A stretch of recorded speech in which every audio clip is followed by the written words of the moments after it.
I'm a real tough kid, I can handle my shit. They said fake it, gotta fake it till you make it, and I did. I'm just a terrible person, I guess. Lights, camera, bitch. Even when you wanna die. Breaking down, I hit the floor.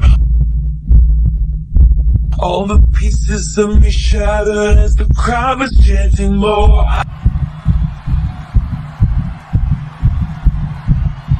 With a broken heart. Who's afraid of little old me?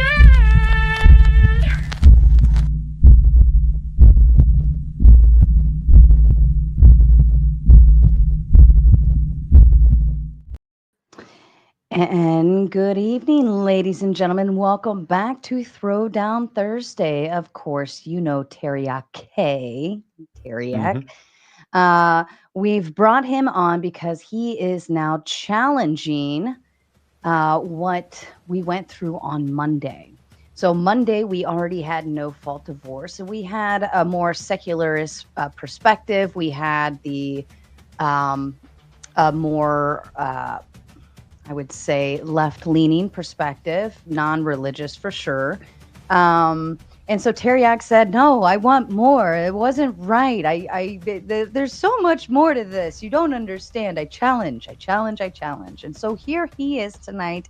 Thank you, Teriyaki, because now I didn't have to put together content. You just pieced it all together for me. I love the easy nights like that when it works that way.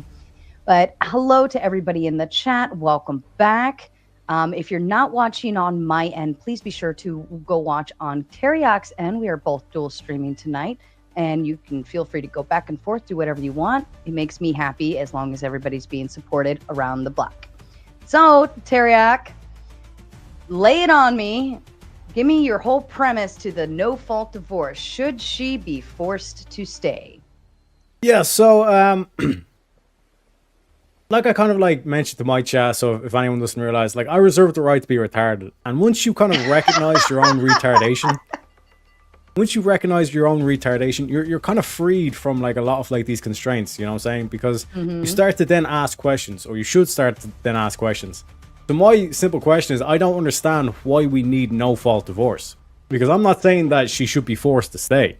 I'm just simply saying that there should be some sort of fault that should be attributed in the divorce. I'm not just to set the stage per se. I'm not saying that like you're forced to be stayed to marry. I'm just saying you have to provide fault. Okay. I have like a list of kind of like what I'd consider fault. So obviously like adultery, cruelty or DV, abandonment or desertion, imprisonment, substance abuse, mental illness, sexual incompatibility or withholding, incurable insanity, fraud or bigamy, gross neglect of duty, infectious or contagious diseases, and conviction of a felony. So given that those are the reasons, the question that I'd pose is like, why would we need no fault divorce? All right, that's fair.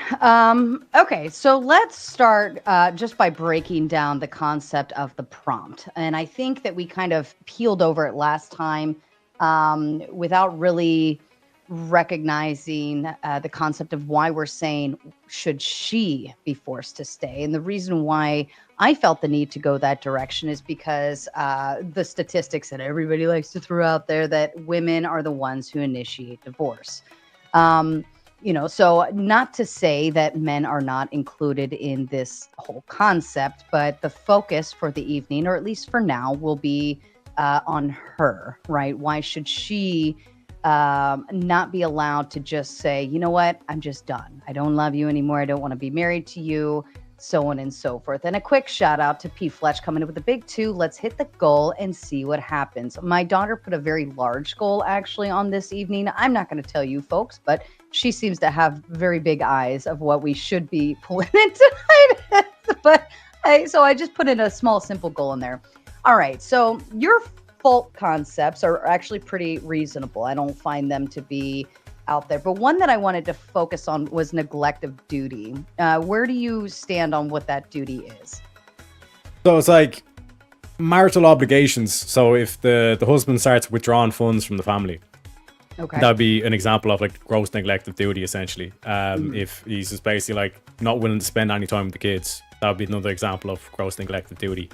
And again, if you kind of start at a good position, like in terms of like the whole kind of aspect, I think a lot of people get confused and they say, oh, like you just want it, you're against divorce. I'm not against divorce per se. Like I just want there to be fault divorce. No fault divorce is implying that you don't have to provide any reason. And the reason why that's a problem is that it's like the green card marriages, that's a lot more difficult to prove. You have kind of like predatory kind of like marriages where like women can kind of basically be one type of a person for like the first kind of like when they first meet and all this stuff, and as soon as they get the ring, then all of a sudden they change to a different person, and then they just initiate no fault divorce, and then assets are getting split in half and all that kind of thing. Even like from the aspect of like the way debt is calculated, so like she could go off, like do all this extramarital affairs, and then all of a sudden the husband's on the hook for all like credit card expenses and all that stuff that were used in those situations as well. So in terms of like the broad spectrum here, I just find that like no fault divorce leads to a lot of problems, and there hasn't really been a justification, at least I've heard, that justifies there being no reason just to get divorced. One reason you could kind of speculate around is that there is fault, but it is actually easier to go through no fault than fault. For instance, if there's adultery involved, I know, and I think I used the example on Monday, but for marriage, for adultery, in order to prove fault, you have to have a third party private like PI investigator actually look into and provide proof that there was adultery. What does that cost? That costs a lot of money, right? So in order to just be able to prove the fault, now you're charging money to the family in order to split the family and then later cause more problems. Whereas if, let's say she has all the proof she needs, she has maybe text messages, pictures, so on and so forth, it's easier for her to just say, you know what, I don't need to prove fault. I already know myself. I'm willing to go through the way to make it, no fault without dragging his name through the mud, right? Because the judges will bring that. If there is fault, you have to drag them through the mud. So in one way, it's a little bit more respectable for the other person on their behalf, because a judge doesn't, if you come in with no fault, judge doesn't care what the fault is. You're not going to come in and be like, but he, didn't call me this day, and then he was banging this one girl, and I have her panties in my counter now, and yada yada. Like, now you're just dragging their name through the mud. Yeah, certainly they did something wrong, but you don't need to, kick the horse while it's already dead. And Jess Gerald coming in with the Big 10. Good to see you again, Teriak. Good to be here. But to that point, I would say then, like, why would you want someone who cheats in a marriage to then, like why wouldn't you want their reputation to be diminished? Because that's the father of your child. But still, like, it's kind of this whole kind of aspect of, like, keeping the society safe. So if we have someone who's committing to a marriage and then going off having these extramarital affairs, surely you wouldn't want that serial adulterer to be able to be like free to just keep doing what they're doing, essentially. Well, do you know what I mean? Is there a punishment outside of divorce for adultery? If you're in the Not military, if you're in the military, there is. If you're in the police force or something, you did it, like, certain things. There are like certain employments that can cause that issue, but again, it's not a crime to commit adultery, but it is causation for divorce. So if the way I look at it is, if that's the father of my child, I wouldn't want to drag him through the mud just because he's an asshole, right? Or can't keep it in his pants. I would say, no, I'm finding resolution by leaving this man, right? I get to leave and walk away. That is resolution in and of itself. I don't need to tear down the father of my child just to prove a point, right? In terms of, can you still hear me? Are you good? Yeah, sorry, I just had to change my my headphones real quick. But Yeah, like all in good. terms of the whole thing of like dragging the name through the mud, but if the husband was, for example, like beating you or whatever, like you wouldn't make the claim then that, oh, like I don't want to drag his name through the mud. I want to Well, make sure that, like you said, abuse is a because that is a crime, right? And in order to prove abuse, it's actually a lot of work to prove that as well. So if that is the case, that might be, in order to protect some other, society in the future, that would make sense. But you're gonna, along with that, gonna be filing police reports. The, state will get involved as well. Like the proof is already coming with you. You don't have to go spend extra money to prove that they're hurting you, right? But as far as like adultery, that's not necessarily a crime. It's, bad juju, but it wouldn't be something I'd be willing to be like, oh, I have to go spend a shit ton of money just to prove this, just so I can exit the marriage. No, I'd rather just exit the marriage and move on with my life. Maybe but that's reasonable.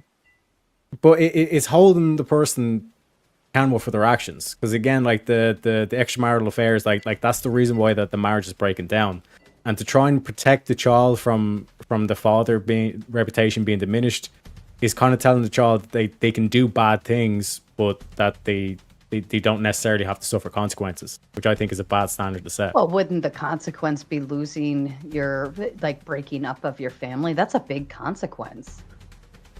Yeah, that's one consequence to it, but again, if there's no reason posed, if it's just like, oh yeah, well, Would it you just broke down, or whatever. let me Like, ask you you seem to be this. covering, Would you willingly tell your child that their dad fucked his secretary?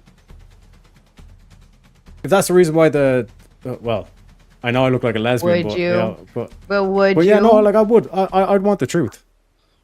I, You know what I mean? I Because then those are it could be adult anything. problems, but those are adult problems that are not meant for children's ears. Now, maybe later down the road when they become an adult and they start asking, more questions and they're mature enough to handle the answers, totally different thing. But I wouldn't walk up to little Jimmy who's 7 years old and be like, "Your dad's banging the secretary, so now we got to leave and now we're going to get a new house and now daddy and mommy are splitting up." No. The answer is, you know what? Mommy and daddy just couldn't get along, so we had to unfortunately divorce, and it's okay. Your father still loves you, I still love you, and we will move on through this and get beyond this together, no matter what, because that is your child. And you don't the last thing I would ever want to do is to tarnish the father of my child's name to the child, because what does that build for the child towards that parent? They're going to hate them. You did this, dad. You are the reason why mommy and daddy can't live together.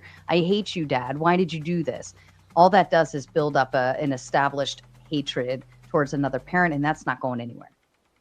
But again, there could be a negative thing where, let's say, it's a deceitful father, like it's a bad person per se. Like he could literally say, "Oh, it's all your mother's fault," and then from that, like the kid could have a negative implication. Exactly, but that's a shitty but parent. But you would hope. I'd even say okay? a parent that was willing to have to prioritize an affair over the family is also a shitty parent. And like I said, in terms of the truth, or maybe they messed up and kept messing up, got stupid, whatever the case may be. But that's not for the child to be included in. That again, I take it to those are adult problems, not kid problems. Right. And I'm sure your parents, or maybe they didn't, presumably shielded you for a lot of information as well when you were a child. And when you're a child, you should not be involved in adult problems. Now, if daddy murdered somebody, that's a whole nother ballgame. That's a crime that's proven, and the kid's like, why is daddy in jail? Well, daddy did something bad. There's a whole different perspective there, but daddy became a lustful asshole and, whatever. People are stupid. I'm not going to deny that. And one may be an asshole, one may not. It doesn't matter. But either way, to me, the best interest of the child is to keep them outside of adult problems and not in them. So the last thing I would ever do is tarnish the father of my child's name to the child, ever. But we still have the problem where if there's no reason given, even though in this case there would be an actual fault, okay, it's still kind of, you have that kind of uncertainty, and then the kid is going back and forth, and again, logically speaking, like that there would be a reason why you broke up. So the kid's kind of sitting there, and then you're basically giving this adulterer essentially an easy out by saying, oh, it was both our faults when it was clearly his fault. It's this kind of like accountability issue that you don't have to claim fault, right? You just say, you know, it didn't work. Sometimes that happens, and you know, maybe when you're older one day I'll tell you, but you know, for now this is all you need to know. Because in that child's mind, like the only thing he knows is the foundation of his family and his parents, his mom, his dad, they're together, XYZ. So not only are you crumbling their world by breaking up their family, it's terrible. It's a terrible experience to go through. I would 0 out of 5 stars. I wouldn't recommend it. Right. But you have to go through that motion first and get through that hump and let them, you know, reestablish before you ever introduce any new information to that concept, because they're still grabbing that concept of mommy and daddy aren't together. It's very big in a child's mind. Because like the main thing that you're putting forward is to the court and to the broader kind of like sense of the society itself. So in terms of like the father's name or the father's image, like you could still shield the kid from like finding out the result of the case itself, but you're still kind of putting forward like society shouldn't suffer just because of the kid's emotions. In terms of like I said, kind of the main thing I want to put forward here is fault divorce, and to be able to make sure that we're holding people accountable for their actions. Here's how I look at it.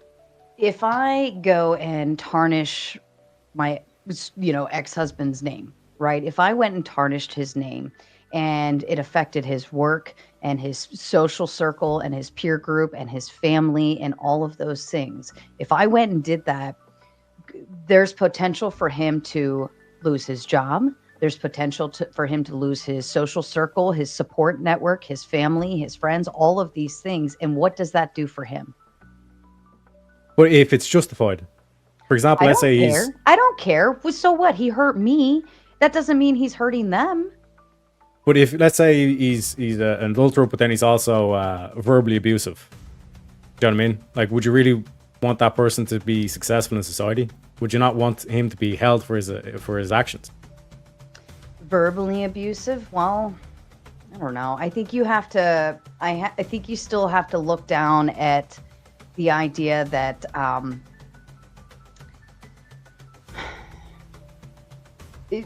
you can still learn from your mistakes, and maybe that's a wake-up call for him. It could or it couldn't be, right? There's always potential. Like losing your family is a very big wake-up call.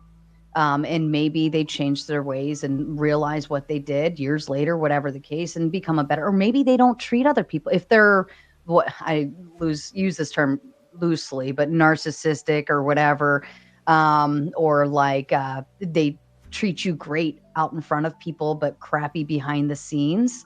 They're not doing that to other people, not people they're working with, not their friends, because they can't do it there, because they'll get called out for it. But you, as the vulnerable one that fell into that, you know, emotional vulnerability, the physical vulnerability, like all of these different factors, you fell into that position. Doesn't mean that he's always like that with everybody. They could be perfectly perfect people in society, and everybody believes that. Ooh, you want to read it? I got a donation there. Oh, feel free to read it, please. Dano tipped €4.82. I think that's $5. Says, it's funny, they'll argue no fault, all these just in case I need to leave situations, yet when a guy argues for prenups or paternity tests, response is, oh no, why did you get married anyway if you think you need those preventive measures? But I think you actually mentioned that on the Monday show as well, where and this kind of goes to the whole kind of like efficiency. It's just a lot easier to kind of like in terms of the court proceedings and all that stuff, in terms of fault versus no fault divorce, where you mentioned like, well, if you already have the ending worked out, then that would expedite the process as well, which again is another argument in terms of fault. I'm not saying that fault divorce is a flawless system. I'm saying that we do need to add things, because even the list that I gave at the start has certain like it's not covered in all these states, and like even the states that do fault divorce and all that kind of stuff as well. So I think that rather than just kind of say we should have no fault divorce, we should improve upon fault divorce for these situations, like I said, to just expedite the process. Maybe have the situations where children are or measures where children are protected in terms of like the father's image and all the stuff that you were mentioning there as well. So like I said, kind of like in terms of this whole kind of aspect, like in terms of prenups and like working out the ending before you even get into it, because that's my main thing here, is that marriage is a serious commitment. You know what I mean? And it's one of those things where you don't want it to be, you don't want to make it easier, because the making it easier just to kind of say, okay, there's no reason, we're just going to go our separate ways. Like I said, like that has kind of real damage and real implications. And it just basically kind of like degrades the actual commitment. You know what I mean? Yeah, no, absolutely. I have a thought to that. Just Gerald coming in with the Big Ten. I'm taking notes on the back pages of the Book of Mormon. Finally found a use for it. What the hell? Plumpy coming in with the Big Ten. Loving the hair tonight. Happy holidays. I got dressed up just for you, Teriak. I debated the idea of just putting a hat on and calling it a day, but I had some extra time. And again, I was feeling soft and squishy. All right. So prenups, I think it's like knowing how the end is going to look. It's not pretty, right? When we see the consequences at its face value, I'll say this. I heard once a lady say that she plans a new wedding every year with her and her husband. You know, one year they might go do Vegas. One year they might go do Mexico. One day they might do in the a cabin in the woods, or the mountains, or a beach wedding, or, you know, or just something at a church to renew their vows, literally every year. And the question is, well, why? That seems expensive and extravagant. And she said, well, number one, it's our anniversary. You're going to do something special. But number two, if you're busy planning a wedding, you're too busy to get a divorce. Okay. That's true. So, yeah. So, and I was like, that's a genius idea. Actually, my husband and I, like, we heard that. We're like, oh my God, that almost sounds like a good idea. And we were going to do it, but then it just, like, kids and everything got crazy. So, which probably takes it back to that point that lady was saying.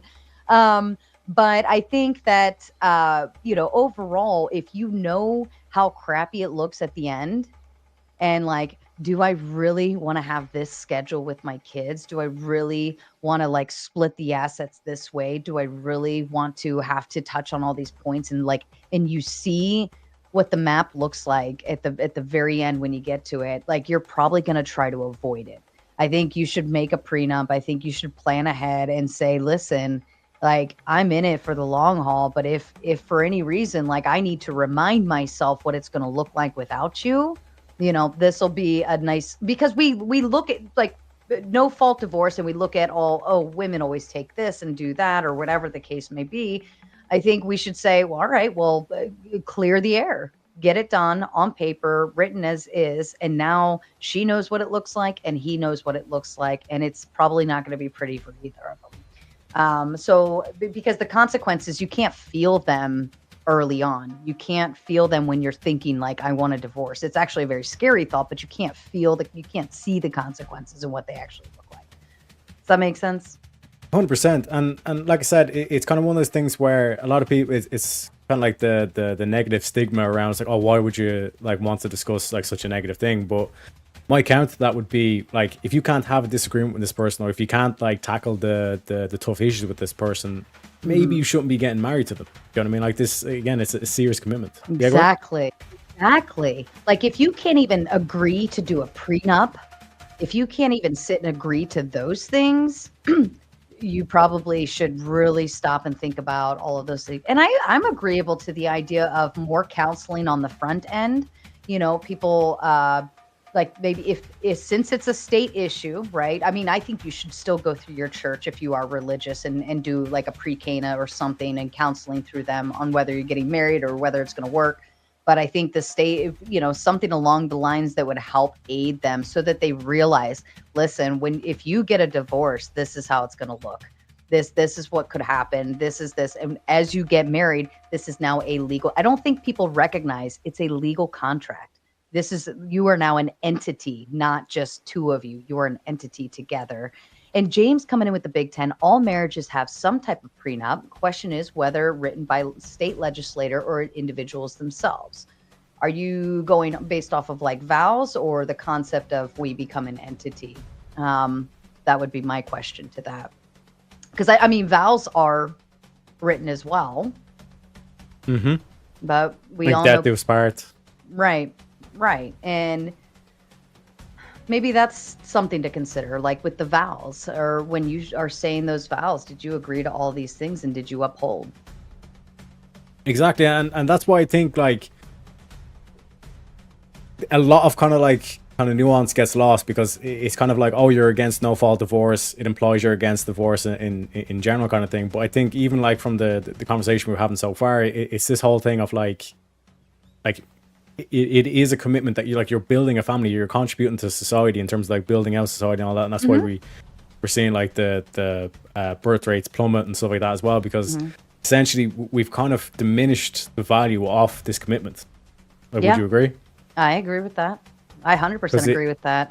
Well, I think also removing the religious aspect from it, like people aren't, I mean, people still are. I know I did, like, but more people are just doing a regular, we go get our stuff from the church. We find some, pastor online who can marry us because he has a certificate, or they have their best friend, marry them, because it's our best friend. We're going to have them do it. Go ahead. Yeah, I got from Fabio Lawrence with the $10 says, "Will you please tell Sarah that I'm single too?" No simping, Fabio. No simping. Fabio, get out of here with that simping. But my question is if more people took the religious value out of it from marriage and recognized it that way, because I feel like at my age, a lot of my friends are married off, and all the weddings I've been to have been like somewhere in Mexico at a resort with their best friend, having them say their vows and so on and so forth. And that part kind of breaks my heart, because to me, when we said our vows, like, we meant it. It was something special for us. And there was our family, and in the church that my husband grew up in, and we went through pre-Cana through the church that I grew up in. So it was like really just tying all of our childhood together, our foundations, who we are, what we believe in, and all these things. And it meant something, and you were clinging on to that very thing. Whereas if we just got a piece of paper, had a pretty wedding, it was really fun. We had a party. The bride was drunk when she walked up to say her vows. Like, I've seen it.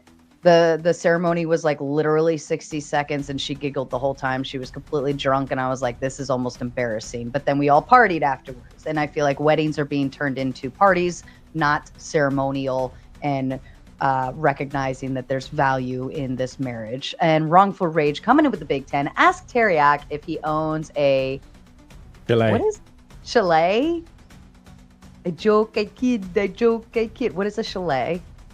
I actually have no idea. I just know how to pronounce it, because the inner Irish in me, you know what I'm saying? I think it's like got to do like shillelagh and stuff like that as well. It's like we have a lot of goofy names with Irish, you know what I'm saying? Fair enough. But yeah, like to that point, I think like and it's very difficult, because when you say kind of like religious aspect, like you're including a lot of kind of like broader religions to that as well. But that kind of main aspect where it's not just a commitment to each other, but it's like you're doing that in front of God, like that higher power. Do you know what I mean? And it's this whole thing where it's something different to it.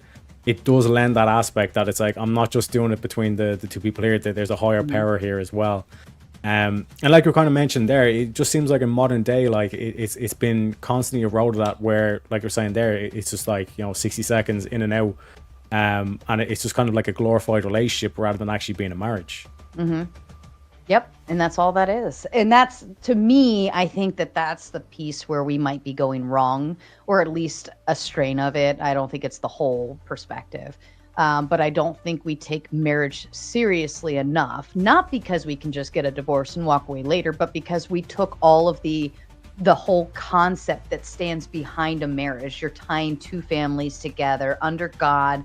You're doing it within your religious ceremonies, and it's blessed and all of these things. And when you remove all of that, then that just kind of goes away, and it doesn't matter anymore. Now you're just two friends that built a business together. Go ahead. True that. Smoking Patriot for $10 says, I get what Sarah's saying about the slander part, but that already happens to men in divorce and post-divorce. Not uncommon to hear stories of women slandering the father to the kids. No, I agree. And again, yeah, go ahead. Yeah, sorry, go ahead. I was going to say, I agree with that. I agree with that. I don't think it's right. I don't think it's the best interest of the children. And when you are in a divorce or child support or baby daddy or whatever the case may be, at the end of the day, everything should 110% be for the best interest of the child. And slandering the father or the mother of your child is not the way to go. That is not the best interest of your child, whether you're doing it to the child or you're doing it to the public. Like dragging them through the mud is just the same as dragging your child through the mud. You might as well just throw them in the mix because that's their mommy or daddy. You know, they look up to them. True, and I'd even say in terms of like Paige's comment there, like the slandering, like slander denotes that it's not a true thing to it as well. Do you know what I mean? So it's kind of like that extra kind of like weight that's thrown there because it's basically you're filling the kids' heads with lies, and that can distort it a lot. But it's kind of one of those things that I kind of like come back to where it's like the accountability. And it's like once you start eroding the accountability, like that's where you start to have like serious kind of implications towards it, where it's basically like I don't have to give a reason, I don't have to hold this person accountable to their actions. Then that erodes the vows that were mentioned earlier, where it's like this is supposed to be a serious commitment. You're supposed to like at least for a man, it's like you're supposed to be a man of your word. You're not supposed to step out on your wife. No, I agree. You know what I mean? So it's kind of one of those things where I would like kind of point you're saying in terms of like shielding the kids, that in fault divorces that there could be clauses put in to say, listen, like this is the verdict that we're known, the society can know, but in terms of the kids, there could be measures put in, even if let's say one of the family members tries to tell the kids, then there could be repercussions for that as well. And I would even go as far as like, so I was even thinking in terms of like the whole kind of like cases of like DV, like where there's actual like crimes being committed, that like we should have like we have like a sex offenders list. We should have like a marriage offenders list. You know what I mean? Like because that. Well, you know yeah, what I mean? you could still get put on a list if you're an abuser, though. But not only that, now you're going to jail or facing court and all sorts of fun stuff. It's already out there. There's no shielding anybody from that, and that's something that any woman with a computer can find out before she goes on a date with a guy or whatever. Like she'll FBI that shit to high water and figure out whether he's been, whether he was good to his wife or not. All we need is a name and a computer and we're good. And most women do appeal to that. I will say, like, you do your research and figure it out. And I'd say most women will call the red flag and say, no, not you. But there are repercussions and consequences for violence and things of that sort. But I think for adultery, I don't know if that makes you like a nuisance to society. Of course, somebody was affected, but like only the adulterer is the one who pays the consequences, and they have to, I believe fault divorce kind of relinquishes a lot of your ability. I could be wrong here, but I believe it actually makes you lose your standing ground when it comes to splitting 50-50, dividing this way, dividing that way. Like you kind of lose your ground there and lose more rights and access to the divorce and what happens. No fault means we're just going to cut it down the line based off of the law, yada, yada, yada. And it's just an even square balance. But if you're at fault, she could just take you for everything. So I don't know if you necessarily want fault because she would have more of an advantage. And Gestural comes in saying, if you ain't in it, so see, wait, what? If you ain't in it, so see who dies first, don't get married. Oh, if you ain't in it to see who dies first, don't get married. Is that a challenge? Are you challenging your future wife to like, let's see who dies first? Longevity competition. Yeah, like hold my beer. But I think I could be wrong, but I believe if you're at fault, like you just lose a lot of abilities in that aspect. She could come in and say, I didn't do this. I wasn't at fault. He messed up. He cheated on me. Here's all of the proof that I paid $15,000 to obtain not only would I like him to pay all of my court fees and that reimburse for that $15,000 to catch his lying ass, but now I would like the house, both cars, and alimony and child support and this and that. And the judge would be more agreeable because she didn't ask for that. She is now the victim in this case and not the perpetrator, whereas he is now the jerk who did something wrong. She proved it, and now he's losing his standing ground.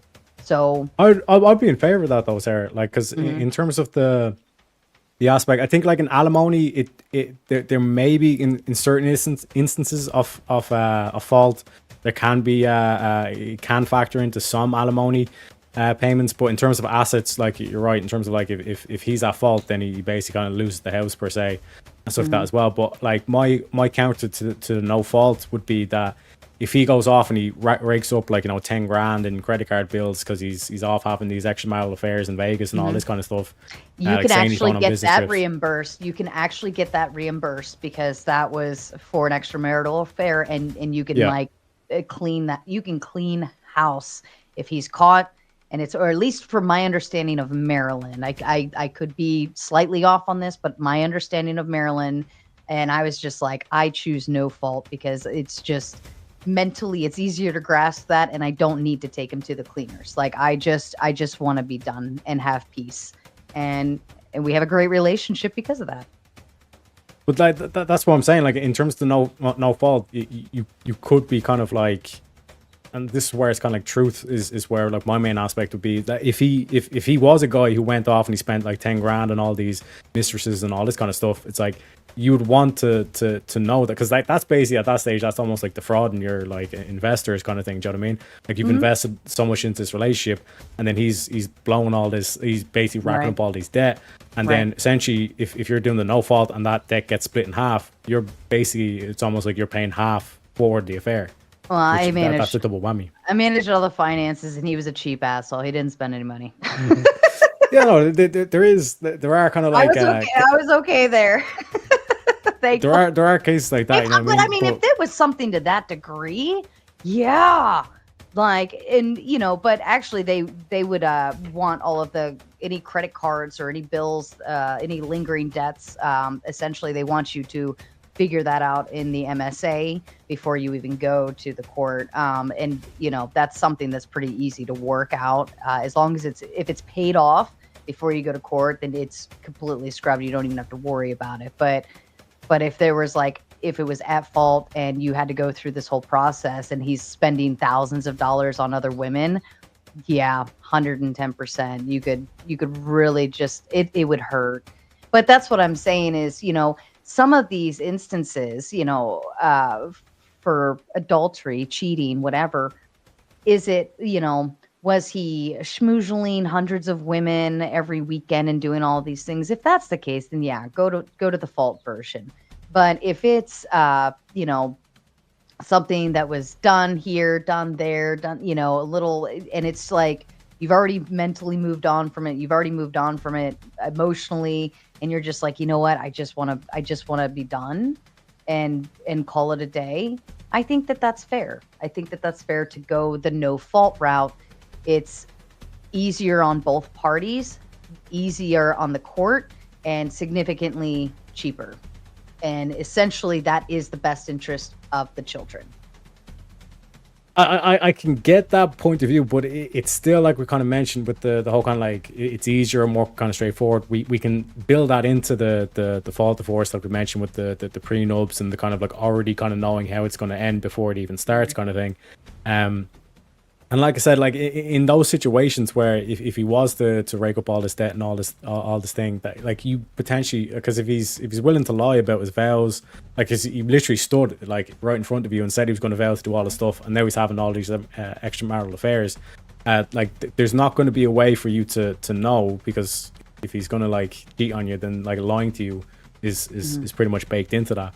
So like you would need like an adjudicator to step in and say, no, like there needs to be fault here. And then in that case, then all of this stuff kind of comes out, because you could kind of catch him in one of the affairs, but how do you know he's not having more affairs? And by having the fault divorce, you have this all out, and you finally get to know the truth, and this person that that you thought you were with was actually lying to you the whole time. But do you really want to know that much more truth, or is 1, 2, 3, 4, 5, 6 of them enough? So at that point, and I know I'm assuming you've never been married, but when you get hurt, of course you want to dig some more and dig some more, but eventually you get to a point you're like, I don't want to keep hurting myself. That's toxic. I don't feel the need to prove anything more. I don't feel the need to like go and exhaust all of this money just to find out and prove this. And like me just knowing that it was happening and having that solid proof, that was enough for me. And I didn't want to go and tear through because if you're at fault, and they're contentious to it, right? They're coming in with contest of your claiming the fault and you're making the complaint. They make the counter complaint. Now you're going to go to court.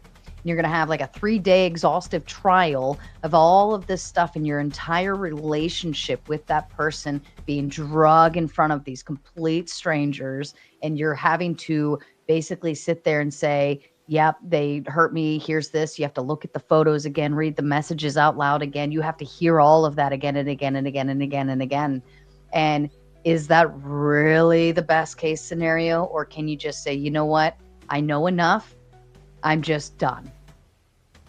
But we get into very dangerous ground here, because then all of a sudden, if we apply to, like, for example, something like rape, it's still going to be the same, or probably worse, of an emotional kind of like aspect. Right, Do you know what I mean? but that is a danger to society, right? Abuse, rape, if he becomes a criminal, if he goes to jail, if he goes insane and you have to put him in an asylum, like those are things that are like, they are now a danger to society. I wouldn't necessarily say that being an adulterer is a complete danger to society. Is he an asshole? Yep.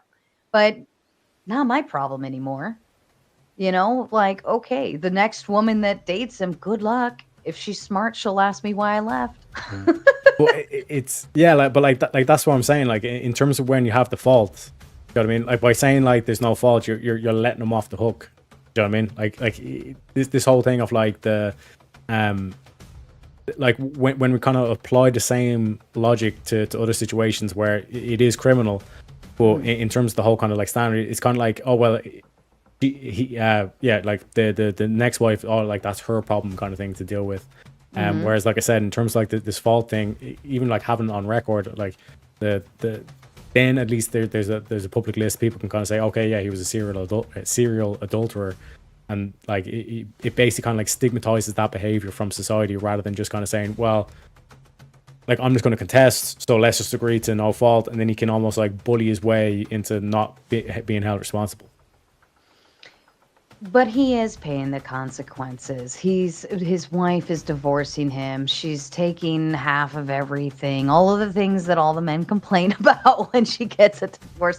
He's losing time with his children. He's losing his home. He's losing his marriage. There's a very, very heavy consequence to that. He's not just getting away with it. She certainly isn't letting him get away with it by divorcing him. Right? Now, but if he's adulterous, like, he surely didn't want a relationship even at anyway. that, let's pretend she went for fault and said he's an adulterer, XYZ, this is what happened. You would have to go to the courts, pull all of those court transcripts, which you probably won't have access to because it's family court, and typically family court, because it involves children, there's no access to that stuff unless you were part of the parties involved. So nobody will know. It's a closed door session. It's not open. It's only the two of you and your lawyers. You're not having people sitting in the benches. There's not a jury. There's no headlines. There's nobody allowed to follow you in or report to the news about it. Like, it's a closed door session because it's family law. So in that aspect, even if she pushes the button to go for fault, like, it's going to be closed. Yeah, but that's an argument for fault and not no fault. What do you mean? Like, in terms of the whole kind of aspect, I'm not saying like that we don't go through divorce. I'm just saying that it's like we have to provide reasons. Well, that's basically she has her reasons, right?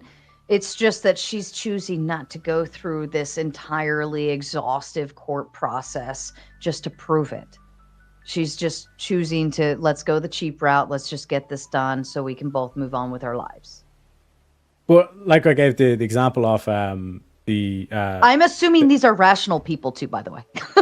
yeah, but in terms of like the whole aspect where it's like always suffering enough because the family's breaking up and all that, but by having the actual affair, it doesn't seem like he cares that much about the marriage in the first place.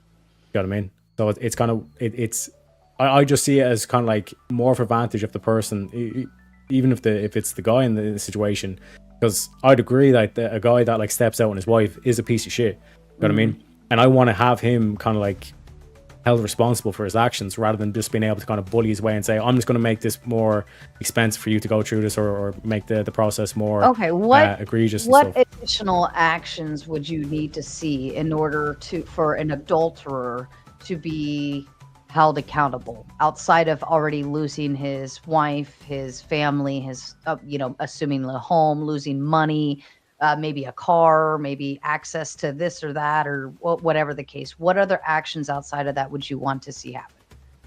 Because in the case of no fault, then the debt would be split 50-50. So if he's raking up debt, spending all this money on all these mistresses and all this kind of stuff, I don't think he should be get out of jail free card and basically get half off on all these exotic trips or whatever with the mistresses and stuff like that as well. Well, it actually depends. That part actually depends. That depends on the income between each parent. That depends on if she can say, look, I don't know where these expenses come from. Like, this is a separate. Of course, he's not going to have her name on that card, right? And if even if it's at no fault, then she can say, look, I didn't even know this card existed. These are expenses done outside of our family and our necessities. Like when we had like a credit card, it was just to say, like, is it closed? Like, what was it? It was like for regular household spending, normal items. And as long as we were both agreeable, like, no, this was like our normal card we used, like it was just like, okay, they close it, call it a day, and no big deal. But if it's something that's separate of that and the expenses are tracked to something outside of the home, the family, the basic necessities, then he can be held responsible for that, whether it's fault or not. Well, and that's the thing. And it depends on their income as well.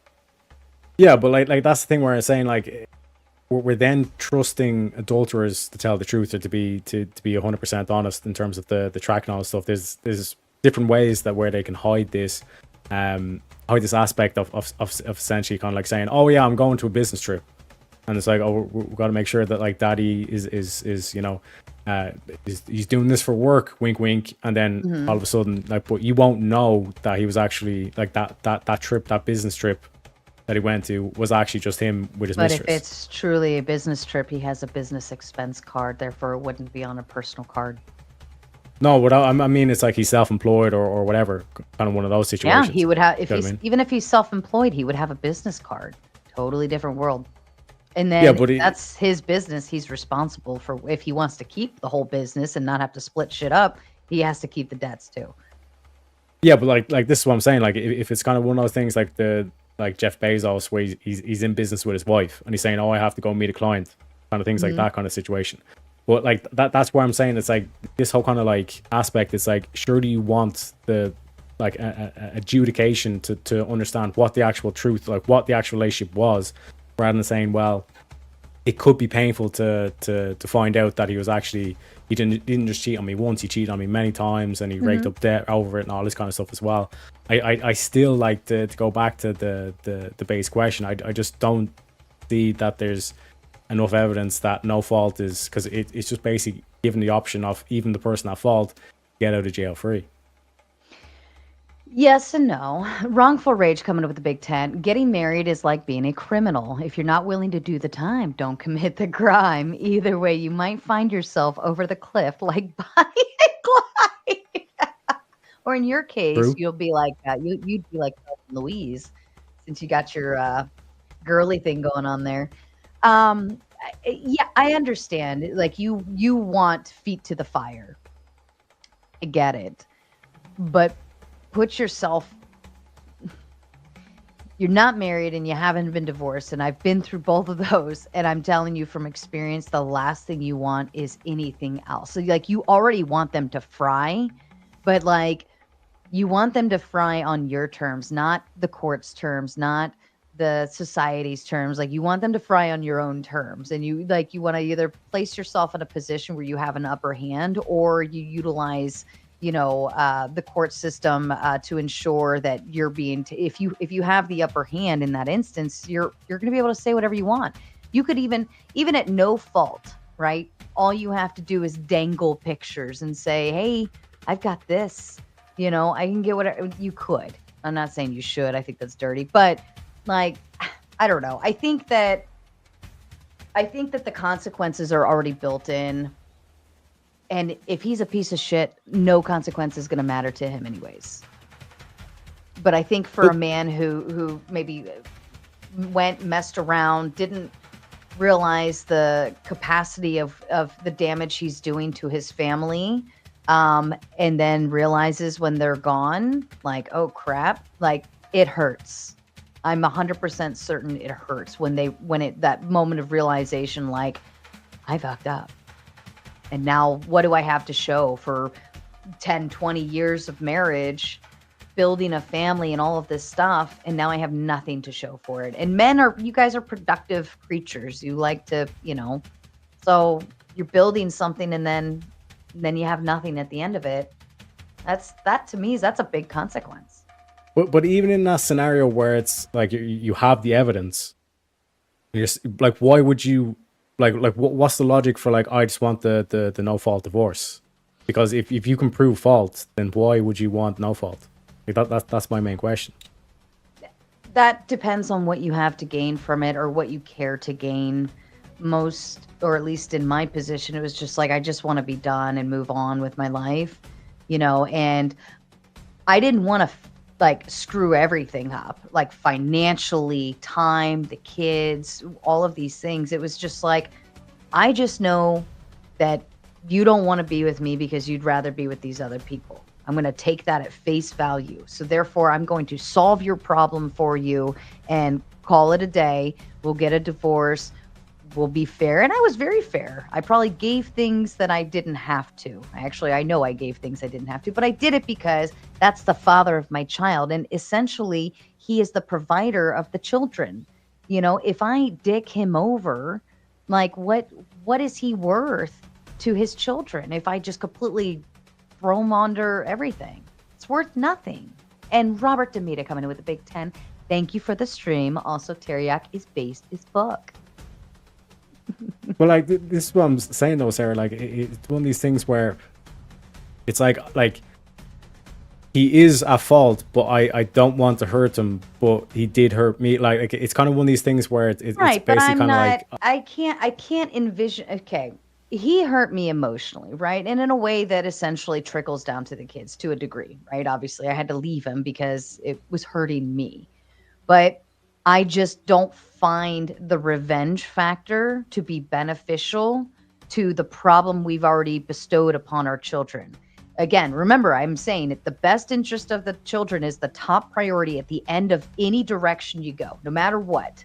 And if you keep that in mind, the best interest of the children, well, is it the best interest that I go and take it, daddy for everything that he has and boot him out on the streets and not make sure that, like, no, there's no best interest there. So like, why would I continue pushing this harder or have to go through all of these crazy steps just to prove a fault when I already know it's true? He already admitted it's true. End of story. All right, let's resolve our problem while keeping the best interest of the children in mind. But that's. Oh, sorry. Go ahead. Oh, Nublet coming in with a big 5. Miss Tomato, I'm currently watching another debate covering the same topic and want to come support you for always doing an outstanding job as a moderator. Thank you, Nublet. Ooh, who's debating tonight on this? I want to know who else is doing it. Or is he watching it over on your end and not realize? Maybe. The same people. Thank you, Nublet. Go ahead, though. But yeah, like it's a kind of aspect of like I don't want to hurt this person, but the person's at fault. You know what I mean? It's kind of like, it's one of those things where it's like yeah, like the the kids get hurt and all stuff. But there's like we're kind of saying there, even in family court, it's shielded off. It's not open to the public. But it goes back to the whole thing of like, if like the example where it's like you have the option of like, he's at fault, he's willing to admit it and all that. And like I was saying, even like what we're saying is like, you already have the prenup in place, you already have the finishing aspect to it like already worked out. It's one of those things where it's just kind of more so a formality than rather than it being like an actual thing, where it's like I said, I just don't understand where you have the evidence but you still opt to go for no fault. I want you to go get married, Teriak, and have divorce Beautiful presented children. to you. I think it's just not. I look at it, Teriak. There are people in the world that are going to do shitty things to you all day, every day. That it's not unicorns and rainbows, and I have accepted and acknowledged that there are crappy people out there. But if I spend any of my time and energy seeking revenge to any of these people that have done wrong to me, well, I'm wasting my fucking time. I have no care in the world to seek revenge, or it has to be justified, or, you know, crimes are totally a different thing. I think that is a duty to society to take crimes on, right? Totally different ballgame. But like, you fucked me over with this, or you didn't pay me back my money, or like whatever. I choose peace. I choose to spend my time doing more productive things and thinking about the future and not worrying about the past. I'm not going to sit there and hone in, this person did bad things. No, I just choose to move forward without them. And that's where I stand. Now, I wish more people thought that way, because then your divorces probably wouldn't be as nasty, and people would actually consider what would the future look like. Certainly we're mad at each other now. I'm mad. I want to divorce him. He's like treated me like crap. He cheated on me or whatever. But you're mad then. But if you look further down, if you open your eyes and look further down the road and say, I still have to go to a child's graduation with that man. I still have to celebrate a birthday with that man. I still have to go to all of my kids' school activities and sports with that man. I still have to be present for all of those things with that person in the same room.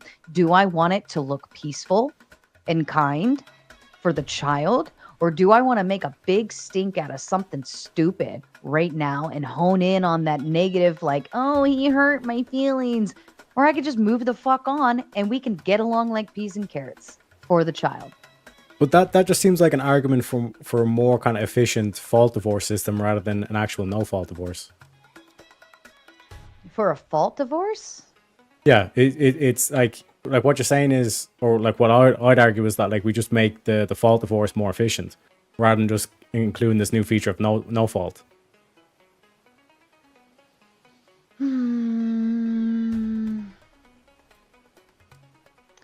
You're saying that it sounds more helpful towards a fault divorce with keeping that thought process in mind.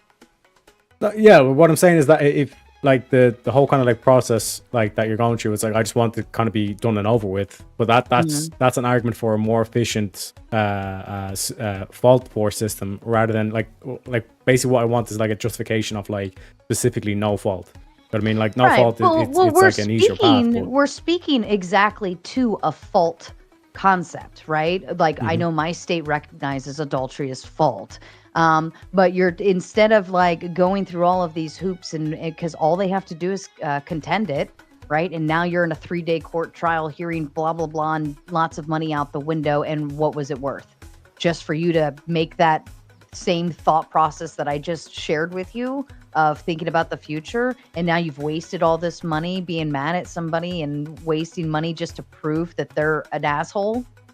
What's the difference? Like, all we did was lose a shit ton of money. All we did was lose a shit ton of money. So if you go down to like just drop it down a level to no fault, more than likely, here's what's going to happen. You're going to settle. You're going to do a mediation outside of court. You're going to come to a lot of conclusions of like, here's the kid's schedule. Here's the asset split down. Here's the, any debts. Here's what you do with the house. Here's what we're doing with the cars. We're going to lock all of that in as best as we can with mediation. And then if there's any final features that we can't lock in on and agree on, then we'll go to court just for that issue. And now you're looking at 2 hours in court just for the judge. And honestly, you're going to settle it before you get in there because your lawyers want to try to work it out with you. And if you can't, then you go in to see the judge. But we can do the same thing for fault, though. No, you have to prove fault. Yeah, but if you have to, one sec. Before Ghost 1978 with the $5 says, before no fault, you could settle outside of court quickly and peacefully. It was called uncontested divorce. Like basically, like yeah. That's what I'm saying. Like in it's terms no of fault. That's what that is. It just means I'm not gonna whatever we're at a difference, you know, and doesn't matter. We're just going in uncontested. You want to break up, I want to break up. We're just gonna sign and call it a day. No, uncontested means like that. Like there'd still be fault acquired or fault required. They're just not contesting it. Whereas with no fault, you're saying there doesn't need to be any fault. It's just we're going separate ways. You can still contest even if you do no fault. The other person can still say, I don't want to divorce. And then now you have to go in and give solid reason as to why you want to divorce. But you can go in uncontested or contested in a fault or no fault. That's either way. Yeah, but like that's what I'm saying. It's like you can have like these like no contest. It's very efficient, very straightforward. So like that's what I'm saying. Like drawing the distinction between I still need a reason for why, like no fault specifically, like where you can go in and say there's no reason. We done all these vows, but now for no reason we're just going back on these vows. Well, it's not that you're saying there's no reason. You're just not laying blame on each other. You're just agreeing that whatever happened between you didn't work, and it's none of the court's business to figure it out.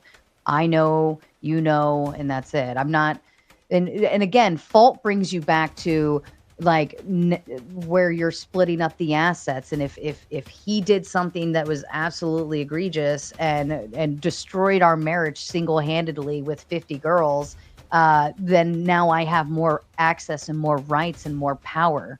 That's what fault is. That just gives you the power to say, no, this wasn't my fault. He did this. I didn't ask for this. Whereas a no fault is just saying, look, it is what it is. I'm not like, and that lays it at the 50% mark. That keeps it nice and clean and easy. And nobody's rights are above the others. No fault means I'm going to take you to the fucking cleaner, or fault means I'm going to take you to the fucking cleaners. No fault means we're just going based on the law, the 50-50, even, split, whatever.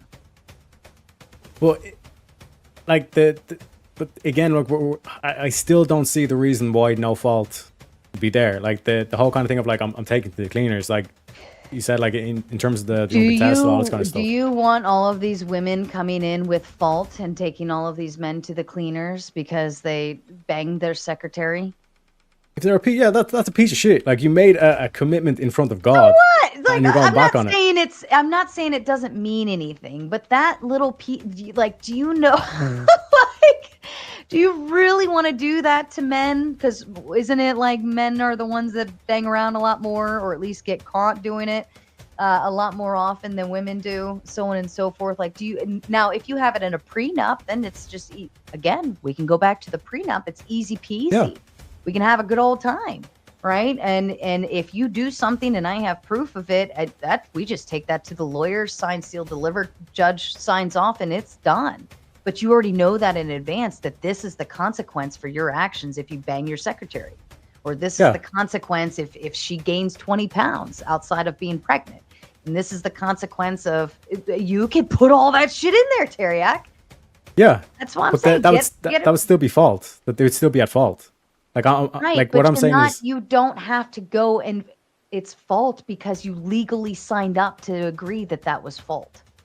But you still have to prove but it's still, it as well. Like she still have to step on the weighing scale and say, could I take a fault case and go to a judge and say, if I was you and you're like, no, my wife gained 50 pounds, I don't love her anymore. The judge is going to say, that's not fault. That's a you problem. Like, you didn't agree to that. She didn't agree to, maintain a certain weight level. There was no agreement there. Like, that's not fault. The state will only recognize fault to this or that or another, That's all they're doing. It's Yeah, but like, this is what I'm saying. In terms of like even like adding those reasons in the prenup, that's just adding more fault. Do you know what I'm saying? Like what I'm arguing against is the fact that you can just walk in and say, "There's no reason. It is what it is, and we're just going our separate ways." the reason they put down, I believe, is irreconcilable differences or something like that. Like they make you read, or they read all of this out in court when you go in for no fault, or at least in Maryland, right? I know every state's different, but you go in with your MSA and the agreement and everything, and the judge reads out this big, I think your lawyer does it actually, reads out this big long thing. They've come to terms that it's irreconcilable differences, yada yada yada. Irreconcilable differences is very large category. So you're still saying there's fault. You're just agreeing that you can't fucking agree. Yeah, but like that's what I'm saying. Like in terms of this whole aspect, there's like. And we kind of like broach on the kind of contested versus uncontested is different to fault versus no fault, which is good nuance to point out. But in terms of like efficiencies and stuff like that as well, I think we've kind of like also kind of pointed out that it's like there are kind of steps that you can take in place to make that process a lot kind of like streamlined, more easier, straightforward. But let's say if I give you the example where it's like you get married to like one of these top percenters, right? And you're like 20 years of age. It's like this guy's like a millionaire or whatever. Love your life, all this kind of stuff. Do you not think that it's a lot easier for him to basically kind of like bully her because she's given up her career, given up her like future earnings, all this kind of stuff to commit to this marriage, and then he's banging off like all these secretaries, all this kind of stuff, and then when it comes down to it, he has this thing of like you either claim no fault divorce, or I'm just going to drown you in legal fees. Oh, if she's a stay-at-home wife, the legal fees are going to be covered anyways, especially if she does find fault with him and can prove it. Go ahead, read it. Yeah, but sorry. Ghost 1978 said with the $5 says women file more, they have to prove fault. Prenups are increasingly contested and won by the woman. They claim they sign under duress, which is another thing as well. But that's lame. That's lame. But like in the situation I'm posing here, it's like if the guy is like more kind of like he manages all the finance, all this kind of stuff. If they claim duress, if they claim they signed it under duress, then you could caveat that to say you got married under duress. Then if you were so stressed out, then you got married under duress.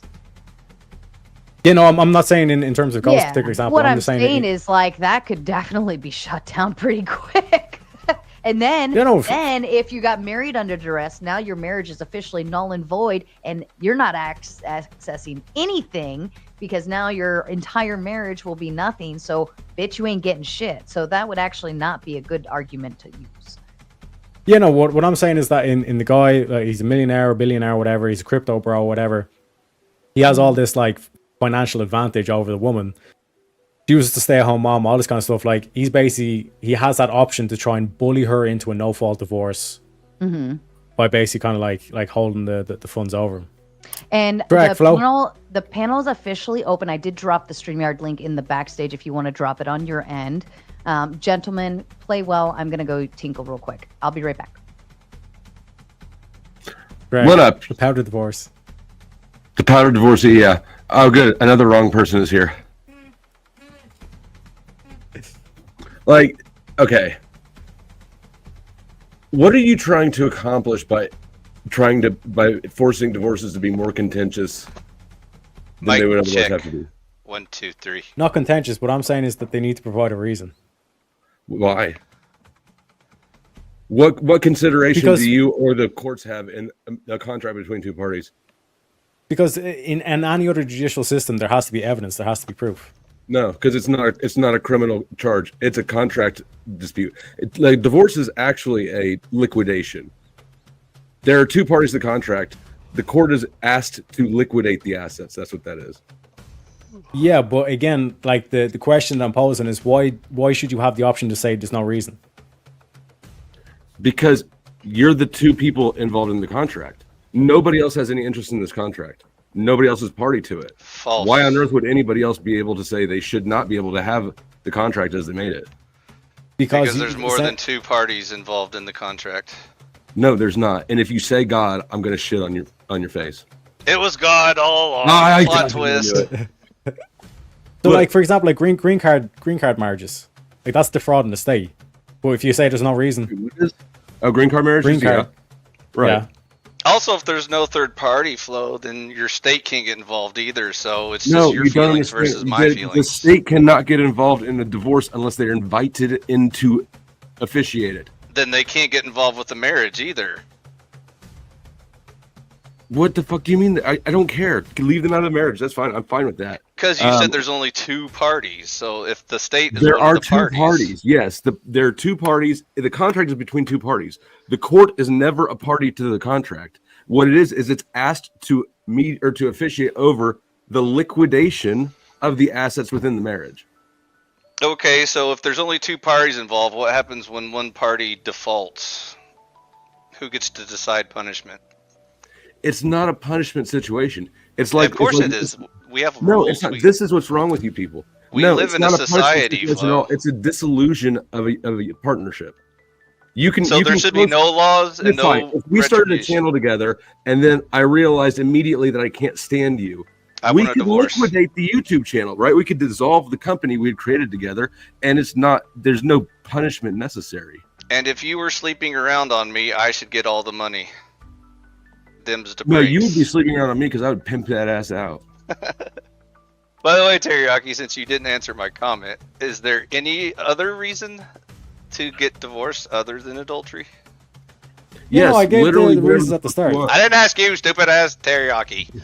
So there was adultery, cruelty or domestic violence, abandonment or desertion, imprisonment, substance abuse. Okay, so what if mental I were to illness. tell you that the only valid reason for divorce is adultery?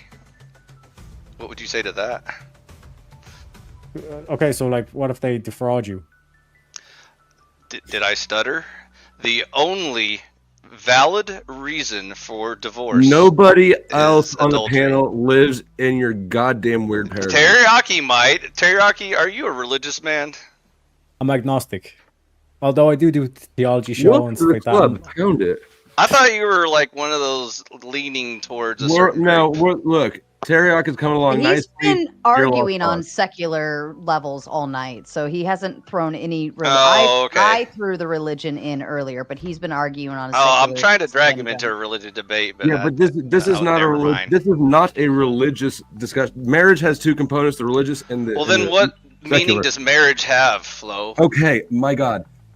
There are Oh two my God, separate not your words. God. It's the same word, but it has two separate things. The legal component applies to everybody who's married.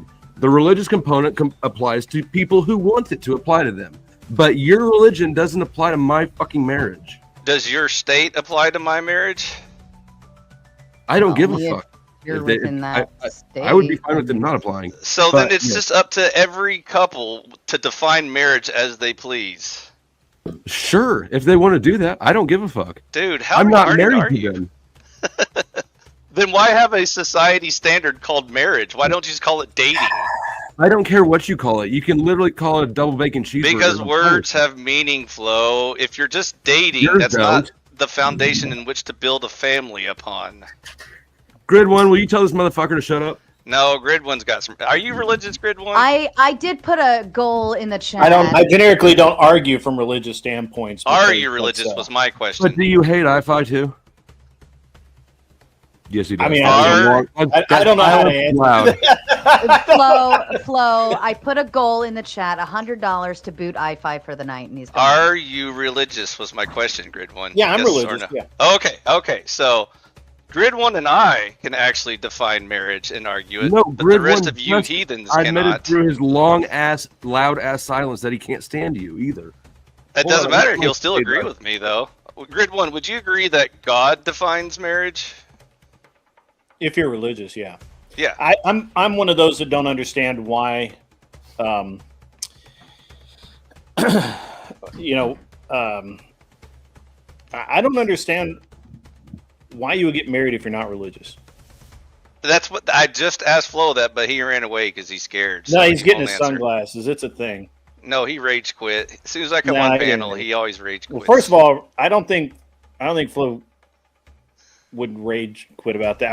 I mean, I've I'm said a just lot fucking of with really him, mean, dude. I know. mean things to Flo, and he hasn't rage quit. So I'm gonna go with he's. Let me pretty pose the good. question to you that He's has durable. teriyaki. Ghosty since he's not responded, and religious. she said, "It's none of your business." That's It's why. all my business, Ghosty. Get your ass Not up out you. here. She's talking to Grid, dumbass. I know, but Really? I'm dragging her on panel. What's not my business? It's all of our business. Why two people would choose to get married without religious beliefs? It is. Yeah, I certainly don't my understand business. why, but that doesn't mean I care. Not understanding. A lot of people infer things. Oh man. Well, actually, I look. had a thought process to you, Teriak, because you were asking why not just go for fault, and I was thinking about that while I was tinkling. I was thinking about you. Well, that's weird. Weird. So shut the fuck up. So I was Kinda hot, thinking that shut up, Wi-Fi. Just because. I see My your sunglasses and I raise you. Oh Jesus! It's Just a Now I blowjob. gotta go to the because. garage and get mine. Damn it! That Just was the because- goal the whole time because you made me walk outside in the cold. All right, I'm putting the boyfriends Yeah, I'm not next to doing each other. Just because my spouse broke their vows doesn't mean I'm going to as well. And how I say that is just because he did damage or If I'd hurt known you, me then you would or have. just because he did shitty things to me doesn't mean that I didn't break my vows, right? Like that's how I look at it. I'm going to still love them as a person, care, all of those things, but I cannot go forward in that marriage knowing that he does not uphold his vows because he has broken that vow. But that doesn't mean I'm not going to uphold mine. And that's from like the religious piece of it. If I could throw that in there. Yeah, but there's a difference between being nice and then being kind. Being kind is holding them accountable for their actions. No, it's not. That's being arrogant and hubristic. Like, how much hubris does it take for you, little Teriak, who's never been married, to think that you have the solution for other people's marriages? It's Lil Yak, okay? Lil Yak, that's my Lil rapper Yak, name is my Lil bad, Yak. Lil Yak. It's teriyaki. No, it's Also, So what was the why are question you again? arguing fault as from an agnostic point of view? I'm so confused. Because I know, I do what I want, I fight. And the religious I'm girl telling is you. arguing for no fault. I'm so telling confused. you, Is this Bizarro world? fault will Really? do more damage, especially if it's a man. It will do more damage to him than going for no fault. That's I the promise you. point. But if he's at fault, he should be held accountable. That's the No, point, you guys- Sarah. why- Why is teriyaki what- the agnostic explaining this No, to why you? does Teriyaki? He's What not does agnostic. Teriyaki has with somebody that he wants to What hold he said. accountable? Nobody hurts you, and that you need to hold them accountable. No, it sounds like his daddy. Your got parents up are and divorced, left. aren't you? Aren't they? Yeah, it It was sounds their like parents, yeah. daddy. Because of Daddy you two, did wasn't mommy wrong, or Yeah. mommy did daddy wrong, and he No, still is holding they got that. divorced because Teriyaki. It's all your fault. It wasn't Teriak. your fault, parents Dylan. didn't tell you. So my parents are still happily married. Yeah. They hate each other. Eat it. Each other. Your dad's out flying his secretaries out to Vegas every weekend. Your mama's banging the pool boy. Blown out. Is that what Yeah, we're they're saying? I wish I had a happy- pool. They're happily married, doing other things. You wish he had a Sarah, pool. You mean other people? It rains like 250 days out of the 365 of the year in Ireland. A pool in Ireland is like having a chocolate flavored ashtray. You know what I'm saying? It's completely useless. Or a cock flavored lolly. It's got an completely indoor useless. pool. It's Yeah. more snuggle Netflix and chill weather up there, I think. Yeah, exactly. See, Whatever. Flo knows. Flo knows. Oh, So, yeah. Grid 1, can you translate for me? Why is the agnostic arguing for fault divorce and the Hey, he's religious not person? agnostic. He said he He's- was. he's Are confused. you You know- lying, Teriyaki? No, 100%. Like I said, I the only thing I know is to say I don't know. That's interesting. I thought you said you're agnostic. Are you lying or not? You yes are or no? so annoying, IFI. I gotta know who I'm arguing against. Why 'cause don't I'm you confused as do fuck. this shit on your channel?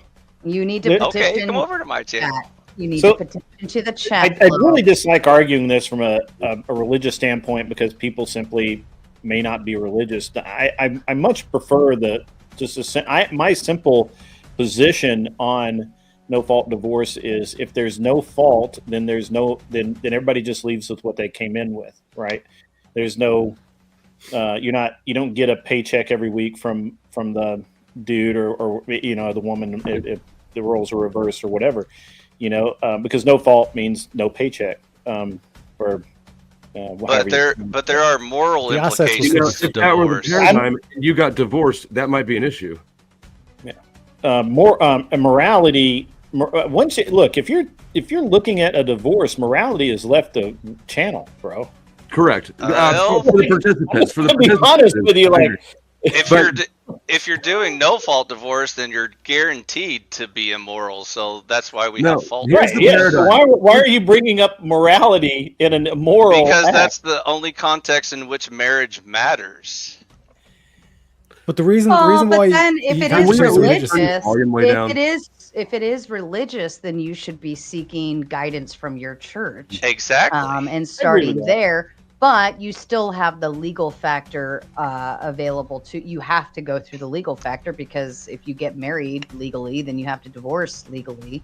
But I think if you're banking on the religious aspect, you need to follow those steps first. And that's a good, like I had conversations with my priests and all those things, and yada yada yada. And I hear a lot of religious people trying to use the state as a scapegoat. They're like, well, my church doesn't approve of the divorce, but my government does, so I'll just take the government side.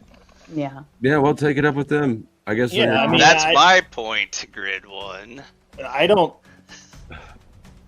guess I don't care. I mean, look, if you're not right with God, you're the one going to hell, not me. And why Right, but does if you God could- doesn't need I-Fi to take shit up for him. He's God. Correct. But if your spouse divorces you and says the state approved it, who are you to object? Yeah, guess what? If your wife wants to leave you, she should be able to leave your fucking ass. Is that So- how marriage works, Grid One? Well, to How some mine did. degree, I mean, look, I've been married 19 years now, and there have been times early on, not so much the last 10 years or so, but early on, there were some times where it was like, hey, why are we doing this? And it wasn't, for me, religion played a part in it, but mostly it was just, working shit out and being humans and adults about things. I think that, and again, I really dislike arguing this from a religious aspect, because most people are, religion goes out the window when they get pissed off and angry and they feel betrayed and all of that. It shouldn't. I'm not saying that's an ought. I'm not saying that it ought to be that way. I'm just telling you that it is in fact that way. And so therefore I cannot, again, I'm just not going, I'm not willing to base my argument on religion for why there should not be no fault divorce. I like the way my state does it, which is uncontested, which means that if you both agree to get divorced, it's uncontested. Nobody gets awarded anything. They separate the assets, and that's it. You walk away with what you came in with, or what you've accrued, and you're done. And I like that a lot better. Where it gets messy to me, and where I feel like that it's a real problem, is when we definitely have at fault, or there's claims of at fault divorce, where in reality there probably isn't anything there that's provable in a court of law. It's just all hyperbole and nonsense. And I've actually seen a couple of guys go through that, where they were, women. I mean, I don't know if you guys know this. I'm sure that, as adults, you've never seen this before, but women lie. Men lie. No. But women lie a lot. And women will lie about men in a heartbeat. And I've watched it happen over and over again. And I'm telling you, sometimes it's easier just to do the uncontested, you walk away, I walk away. But to be honest with you, I don't see where this helps women at all. I think women want at-fault divorce. They need it, because that's how they get their payday. And so I actually don't understand why any female would argue for no-fault divorce. I don't understand why everybody seems to think that there's a punitive component to the court's involvement here, and that somebody needs to be punished. There's a contract between two parties. They now want to dissolve the contract and are asking the court to oversee the liquidation of the marital assets. I agree with you. If it were that simple, I would agree. And I agree with you. It is that simple. That is literally the simple. That's what they're doing. Maybe for you it was that simple, but I've watched people. My shit was hostile. Was it? Yes. Did she stab you? Did she stab you? You can be honest. You're amongst. Probably. How many times did she stab you? Actually, Screaming Beagle Do coming you in with a think big that I'm $2. able to get your shot? Clapping for the sunglasses. Super excited. Fabio Lorenz. Sarah looks so good in glasses. All right, that's a total of what is that? $7 towards iFi's boot. I set a goal out there, $100, and we boot iFi for the night. Woo! Since Flo has such a problem with him. The Salty Siren, you cannot consider child support a payday in most states. In some states where there's very little oversight about how that money is spent and how much of it's actually used, then yeah, sure, maybe there should be no. There's oversight is unnecessary on that. I don't know. I mean, you can look at a household and you can do the math and you can say this is what it should cost. Yeah, I don't know. I don't want to get involved in that. I don't. To be honest with you, I think kids should be taken care of, and whatever, you should be adult enough to work that out. Unfortunately, humans are not. And so we have to have things that you are going to say are stupid, Flo. I agree with you. They're stupid, but unfortunately they're required. No, oversight. I don't think you should start with oversight. I think oversight should only be brought to the table if and only if the child is showing up with right. They're hungry. They are not eating. There's no school supplies. They're not being tended to.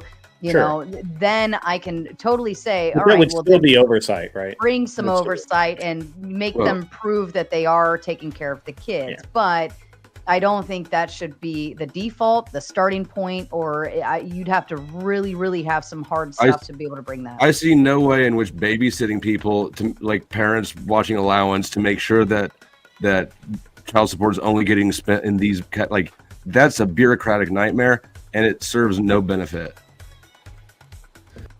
But again, even in the... Go ahead. Sorry, go ahead. Wrongful Rage coming up with the big five. Why is there so many blind people arguing? Wait, sunglasses. Good to Our see you future's all. so bright. Grid One, Flow State, iFi. Welcome. Thank you. And that's another 5 towards iFi's boot. We're up to, I don't know, 7 plus 5. I wear my sunglasses. Big Jake's Ranch says children of divorce are scary.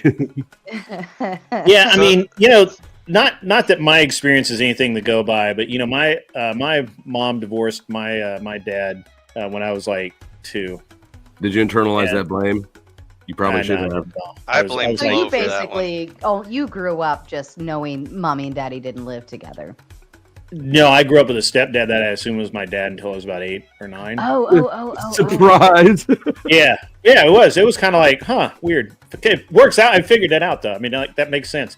But yeah, my real father never paid a dime that he owed, and there was no court system that made that happen. So I don't have a really good point of view on this, right? Like, I don't have a prejudice one way or the other. I just know my personal experience was, whatever. I got custody of my daughter when she was 2, and I've received, I think, I received $300 of child support in her lifetime when my ex-wife got her PPP loan. Yeah, I wouldn't call child support a payday. Child support, the intentions behind it are made to balance the lifestyles of what the child is used to between the homes, and this is what prevents daddy or like mommy living in a mansion and daddy living in a single bedroom apartment, eating ramen, and mommy's got gourmet meals. The child support is meant to balance the homes and create a place in which it's not better to go to one or the other. It's balanced between the two, and to ensure that, there's delivery upon. It's, again, everything boils down to best interest of the children. And anybody that goes against that grain, I think, is a fucking asshole. I really feel like that this is such an individual and per case sort of deal that I have a hard time arguing a lot of these points, because you can always bring up cases for both arguments, right? That, like, you can just say, well, go look at Taylor the Fiend, right? And just watch like 10 of his videos in a row, and you'll be like just completely sick at your stomach. But you're talking about a different Taylor who was a fiend. Okay. Not your Taylor's dealer. Also pretty not your drug dealer, Flo. Sorry. His name is Taylor. My first name is Taylor. Is it really? He is the drug dealer. Plot twist. I did not know that. I- It fits, though. It doesn't. It fits, but it doesn't fit. Maybe if you shaved. I can't do that. Yeah, I just view Taylor as such a girl's name, so I can't call him Taylor because Wait, I Flow feel like State's a I'm- dude? Surprise! Passing pretty good, aren't I just turned it into a challenge. Taylor's Anyways. became targets. And now that Taylor Swift lives in my city, What? Oh yeah, I'm in Kansas City too. Oh, that's terrible. Hey Tay. So, Grid 1, in the context of a secular standard, there is no debate. It's just all like money and feelings at that point. There's really Well, it's no a contract, right? I mean, it's a contract. It's a contract that you sign away, and you know. So it's a business If negotiation. you listen to the red pill argument, it's a contract that rewards the other person for breaking it. Yeah. So which it's I like don't a corporation I or think that something. if that's the truth, you've kind of fucked up in life, and you deserve what you get. That's just my opinion. It's my opinion. But that's why we talked about like having the ending worked out beforehand. You know what I mean? Yeah. A Because prenup? like surely if you can't even broach that conversation as a topic, you shouldn't be getting married. Any relationships that can broach that topic and talk to that topic is a stronger But this relationship. is where you get into like my marriage is a covenant before God, and so I wouldn't break that with very lightly, right? But for a secular person or for someone who's lukewarm, it's a contract. I can't dictate to someone what their marriage is to them. I But can now- only simply observe what it is, right? But Even that some is literally religions, feeling. though, still recognize like adultery is not okay in the Catholic Church. I was granted permission. You know, go forth, do what you got to do, honey. You know, so even if that, and that would be who I would appeal to for fault or no fault, because that was where the vow was granted. That's where the blessing came from. That's where the marriage was. You know, that's where it happened. So. The state stuff, that's just a whole side circus of just, okay, now the church is okay with this. Now, you know, now we're going to go through the state and, you know, figure the rest of that out. So then, Grid 1, in the case where one person is a religious person and the other person's a secular person, which one gets to decide the terms of the marriage? Why would you marry a secular person? Because it happens all the time, Well, every the day. answer is actually quite simple when you stop trying to use word stupidity to make two separate things one thing. Obviously, since they're both married in the secular system, either one of them can go to the secular system. Yeah. The one that's religious can deal true. with their own religious nonsense with their priest, like Sarah did. Yeah.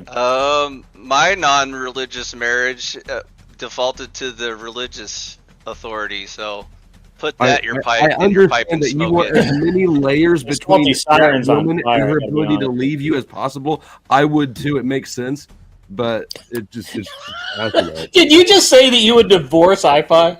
No, if I were Take me iFi, I would back. want my wife to not be allowed to leave me either. Oh, I got you. No, certainly. Okay, I'm sorry. I just the way that hit was weird. Strong hit. Yeah, you like the hit? Back or front? I made it PG-13 rated, and Sarah's.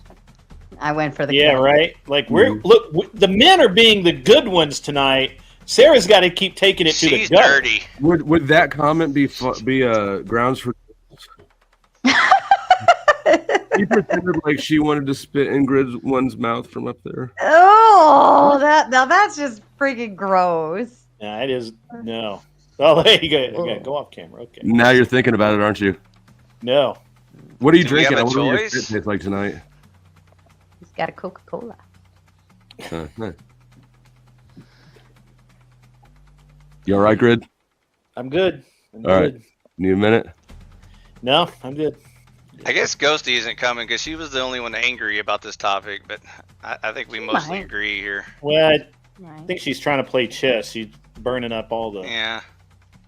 mental energy. I still thought teriyaki was religious. Are you trolling me, dude? Be honest. No, like genuinely, like if you've been following Theology Thursdays, like I came out like a couple of months ago, saying that like, listen, You should use I'm find a not, I different don't phrase have for proof what you for, I did. don't have proof against. Oh, Literally, okay. I don't know.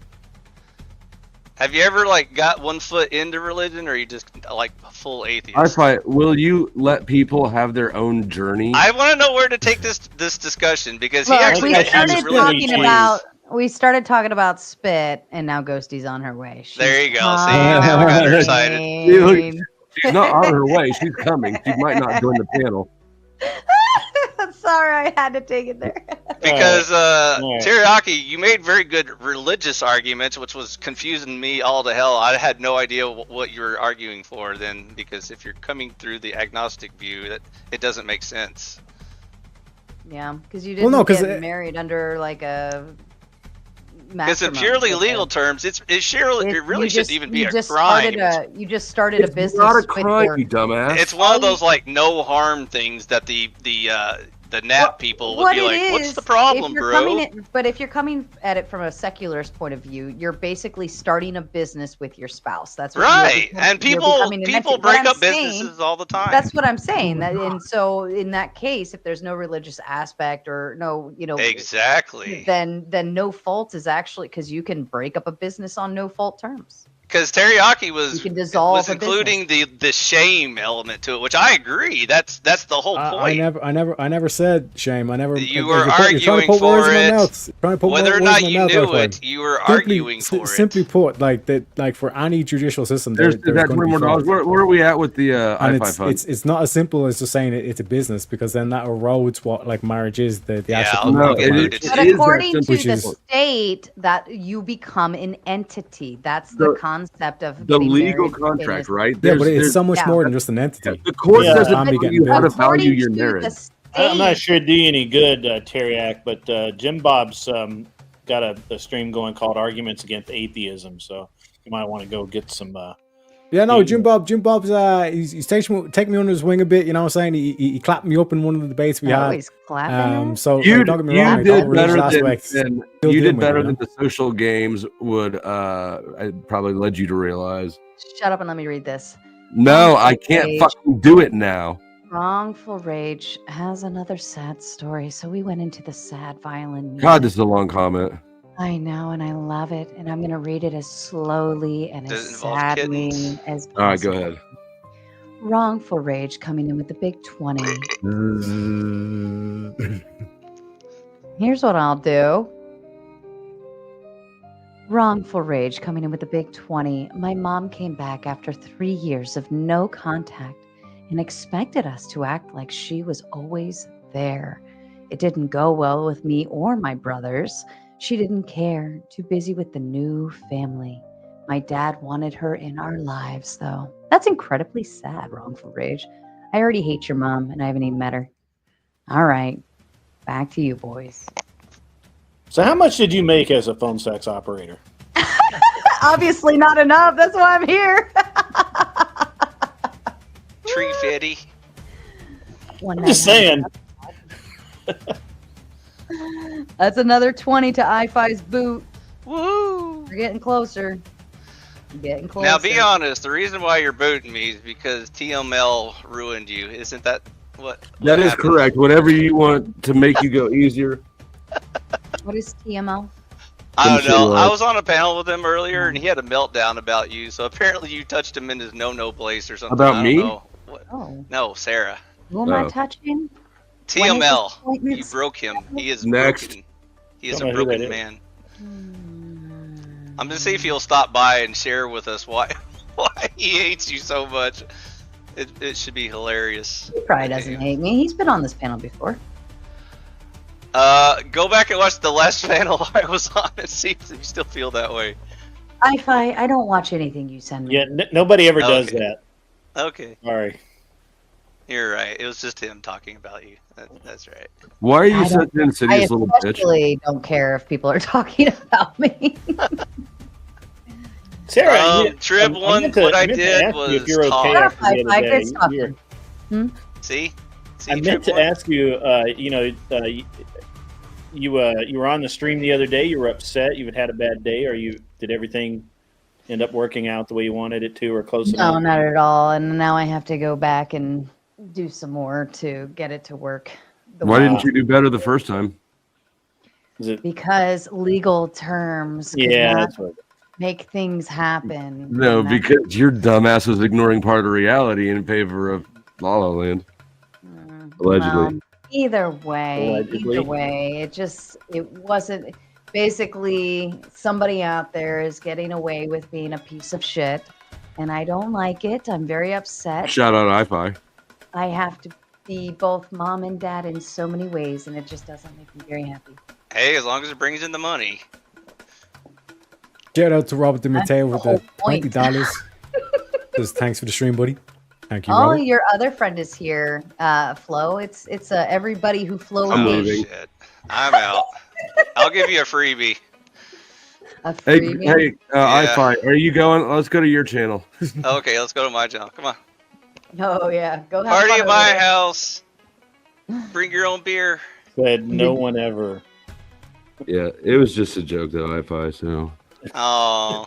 Oh man, That's crushed like where the you. soul right That's like there. where you tell them like, yeah, we're gonna go to the next. I mean, party. I thought that the joke was inherent. Meet us over there, and then nobody goes. Yeah. Just that. Yeah, we're on our way, bro. Okay, I might come back if Ghosty gets on panel. Ghosty's coming. She's coming. She's all coming. right. I'll wait till she comes up. So. I don't want to hurt Flo's feelings. Last way you said that was not appropriate. I'm not. I don't think Ghosty's finished. I'm sorry. I don't know what to tell you. So did you kick him? I took his ball and went home. Oh. He's still connected though. I'll disconnect. No free content over here. So who else has come during the duration of the stream? Not me. You didn't have to cam down and go off for a while? What the hell is hanging behind your head over your left shoulder? What is that thing? It's from this is that from Friday Nights at Freddy's or the other one? I forget which one. My son brought it down here one night and he said this thing needs to be on your show. And so I leave it there. That's what he said. All right, Melanie, divorce. No fault. Oh, nice sunglasses, Mel. Though I'll give credit where it's due. Oh, now it's officially like sunglasses. iFi can't get sunglasses onto a fucking snail, can he? Yeah, how do you put that on? Well, I guess you could. Oh, she'll be right back in a second. All right. So the basis of the question though was, should she be forced to stay? Should anybody be forced to stay in a marriage? Don't you think even happen though? I feel like the right question would be, what is the underlying trauma that's causing Teriak to want revenge on society in weird, dysfunctional ways? Can we unpack that? Yeah, it's simple accountability. That you just used a hot word, but didn't explain what happened to you that would make your orientation towards accountability. So, that's a loaded question. You're basically trying to do some Freudian interpretation that there's some deep-seated trauma behind the decision rather than just the simple logical explanation that there is no actions have consequences. It's illogical as shit. Like, what is the logical outcome that we're pursuing here? Because you break the contract, someone should be at fault. Why? See, this is where the logic breaks down. Why should somebody be at fault? We don't know, because you're not operating out of logic. You're operating out of anger. That has to have a reason. Anger is a secondary emotion. Who hurt you? You're operating from anger. You need to forgive your mother. I've been to rehab too many times for you to try to deflect off of this shit. I can counsel. I'm not deflecting. I'm giving you my heart, Flo. Why? I'm putting it out on the line here, you know.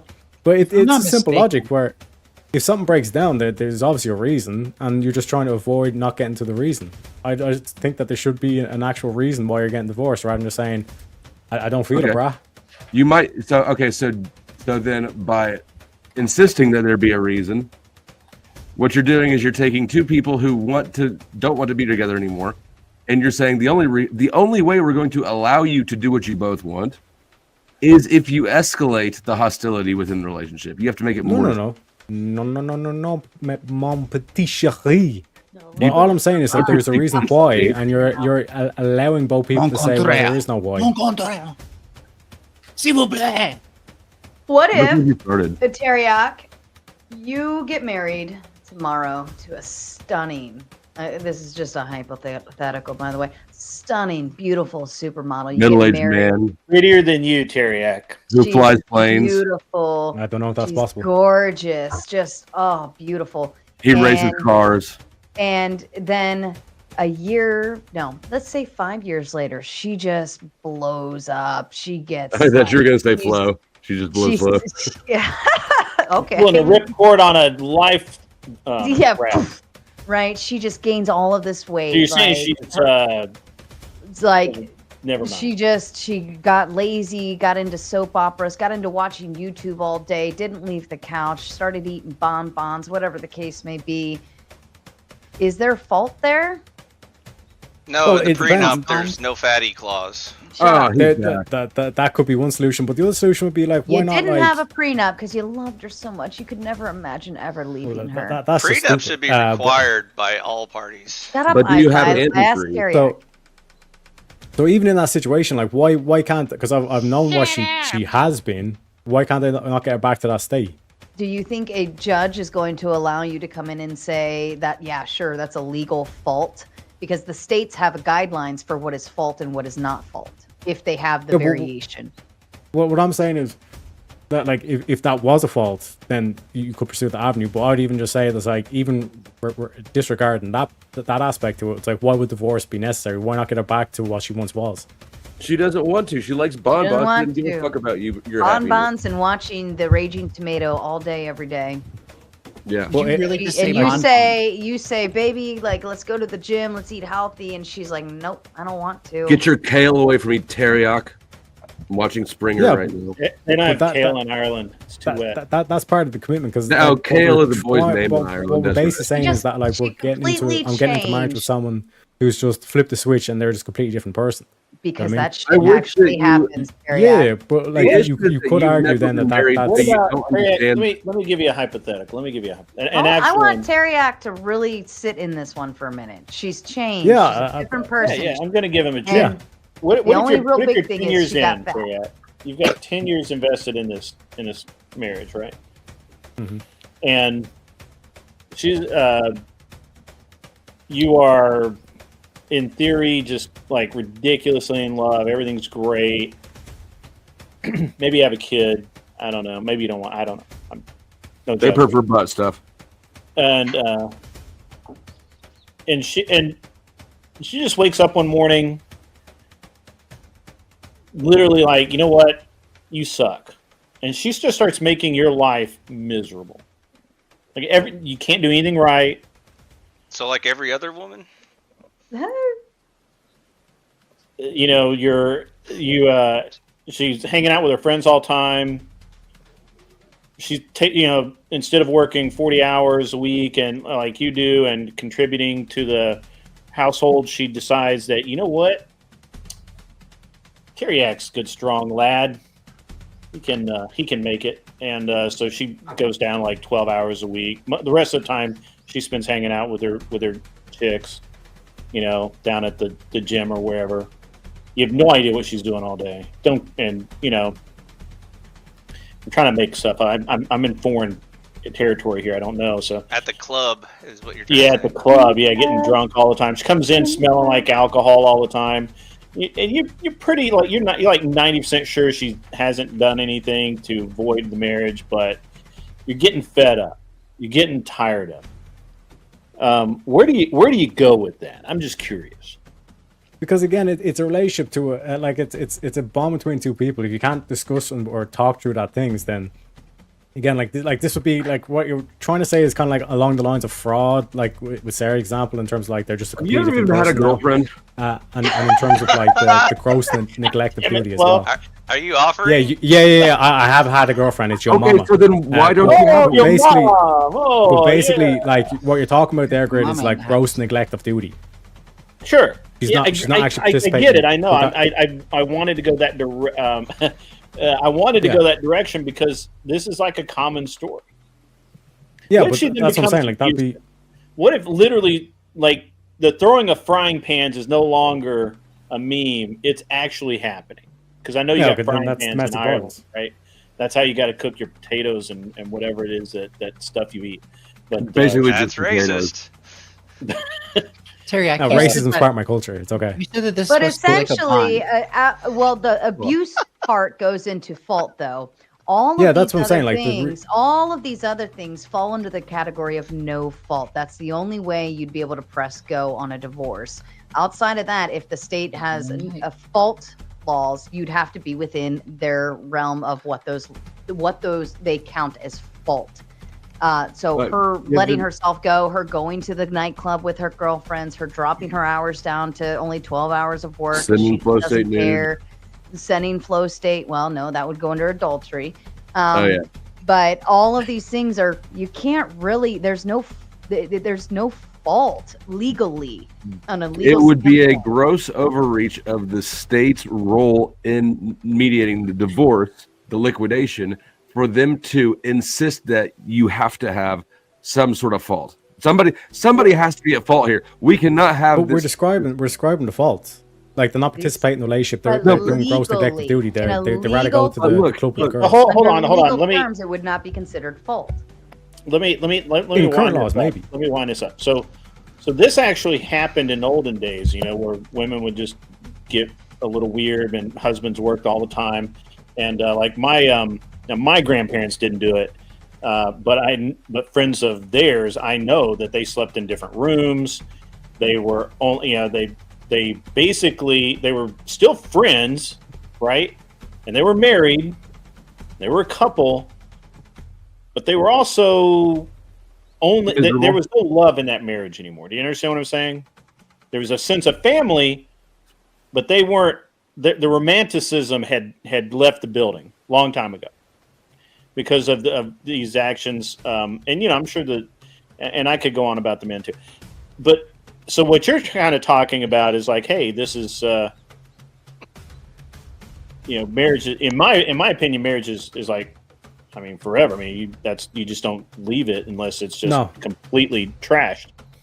So But great. Again, not like- everyone shows not everyone shares my view of commitment. And what you're saying is that everyone must prescribe to your idea of commitment. Like for me, right? Like I could never be a judge on a divorce case because I would unless the woman cheated or the man cheated, I would never ever let them out.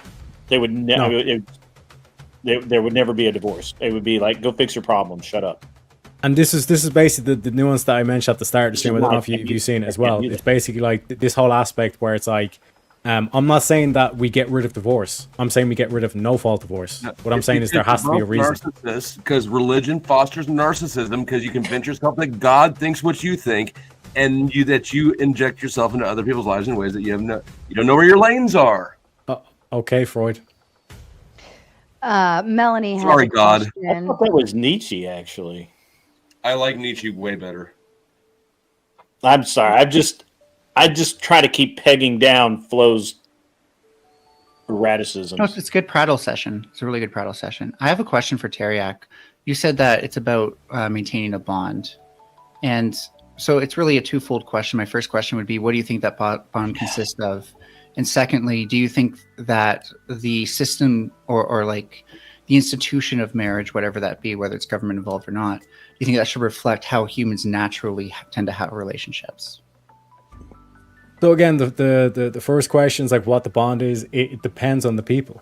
And then the second question in terms of like what does that bond reflect? Again, it goes down to the people themselves. Like what do you agree upon? And that's why we kind of mentioned the whole kind of like discussing how the marriage should end if it does end beforehand, rather than just willy-nilly going into it and not even having that discussion, because you're able to talk through like a catastrophic event of the marriage ending, then the relationship's going to be stronger to it. But if you can't even discuss that, then you shouldn't be getting married in the first place. I think you sort of sidestepped my first question, because I think that there are things that we can actually identify that are part of a healthy relationship. Like we tend to see that people who are happiest in their relationships tend to have lots of these things. One of those things would be trust. Another thing would be intimacy. Things that kind of separate their relationship from all the other relationships they have. Yeah, that make but sense? like I said, in terms of like the start, I don't know if anyone's seen the start. Like I listed off like adultery, cruelty or DV, abandonment or desertion, imprisonment, substance abuse, I mental understand that. illness, I understand. They sexual married that compatibility or withholding. What I'm saying, Terry, insanity, we understand fraud, both gross of this. neglect, But infectious why infectious isn't diseases, that person or conviction responsible for felony. for who they Like, chose these to would all be marry? grounds where I'd say, yeah, like We understand divorce is fault. I'm completely justified. saying truth is a universal component of a relationship, especially having a very long-term relationship with somebody. Trust is what I meant to say. Trust is. And so it's important then that the trust is maintained over that relationship. And I think when it's lost, that's one of those things that you can't really show in court. But, you know, there's no point in having a relationship if you can't trust that person anymore. I've never agreed easily with no could more. prove, like, for example, like adultery, like that's breaking the trust. Yeah, That's but breaking you the chose vows. to marry that person, so you got to live with it, right? It's your fault, punishment. No, again, like you can keep trying to pigeonhole me or try to straw man my position. I'm trying I'm to not against support divorce. you. I've said multiple times I'm not against divorce. The whole point is though, like, why do you want the courts involved in your marriage? You know your marriage, like, better than anybody are else does. Nobody Let me else just- does. Oh, I see you. Thank you. You're against some divorces. Speakeasy. Whoa. Yeah, no fault divorce, where you're saying there's no reason. We're just Why do you But- want a like- judge who doesn't know you court to is tell not owed a you whether or reason. not you're allowed to break up? The court is not your dad. because It's not there's no owed a reason. accountability. You're not providing a reason. Dude, You're fuck saying we're doing this. accountability. There's We're no not reason. in elementary school, dude. Yeah, we're adults here. Like, Jesus Christ. But- The end Again- of your relationship again, is what- fucking okay, accountability. Because One at again, a time, if children. if there was like, let's say a DV case, it's like, well, how do you know that's not just how he shows love? Like we have like judicial system for a reason, Ghosty. They are not overseeing the quality of marriages. They're liquidating assets. That's what they're doing. That's their whole role. It's not to be your mom. It's not to be your dad. It's not to make sure that you're adhering to the terms of whatever. It's literally just to divorce it, because adults who make voluntary contracts are also allowed to dissolve Yes, voluntarily. and you can have uncontested divorces. I'm just saying I'm What's- against I don't no understand fault the divorces. distinction between Do you think every time someone? Do you think every time? Uncontested means that like contested means if flow state, if you file to divorce me tomorrow, I can I wouldn't do that make to you. I can make a counter complaint, or I can say I contest, I don't want a divorce. Whereas uncontested means we both agree I that would we never want to get a divorce you, baby. divorce. So, I know, babe. That means we agree that we want to get a divorce, and then we can proceed forward. Otherwise, and like no the fault, other that person- means that there's whether you contest it or not, it doesn't matter. Right. Oh, wow, really? And old Sarge Finkel coming in with the big 20 says it's better to give to the bratty tomato fund than to a lawyer. No fault is a legal move to leave money in our pockets. And yes, I did express this earlier that when you go into fault divorces, and he says it right here, when you claim fault and blame, the other side defends it. Now you have a legal fight that makes lawyers rich. Nobody wins Right. except the lawyers, and that's it. That is true. Terry, do you think every time someone breaks a contract, they should be punished? there should be accountability for the actions. Yeah. What about when you don't return your movie to Redbox in time? This is a different kind of contract, no? Jeez. They still have Redbox? So is there actually? He probably never did, and wherever he's at. If I'm not mistaken, I'm pretty sure divorce is like a new contract that's meant to nullify the marriage, right? Well, it's literally it's a Illusion dissolving. of the contract. It's a contract. I don't know. Yeah, the contract, the marriage contract, if I remember correctly, does not include anything about it being permanent. That's a wedding vow that you say as part of a tradition. Wedding but the Yeah, license but Flo, itself doesn't require to be permanent. you're punching at ghosts here, not ghosty, but you're punching at ghosts because I'm not saying that I'm against divorce. I'm saying I'm against no fault You keep divorce. repeating that. I don't know why you keep saying that. You might not understand it, but it makes sense. I'm For not the saying that record, she's stuck in the thing gentlemen, forever. No, I'm not saying it's doesn't make permanent. sense. For It the doesn't record, make sense. gentlemen, Ron this Braun, is you need sunglasses, bro. This is a sunglass only panel. yeah. You need to find some. So I my problem with your logic Easy has Terry, hundreds. is would you want the courts being able to tell I'm people who Batman. can and can't get married? I don't see what that's got to do with divorce. Well, yes or no, just on principle. He does. He's not against divorce. I don't know if you heard. Yeah. So, but okay. So on principle, people can enter the contract of marriage willingly. without any intervention from the courts of government, so far as you're concerned, right? Yes. And so why can't they enter the contract of divorce willingly without any But it's not a contract. It's a dissolvement of divorce contract. isn't. Yeah, you need a new contract to do that. You need something in its place to do that. That says this contract is now just dissolved, so it's a new contract. You sign it. Contract. You sign a divorce thing. Yeah, but marriage is supposed to be more than just a contract, right? It's supposed to be a lifelong commitment. Oh, that's don't why start. that's the argument marriage. for getting rid of no-fault divorce. What is this, the church? Yeah, the courts What is only that? deal with What's the contractual part. Let me catch you up. What real is the quick, point of Speak. marriage then? You tell me. What is the point It's of a marriage? business engagement between friends. Speakeasy. It's has a no business value. engagement between friends. Yeah, There according are to two this types panel. of marriage. business Use together. the same word, but we're describing two different things. One is a legal partnership domestically between people. The other one is a religious tradition. They're separate things. Okay, so explain to me what you point to explain to me what the legal version of marriage is. What is it? It's just a contract? It's a contract. Yeah, it's a Yeah, well, that's, legal union. that is the argument against that's the argument for no fault divorce being abolished, is because the point of marriage isn't supposed to be just a contract. Right? But I mean, it's not an argument. It's just a recognition of what is. Wait, what? The court. I'm not really using that to make an argument. I'm just stating what it is. People seem to think. I get you're saying what it is, but that's takes away from what it's supposed to be. We're talking about how it ought to be. You got a not new how it problem. is, right? Like we know that right now it's looked at as a legal contract, but we're talking about how it ought to be, right? Do you think that the courts ought to impose people's value for them in a marriage? Yeah, I think the courts, in a marriage. The court Not has every no contract, the right? court I has don't no look at- consideration in the the problem contract. is you look at marriage. You look at marriage as the same as other contracts. I don't. It functionally it is the same. You're fully allowed to have whatever values or God involved in it that you want. Is and ought. Do you understand the difference between is and ought? Oh, the is and ought thing again. I do you understand understand the difference? Correct. If we're having a discussion about how you something feel like it ought to be something that it's not. Yeah, but I don't that's feel it ought to. So we're at a concept of the ought. Wait, are you? The discussion is if there should be, right? Your argument saying this is how it is isn't an argument to how it should be. Do you understand that or no? I literally just told you that. That's exactly what I just explained to you. So then why is that your answer? Why ought? I just You're arguing explained from it. a change for status from status quo. The I status just quo. explained why ought.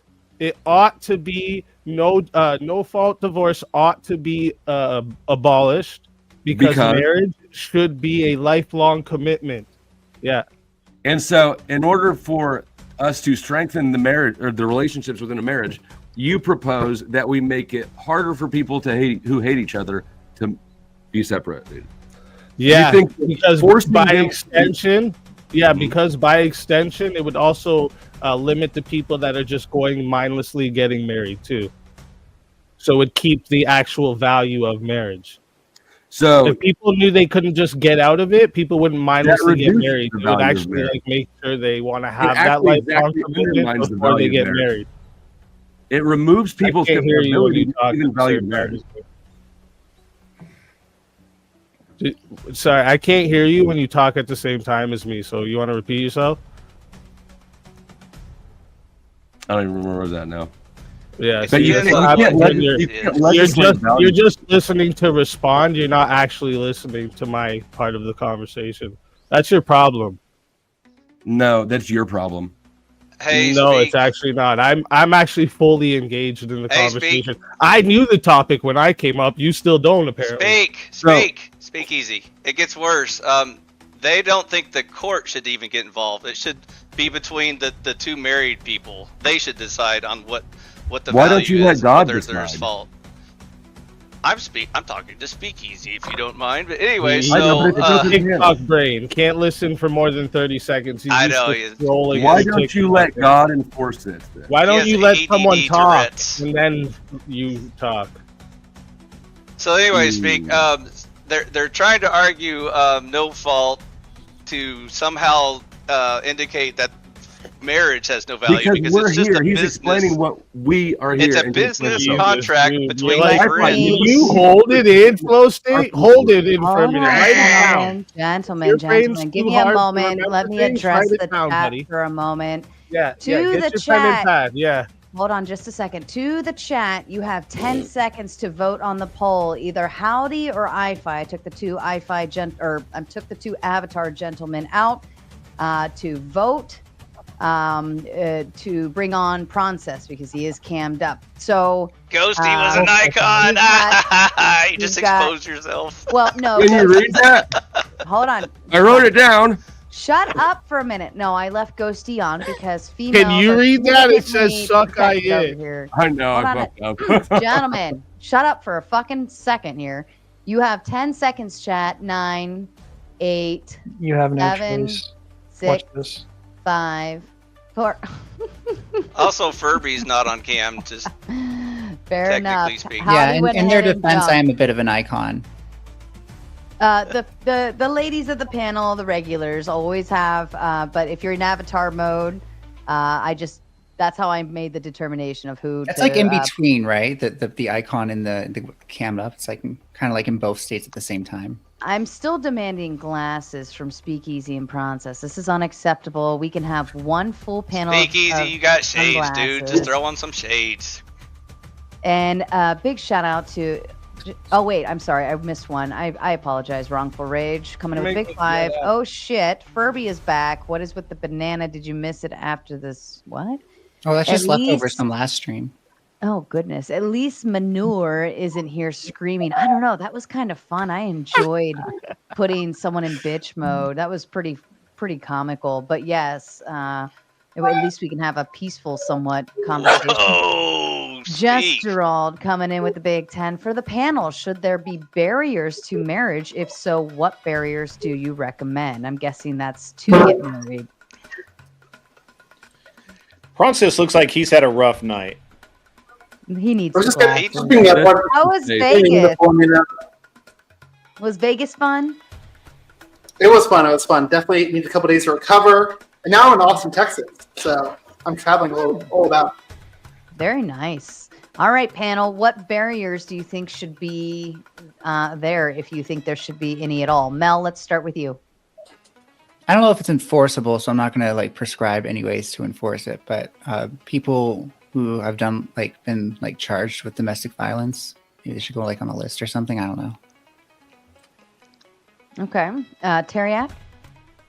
Yeah, I think the whole kind of prenup discussion that we said beforehand, like you basically have it worked out how it's going to end before, and then you don't have all this headache towards the end where it's just kind of like I kind of said, it gets dragged on, all this kind of stuff as well. And then yeah, like what Ferb was saying is like I'd be in favor if it's like if you're convicted off TV, then you're on a list so everyone knows exactly who you are. Fair enough. Speak easy to you.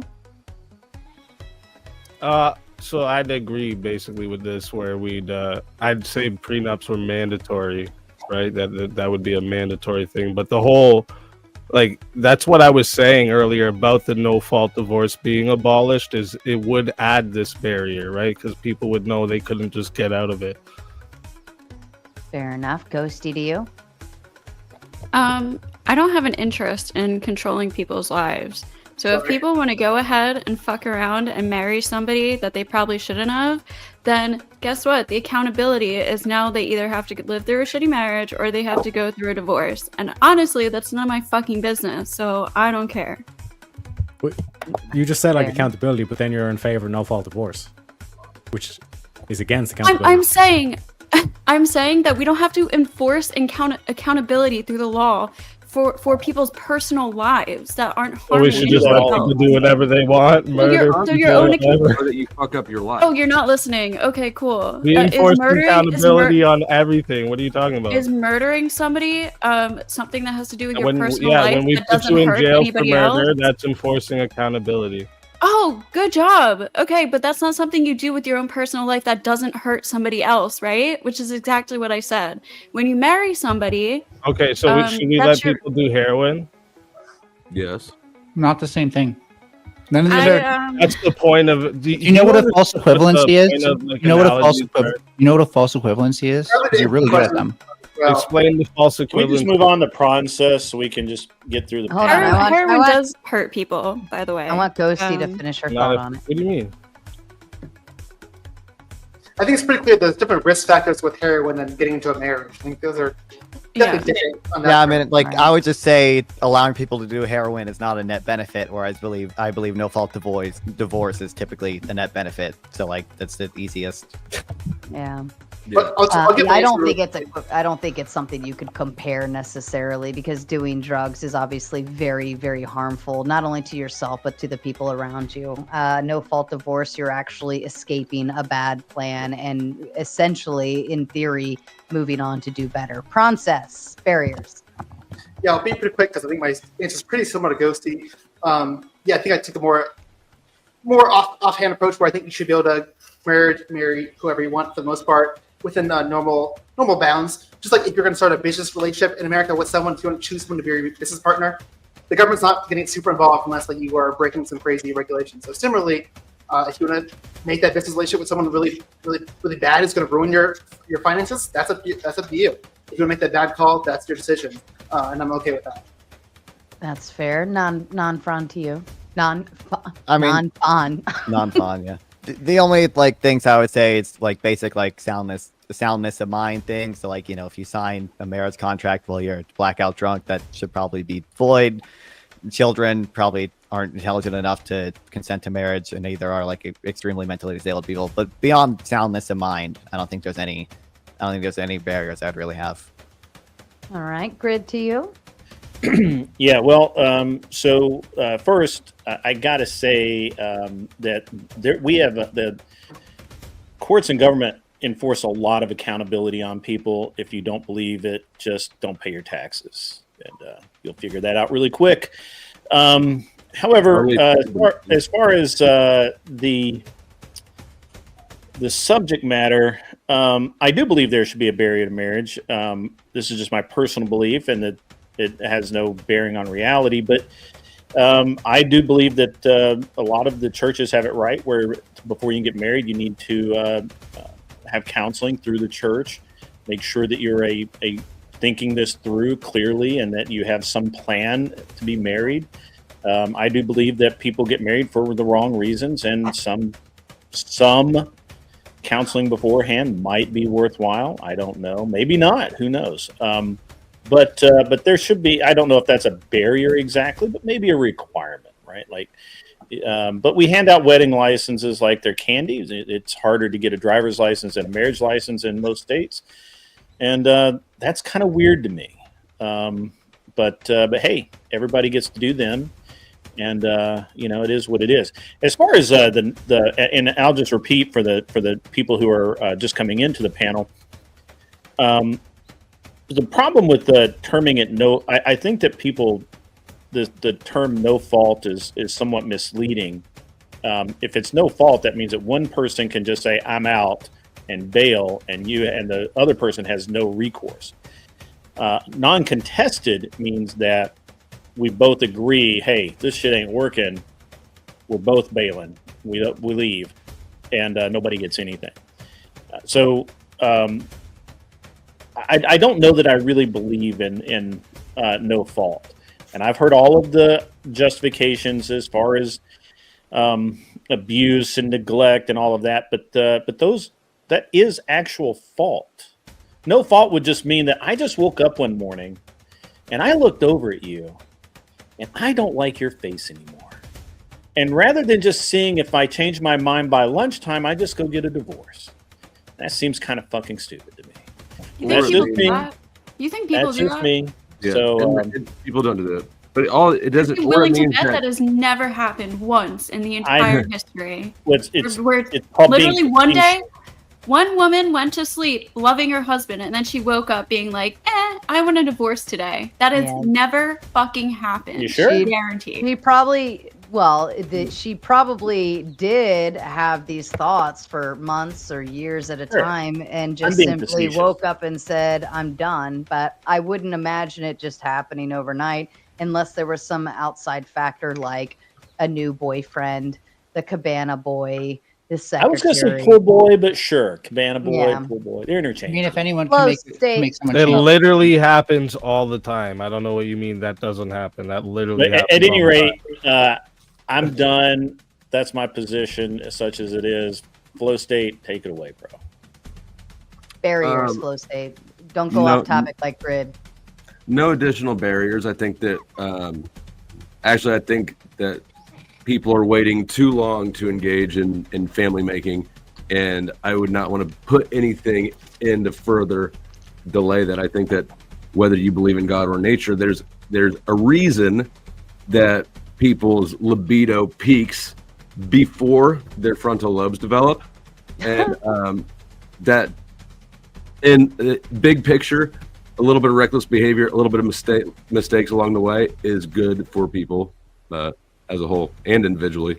So I would not put any other requirements in the way of it. Fair enough. I-Fi? Are you still here? Oh, fuck. Yeah, no, she tried to boot me off, but you can't defeat me. Howdy, I was trying to boot I-Fi, but Howdy just chose to leave. I was like, damn it, I was so close. He was being so quiet over there. She was even rigging the votes. Nice. She was like doubling the votes for me, and they still wouldn't kick me off. Eat it. So, anyways, if there were good and intelligent people, I would say, age of accountability, free will, and hopefully biologically adult. But since the world's full of evil retards, I would say something more like a Ninja Warrior course and maybe like an IQ test or something like that. Ninja Warrior could be fun. And then Ghosty left, but I was going to give her an example. If she can name 3 Pink Floyd songs, then I won't divorce her. Go. Dude, every time I'm on a fucking panel, I listen to rock music. I'm so sick of this sexist bullshit, dude. What am I missing? Hey you. We're just another learning to fly. In the wall. That's okay, Tom that's Petty. 2. Isn't that Tom Petty? No. Dark Side of the Moon's an album, sweetheart. I know. I wasn't gonna say that because I'm trying to say Pink Floyd isn't like one of my favorite bands. Which you were here. 3, Ghosty. Hold on, I'm trying to name. I know my favorite one. Is that really long? Year after year. I can name Money, but No, that's a radio. Everybody knows. Something that only. I know. I'm trying to name that really long one where it's like. You didn't say B-sides. What is that? Okay, really? I want a no-fault divorce, Ghosty. Too late. You know I want a no-fault divorce. Shut the fuck up. You know the really long name that has like 5 parts? Oh my god, what is it? That's my favorite one. Well, while you're thinking about that, Carney's Ride comes in with the big 2. It says, what's with all the shades from everyone? Everybody's wearing sunglasses. I couldn't be more proud of all of the compliance from all of you. It's none of your fucking business. Grid showed up with glasses. Flow State went and put on a welding helmet. Teriyaki conveniently put his on along with me to join the crew. Speakeasy joined and threw his on. Melanie, of course, did hers as well to be compliant. Ghosty showed up. Not only did she cam up because I made the threat of avatars getting booted, which she was in the safety, but she immediately threw her sunglasses on as well. And Nanfan and Princess decided to join the crew. Don't forget I-Fi's little. I don't know how it started, but for some reason, when I don't Flo even and I have are on hands, panel and I together, the found glasses shades. haven't come out. It's Shine On You Crazy Diamond. That's the one I'm thinking of. That's good enough. Okay, we're still married for now, but just I was barely. wearing these beforehand. You look like Tom Cruise from Risky Business. You should be like sliding across the floor in your underwear and socks. Just right take now. those old records off the canceling shelf. Yeah, you asked for it. You got another moolah. He looks like a Finkel- hungover soccer dad or something. He does. He looks so. He looks rough. like he's had a rough night. I mean, rough. I'll read it, Finkel. The prophet Steve Martin saith, to break up, you say, I break with thee 3 times, and put doggy poop on her shoe. What? So, anyways, back to the That's topic. your super chat. That's your super chat, Sarah. Oh, thank you. Finkel I just coming in. read- I think he would much prefer it if I read it. I-Fi. Okay. Put lotion on your hands. It puts Or the else lotion. it gets the hose again. I don't have it downstairs right now. I actually took it upstairs the other day. Finkel coming in with a big 20. The prophet Steve Martin saith, to break up, you'll say, I break up with thee 3 times and put doggy poo-poo on her shoe. Yes, and for that, Finkel, I think you deserve one of these just for shits and giggles.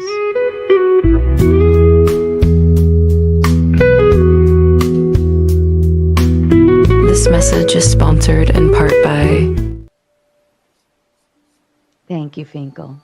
Everybody say thank you, Finkel. You got the Thanks, horse. Finkel. All right, back to you. Melanie, I believe you had a thought to add. One of these days, I'll figure out what this stream is actually sponsored in part by. But so I'm just a little disturbed because I see like some perverts on panel who are just like, I just want people to make families and shit, and it's like, you know that like feminism has happened and like women are like getting careers now and stuff like that, and you don't just want to like enter your idealistic like women being domesticated into raising kids and doing your dishes for you, right? Free slave labor. They want to like have their own lives as well. We're tired of you. Yeah, speak easy. You're making my face Get warm, ready dude. to tap in, buddy. I'm gonna go to bed early tonight. I gotta trip. It's tomorrow. because the fox started talking, isn't it? He's good at clearing out panels. I'm just saying, like, you guys are always so worried about what we're pushing kids to do. Maybe we should stop pushing kids to get married. What the fuck? What? Did you not hear earlier the fact that I said no fault divorce being banned would actually stop certain people from getting mindlessly married? That's my point. I don't want a bunch of people that don't look at marriage as a lifelong commitment to get married. I don't think many 18-year-olds know about no-fault divorce. What are you talking about? Who on here said they want kids to get married? Flow State was all like, well, we need as many families happening as possible. And it made That's me saying think, he wants kids to get married? I also blame Flow State. well, he said he doesn't care if their prefrontal cortex was fully developed. You know how old you are when in your head or what? Like, come You're on. 25. You're 25. Flo. Some of those thoughts you get made up in your head, you got to keep those to yourself, man. They don't make no sense. Nobody's trying to force kids to get married or trying to cultivate. I didn't realize that you triggered anyone that bad, Flow State. Me? Again. Yeah. Oh, I trigger lots of people. He triggers He's me. inspired me to come up with another great barrier. Wait until their prefrontal cortex is actually developed. But Flow Again, State, what's worth? You don't trigger me as much as Furby. But you want kids to be able to transition. Because that's different. Oh boy. Again, Easy, you're really smart. Transition doesn't want adults to get married. Speak easy. You sound really smart until someone knows what false equivalency is, and then once people figure out what You can cut your dick off, but don't you dare get married. 18-year-olds, you're too young to get married. You're very 12-year-olds, strong. those kids off, yo. You're very Go, strong girl. until people realize what a false equivalency is. And Shut up. Just all your arguments are just false sense. Pick equivalencies. an argument that dude. makes sense for once. Have one argument, please, that isn't just a false equivalency. Just one. Back on topic. When is the prefrontal cortex actually does it close? Is it like 25 or something? 25, yeah. Isn't it then? I think it's fully developed at average. about 25 for most people. On I average. still think some people have a little more ways to We go. really want I don't to think mine's develop coming that. in. Dude, when is yours going to Does develop? that limit your fun? I'm just curious. Hmm? Never put any thought into it. We're gonna be So- answering this What, question sorry? all night. Melanie, are we kind of proposing upping the age in marriage? You should start imposing Yeah. like a swear jar, People but like get married a at timeout 38 jar. anyway. People who ask that question from now on, they got to pay like $1 to the swear jar, or else. they I get- actually just sent another. I put in another dono goal to sponsor the Sunglasses Crew. We are officially the Sunglasses Crew now. So, yeah. But if somebody else That's the best name you can could come up with for us. That's what they keep saying. You'll receive What's an cool invoice. with that? in your- But in that your- always wins, and that's what they've been saying. It's the Sunglasses Crew. Flo I'll send wanted to you. be I'll send you called the invoice, cool Sarah, for my kids. cut of this. I want to be called the Oh, we're congregation. taking all the donuts? Got it. Yeah, great idea, Sarah. Oh yeah, we're splitting them. Yeah, be better. Yeah, that's obviously the point of the Sunglass Crew. Why else would we be doing The this? Shades Crew. Oh, the Shady Bunch. Institute sunglasses only panels. Hey, Speakeasy. What up? Help a brother out. So, I asked Grid to help me out earlier, but I think he's stumped. Can you make sense for me why the religious people would be arguing for no fault, but the secular agnostic is arguing for Why do you want to fault? play this semantic game, Sci-Fi? Is your name Speakeasy, retard? Wow, Flo Shut up. really can't let people talk. Bro, relax, bro. It's okay, bro. I have listened to him ask this finish. stupid question. At least someone let him finish. Poor guy. Come on. So you know how he does with the questions. So can you make that make sense for me? Because I'm totally confused, dude. So you said, why are religious people arguing against no fault? No, they're arguing for no fault.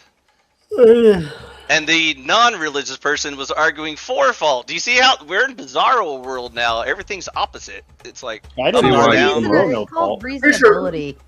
Finkel coming in with the Big Ten. If this is the Shady Bunch, Exactly, Speakeasy must be Alice.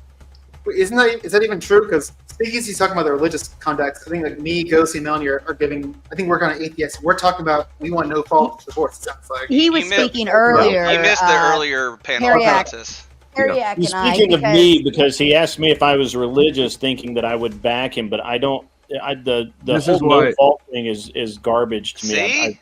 I think it See, needs that's to why be. I'm so confused. Speaking. This is why you make need it to make interrupt. sense. You were asking a question to somebody who did not know what you were referencing. Make it make sense, Speakeasy. Help a brother out. Well, please. I would have to hear. I didn't get to hear Grid's reasoning. I'm sure Grid gave his reasoning to this. I mean, it's pretty simple. I believe that no fault. Well, first of all, I don't see why secular people get married at all, because Wow. it's a covenant before God and blah blah blah. I got a whole speech about that. We don't need to go into it. But if they choose to get married, in a courthouse, then it's a contract and it can be broken like any other contract. So at that point, as a religious person, I don't care because I'm not going to hell. You are. That's the easiest way. Your religious beliefs don't do That's anything not the argument. to it or prevent it from being. It's not saying you can't break it. It's saying you can't break it without I'm trying to reason or I'm fault. trying to condense It's very that whole vindictive. By the way, that's incredibly vindictive to be like, well, you're going to go to hell anyways. Well, I'm sorry that you are going to hell, but you are. Well, from a religious aspect, like I will say that, like You're going to waste your life on God. Well, hold on. The Catholics And you're believe gonna that live you're- without him. Hold on a second. Yeah, 'cause he ladies doesn't and exist. gentlemen. I have one rule. You'll learn all about that. Are you not listening? Sorry. Go I ahead. have one Yeah. rule. I don't speak What is much, it? but when I do, you shut the fuck up. Oh. Like in the Catholic world, your marriage is not an actual marriage under God if it's not done through the proper ceremonial procedures and all of these Correct. different things. So yeah, it would be fair for a person in a religious aspect to say you're going to hell because you're technically living in sin your entire marriage if you're not doing it underneath that ceremony and based on the Catholic procedure. So Okay. it would be fair to say that. Now, would that apply to you? Well, if you don't believe in God and you don't believe in the Bible or even Catholicism at its finest, then it wouldn't matter, right? I could sit here and Sure. tell you till I'm blue in the face, you're going to hell, and you're like, I don't believe it. What's it matter? I just wish Yeah, they could use and the same again, logic when they call them a sheep. I'm not angry about you. I'm not angry about your choice. It's your choice. I don't care. It's You'll be angry when you miss those I'm not virgins. a forceful religious person who believes that I must force everyone to believe the way that I believe. Which is why generally, and as I told Teriak and I told IFI, I generically do not argue this from a religious. Matter of fact, I never argue this from a religious point of view because of that very reason. I will argue that no fault is stupid. If you want to have non-contested, I agree with that. But one person just should not be able to just say, I want out and just go. Right? Do you think? Pardon me. Let me rephrase. That's not exactly what I mean. One person should not be able to. I'm sorry. Are you being rude? You dumb Hold little. on, Mel. Be nice. This guy doesn't know how to land a plane. This guy does not know how to land a plane. Fucking brains. They can't Furby remember. gets to talk over If you people, can't put it Grid into 30 seconds, they Dude, won't remember it's it. cool, man. I'm It's writing cool. a book on I gotta this. jump It's anyway not- here in just a You're minute. all So I'm fucking gonna get this retarded. strange up, TikTok but he brain. doesn't 30 know. seconds. You can't go past it. Just shut up and listen to someone for once. Holy It's, fuck. Can you clarify what part you said and then tried to rephrase? Like, you don't think one person's being what I was, believed. what I was trying to rephrase is that I don't think that you should just be able to wake up one morning, say, "Hey, I want to get a divorce," go down to the courthouse, get a divorce, not have to give a reason, not have to say anything, nothing like that. Just walk out of the marriage, and the other person has no recourse, and they just have to take it and accept it. I don't believe in that. Now, that's just my personal opinion. Now, uncontested, where you both go, "Hey, I don't like her, she don't like me, we're splits, we're done." I get that. That's totally cool. But if you are going to have no fault divorce, that means no fault means no money, no support, no nothing. You walk, you get nothing. That's the end of it. And you can't come back later and say, "Well, I need to get in this dude's wallet or this You girl's think wallet." that one party should be able to keep the marriage together against the other party's will? No, but I think that if one person is like, "Hey, this is I'm out of nowhere. I don't know what's going on. What the hell?" At that point, if there's no reason for it, then there has to be. Then the reason needs to be. There has to be a reason at that point, right? Well, I mean, You're not you- no fault at that. Contested essentially just turns into the person who Yeah. filed just having to give solid why I hard like- reasoning. It kind Yeah, of I turns like it into fault. Contested, uncontested, much better yeah. than no fault. No fault, I about, think, I is just don't- weird. What about I don't love you anymore? Is that not a reason? Well, I still no, love it's you. not. Why? It's not a reason. Because That's not a fucking Hey, reason. Hold on. Times Yes, you're with I'll answer. someone, you could be with them for a whole year, and it's a rough year. Things are going bad, right? People go. Yeah, through dude, I shit, fucking know that right? shit. I'm talking about you So then, literally yes, fall out of love. sometimes you can feel like you're out of love because Okay, of the I know rough you like thing to you're use going these through. But if you actually just made it through that shit, you'd come through stronger, right? You How can did do all your this wife condescending shit. What but if maybe you go like through that shit? What if you educate go through that yourself shit before and you don't thinking love know that everything, person right? anymore? Yeah, but So here's this again- man, but Again, Toasty. it- Toasty, look, why? nobody likes the truth, man. You can't hear fucking something for any time. Period. Like, Maybe those it's instances- just- Hold on, guys. Sometimes Well, people don't magically fall back Let me into love ask either. the question. If you're- Let me if you're ask saying- let me ask the question. Why do you get married, Speakeasy? He doesn't. Why would you To commit to commit your life, I'm sorry, to that commit was your funny. life to your partner. That's why. Why To do you start a marry her? family. Why did you choose her? Because you love her. What do you mean? That is Right, That but is then- the intent. What I'm Yeah, saying, yeah, listen, but Now we're I'm gonna have to put get it into in all a- this hold on. esoteric. Can you Hold actually on, I'm fall gonna out put of it love in with a. somebody? Let me and all put it. Pardon me for a moment. I'm gonna put it in a more of a contractual viewpoint here. If you and I intentionally enter into a contract of marriage from a state's perspective, A commitment. because we loved each other, then when love is no longer there, now the contract is you have, because it's broken. Right. So that's where, if you look at it from a legal standpoint, if your intentions were to marry her because you love her, then Yeah, but therefore, say if now, those let's- intentions, if that piece is Well, no longer there, let's now walk the this contract down is a no little bit longer more, though. Let's walk this down a little bit more now, Sarah. Now, not only have we been married for a certain amount of time, we have a kid as well, right? So maybe the love isn't as strong as it once was, but your kid growing up with both parents and seeing the love passed between the parents is more beneficial than it being split apart. And we have stats to prove this. Cap, 100,000% you're wrong. Do you want to take it or do you want me to? Go for You it. can go. Flo. You can do it. Let me read these real quick. Plumpy coming in with the big 10 says, "Keep Christ in Christmas." I love that you say this every time. It's beautiful. It is a kind reminder to everyone that it's not just about buying shit and hanging up lights. It's about Jesus is born. Okay, I love it. Thank you. And Wrongful Rage coming in with the big 5. I fight. Don't make Teriak pull out his. Pull it. Say that word again. Pelele. Thank you. A Shillelagh. weapon and a walking stick. Thank you, Wrongful Rage. All Just right, no go ahead, shenanigans, Flo. lad. So hold on. So Hold on. Hold on. I got to answer Flo's question from earlier. I kind of just wanted to listen to everybody else for a minute. But can one person force another person to be in a contract? Absolutely. We do it every single day. Yep. I'm about to do it with my tenant. I'm forcing them to either continue to be the tenant or pay me a bunch of money for breaking the lease. That we absolutely do that every single day. And we both entered into that lease. We both entered into that contract of our own free will. And if you want to reduce this down to a contract, clauses did you put in a marriage contract? That's my point. Right. There are no there's no clauses there. Hey, don't know. I buy it's not your turn. Grid, can I follow up your question? No, with you another can't, one? Hold on. I want Flo to finish on his response. I'm just pointing to out that we easy. do absolutely enforce contracts when people don't want to be in them. We do Right. absolutely. And that's when the contract becomes the relationship between the parties becomes adversarial, which is contrary to the spirit of marriage at all.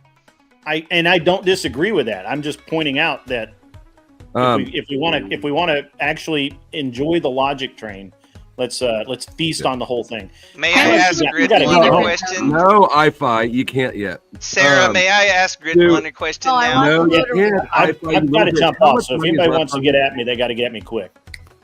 No, what I want to say is that if you have two parents who want to get divorced, and then you force them not to get divorced, that's not that's not a let them get divorced.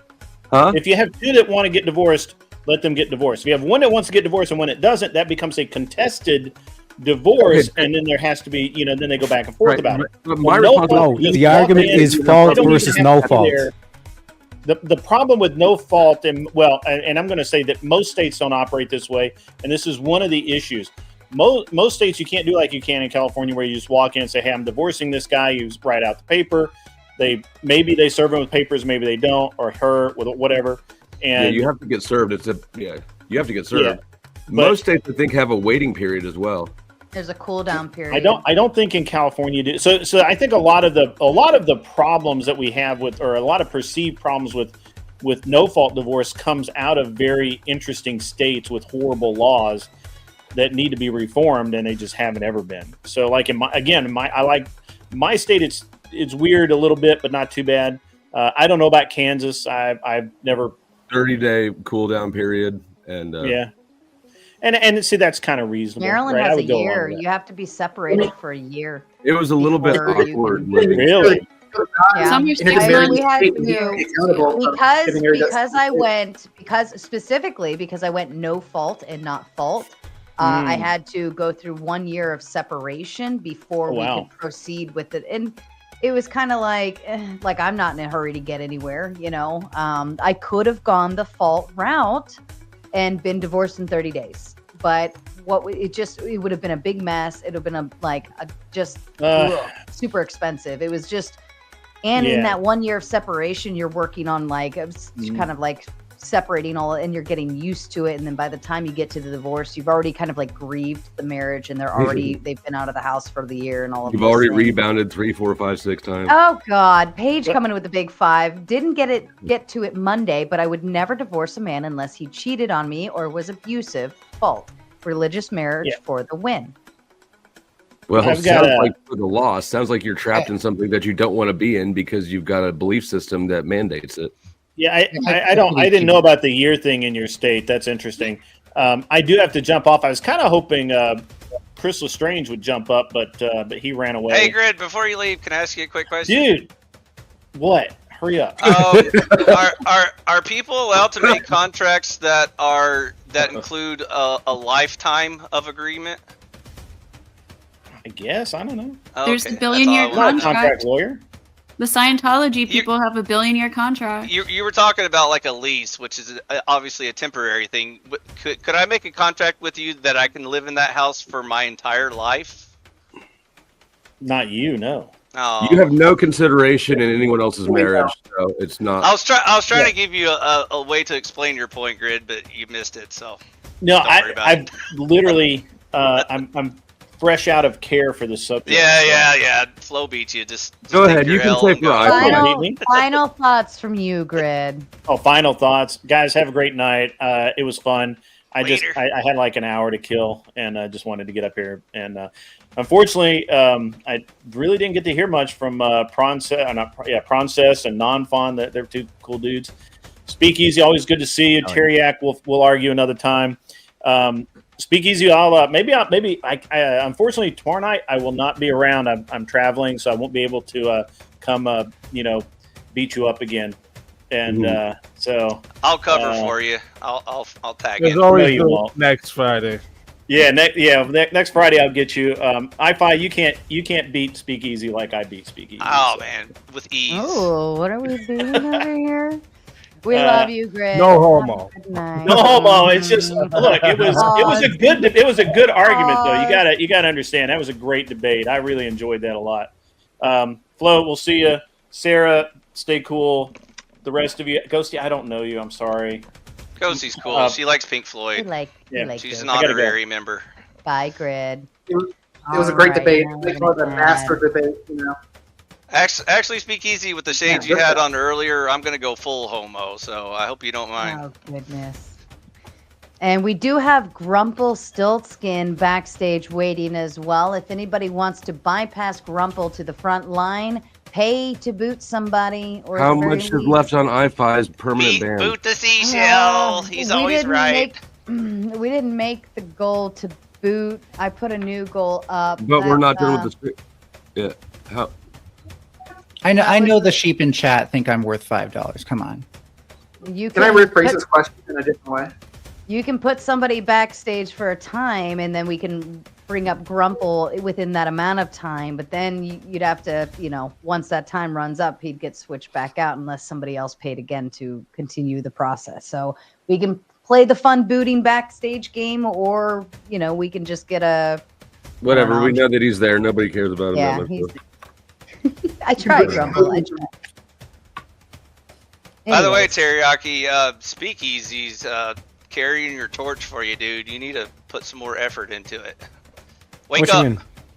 He's making all the good arguments for you. You're not even Princess trying. is talking. Let Princess talk. I'm surprised. What was I doing for like the first hour of the show? I want to rephrase this question in a different way, because I can get the philosophical take. I'm wondering, in practicality, I'm wondering how this would actually work. I can't envision a good relationship where it's like the guy is like, no, we can't divorce. I'm not allowing it to happen. And that ends with them culminating. Okay, so let me educate the lefties on panel, because they don't seem to understand the prompt. The prompt is not that we outlaw divorce. The prompt is that we outlaw no-fault divorce. We outlaw some divorces. So only sometimes would we enforce people who want to be separate. Yeah, in the case of no faults. Right. Versus People fault. to go through court, prove fault, spend a bunch of money, or get create. Yeah, the problem is you all see this as trapping. Wait, you all see this as trapping people in marriages, but it's actually about making lifelong commitments a lifelong commitment.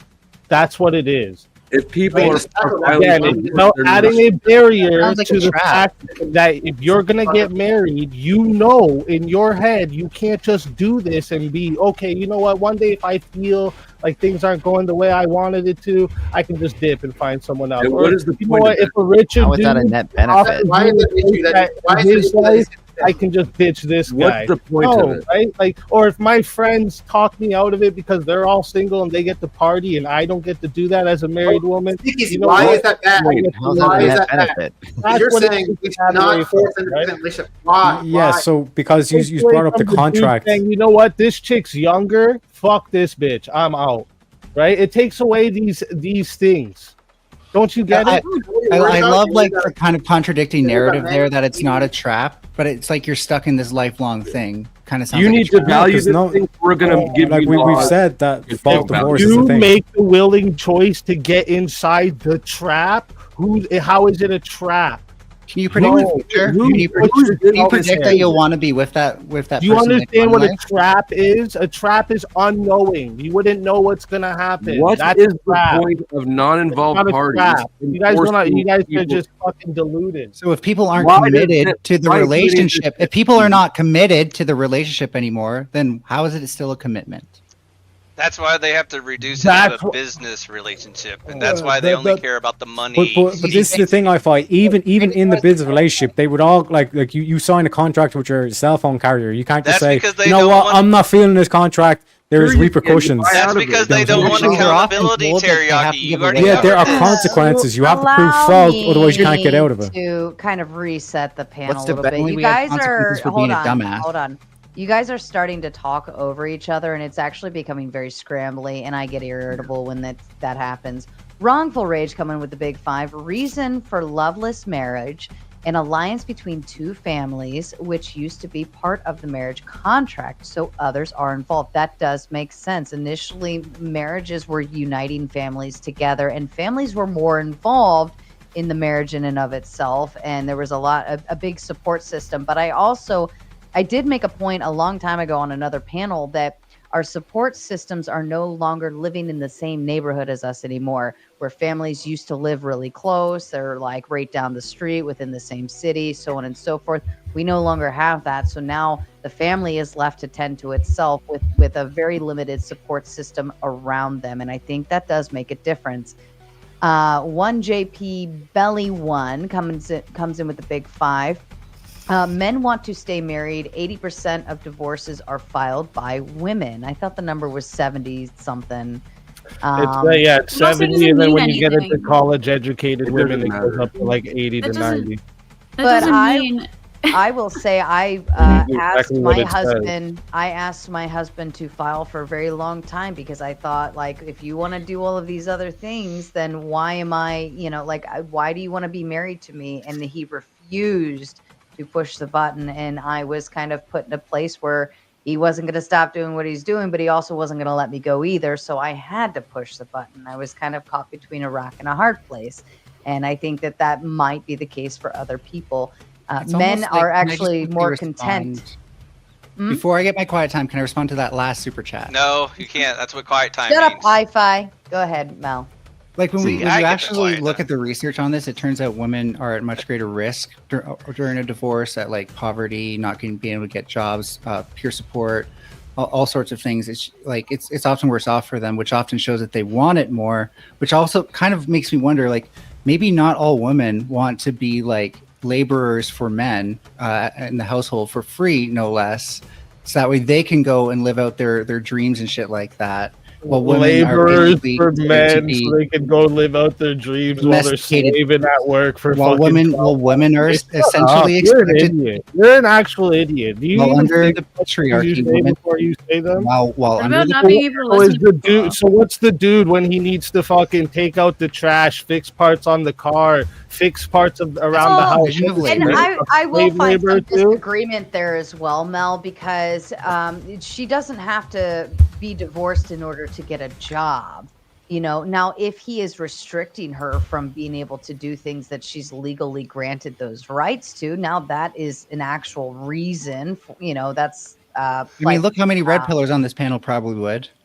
But what I'm saying is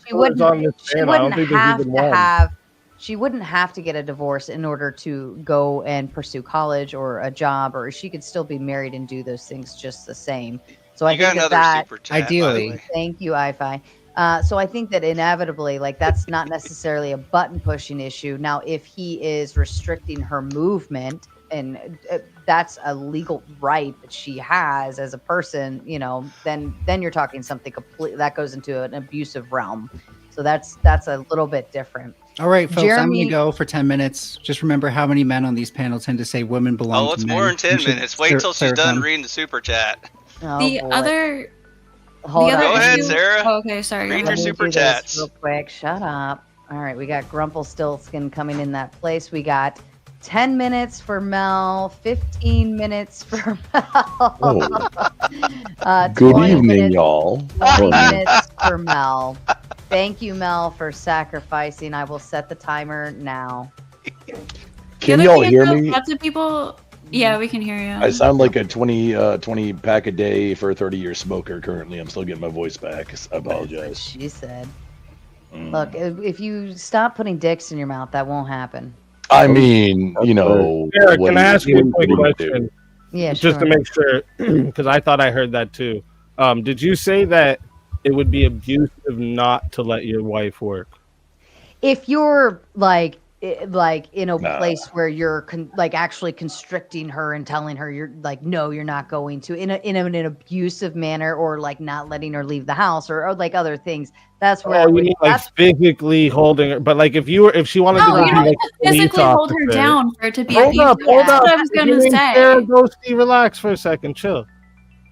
Okay, well, So like if she wanted to go be a police officer, say, and the husband was like, no, you're not doing that shit. I don't want you out there risking your life like that. That's a little extreme. That'd be abusive, certainly or no. Oh, okay.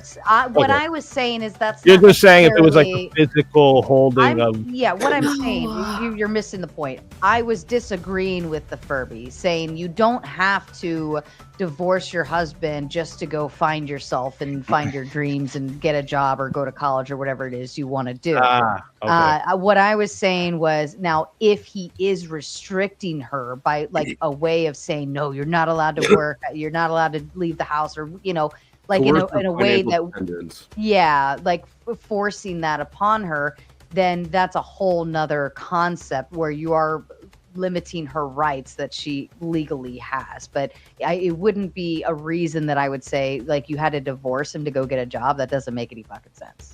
Marriage is Another 5 onto Furby. Go ahead, Ghosty. Okay. So the other issue is that a lot of people, like especially the people who want to abolish no-fault divorce, they don't recognize emotional abuse. So just you don't have to physically restrain somebody from not getting a job in order for it to be abusive. You can be abusive in ways without physicality. That would be fault. Again, when I was reading out cruelty or domestic violence, physical, emotional, or psychological abuse that makes living together intowife That's even again dumb would be though. fault. Emotional abuse this is such a subjective thing. Like, are you gonna say like if a wife was like nagging a husband to do something, and he said, "Shut the fuck up! I'm not doing it right now." Emotional Fuck abuse. off. That would be emotional abuse. No, that's not Nagging. emotional Okay, so abuse. Explain to me what emotional abuse is. Emotional abuse is when you're controlling somebody, you are verbally abusing them. Vague. That's like, why would anybody need to explain this though? The point is that no. What does that mean? Yeah, you should have to. You don't need to explain it, justify because, how you like, manage you're your relationship. saying that it's because someone in the marriage has the final say, so they're controlling, right? If a husband says, "No, I'm not. My wife isn't going out to the clubs dressed like a skank," and that's Why do you have to use fucking gloves? Like, oh my god! This is the thing. It's very. You go to these fucking super niche things that don't apply to like real life fucking situations. Even at that, if you That's marry not a a real life woman, hold situation. on, stop, Speakeasy. Why the fuck would you marry a woman that's going out to nightclubs and dressing like a hoe? What if my wife went and hunted polar bears without me? Well, Sometimes You guys make me think you've never lived life, like, ever. But because everybody's difference human, between- right? Sometimes married women will have single friends, and their single friends will try to get the married women to come do the single You shit. watch too much TV. And I'm dude. asking you, in that situation where the woman says, "Hey, can I actually go out with my friends to the club tonight?" He's like, "No, I'm not going out to the club. What do you think this Why is?" is he not? Okay, what if Well, I she's think there's a there? difference. No, There's that's a not difference the, between, why are you like- asking me a question? I'm asking you if he says that, is that emotional abuse? It could be abusive, yes. It's controlling. Okay, see, Yeah, it like, could be. there's a difference So this is between, why like, emotional boundaries abuse is and not a good controlling standard someone, to have right? because it's subjective and it all could be. What if She doesn't need a justification. repeat These that, are voluntary relationships. Speaking There's a difference between like mostly marriage One as a at a time. contract. Speak easy, And- shut up. It's totally fine. to do Easy, this thing. shut It's totally up! fine. But you interrupt everybody. That's what's the issue. It's problematic because there is the potential for abuse. Yeah, that's why we're saying that's a problematic thing. You're kind of implying, yeah, it's totally fine. We don't have to. Yeah, be concerned it's about this at subjective. all. Yeah, but Bronze, You're I'll like- remind you again. between- Me with you. Stop. That's I'll the remind you. It's a difference Please, between can we boundaries let and controlling. a person finish their thought, please. Princess, I don't know if you concluded or not because I couldn't fucking hear it. Grumple's So doing. if you wanna finish, Prawn, go ahead. I kind of wrapped it up, but I think it's right there. The point we're trying to make is there's the potential for abuse. That's why we say that is like maybe problematic behavior. The way Speakeasy is speaking about it is like, oh, this is never concerning at all. It's nothing we have to be worried about at all. We're saying there's potential for abuse. So yes, we have Really bad argument. Yeah, but wait, one sec, because I just want to remind the panel, because this is again that has happened. We're not saying we're getting rid of divorce, we're getting rid of no-fault divorce, but by saying, what if he's abusive? That's fault, you dumb fucks. Sure. We're talking about the nuances right now of whether it's okay to say to your girl, you can't go do this job. That could be abusive. Yes. I don't know why that's complicated. It's hard to prove. It's really But hard that's to not the topic. It's no-fault divorce. My turn. That's the point. That's the point, Teriak, is that fault, I already explained it to you earlier, is incredibly difficult to prove. Especially emotional abuse, or how can you prove that he's not letting you go out or see your friends or even get a job or whatever you have to prove it if you're demanding a fault. This is why adults should not have to justify this shit to anybody. You're a person, you're autonomous, you entered into a voluntary relationship, you can leave that voluntary relationship. For this example, 100%. No, hang on. I've been standing by for a moment now. For this example, 100%. Nightclubs are degeneracy. It's for single people. If you're married, you're on a team, and you should not be putting yourself in a position of what is this compromise? What if you go to the club with your spouse? There's a difference between someone setting boundaries and someone controlling someone. So you can set a personal boundary, like, hey, if you go to a nightclub, that's not. Oh, one at a time, one at a time, y'all. You're wrong. That's what why if your wife I gets a made job at a nightclub? This is why I What are you made gonna the do? Tell her point. she can't have a job? This is why I made the point that if you're marrying a person who is regularly going to nightclubs with her girlfriends, and then all of a sudden you have a problem with it, well, that's who the fuck you married, right? Now, I'm not saying that it's right, but I'm certainly not saying that you can like suddenly demand change, or that change should have been established before you fucking married the bitch and made her. Your recourse is to leave the relationship, right? You don't gain the control over her life. You still maintain your own autonomy as a she. You're all adults, and this is the West. We're not in. Yeah, marriage is supposed to be about commitment and sacrifice, right? That's the problem. According to who? You guys want marriage to be like this willy-nilly thing that if it's not like rainbow and roses and unicorns, that's not what we're fucking talking about. Stop strawmanning. Ego and let go of That's control. what you want it to be, right?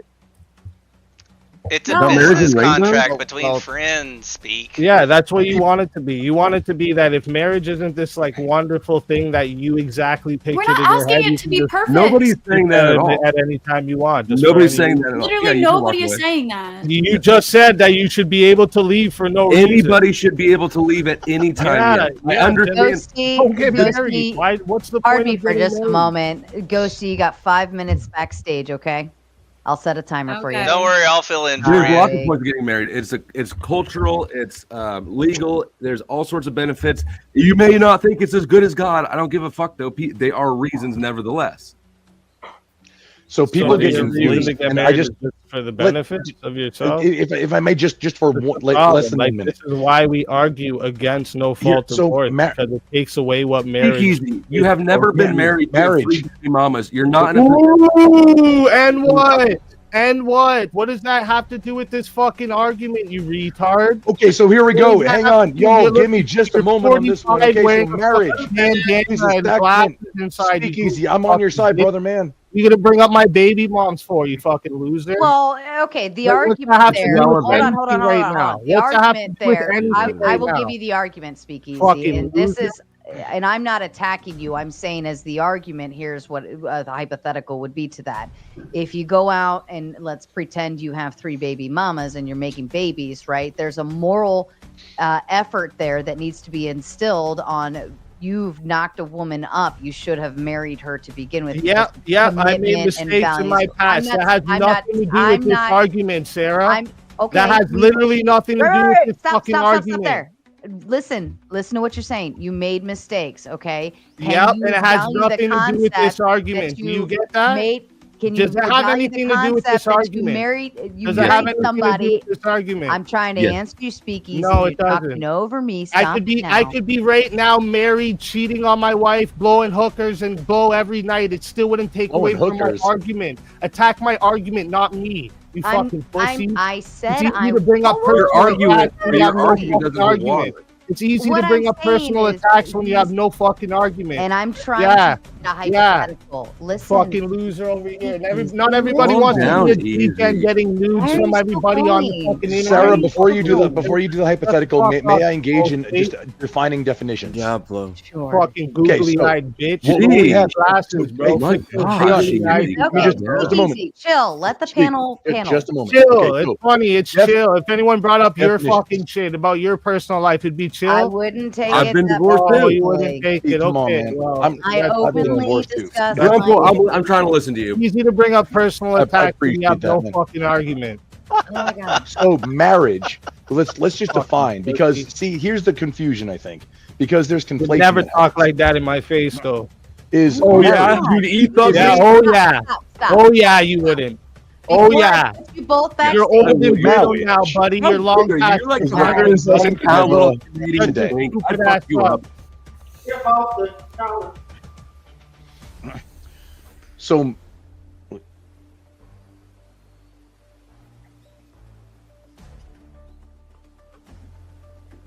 Yeah, it's easy to bring up personal attacks when you have no arguments, isn't it? It speaks to the your credibility with this argument. You're proposing a whole. My credibility? No, that has no. Hold on, let me Again, finish. I could You're be doing proposing hookers things and blow for every other night. people that you do You not hold didn't yourself give me an to. argument against mine. Not once Your- this whole time. Your proposals for other people and their relationships are ones Yeah. you do not hold yourself to. Yes, I do. Yes, I do. What do you mean? Now I do. Would you tell a heroin addict that got away from heroin that he shouldn't be telling people not to do heroin? I would tell a heroin addict he should take No, the needle out answer of his my arm before he's in a question, position to fucking tell people that. buttless coward. Answer my question. You're not off heroin in this Yeah, example. exactly, you fucking pussy. That's what I thought. No, but I didn't marry in my past, but I'm married now, you goofy fuck. Are you? Ah, you didn't know that, did you? Because I don't go around making announcements and hold it like a fucking title and a trophy, you goofy Let me fuck. see It that. actually Let me means see that something left to you. hand. Doesn't mean nothing to you, though. Let me see that left Ah, you hand. goofy Did fucking you just bitch. make up a wife to win an argument? Yeah, I just made it up. Yep, that's what I did. Let me see your left hand. Do you have actual arguments or no? I've had No, an actual it's wife. I think that's- you just that's why made one your up. channel was a failure, buddy. Because you're a drama fucking loser. That's why you lost monetization. You'll lose it again. You know what? And I have no What? problem to admit many people. Can I told me meet your wife? Can we you see the attacked ring? My family personally, they went after you hard for your channel, bro. And look what happened. Huh? Oh, you're the What reason that I do you got do? you. Karma's a bitch. Karma's I got- a bitch. Keep going on about my family. You See had- what happened to your channel again? Go ahead. You know that the strikes. Let me tell You know. Easy. Take your They were glasses off so unlisted everyone can see your videos. You had googly eyes. nothing to do with it. No, You take your don't glasses matter. off You so everyone don't matter can to see your YouTube like googly you don't eyes. matter to your kids. I want Easy. everyone to see your googly eyes. Take your glasses Like you off. don't matter to your fake life. You're a fucking loser, bro. You're a loser. You're a loser. That comment You're really hurt jealous you. as fuck, right? I made something that you wish you could have even made a piece of. What did you right? make? And that's what you're jealous of, and that's why you What? attacked me personally, right? No, I attacked you personally Yeah, because my life is what you wish you could do. You wish point you has could no have the credibility living I because make you on don't do YouTube. it. You wish that you could look like me. You wish you were a little younger. Literally have the life you wish Dude, you had. you're and ugly that's as what fuck. Why would I hates want to you. look like you? Like the dude that was like the high school football player but never made it. That's you.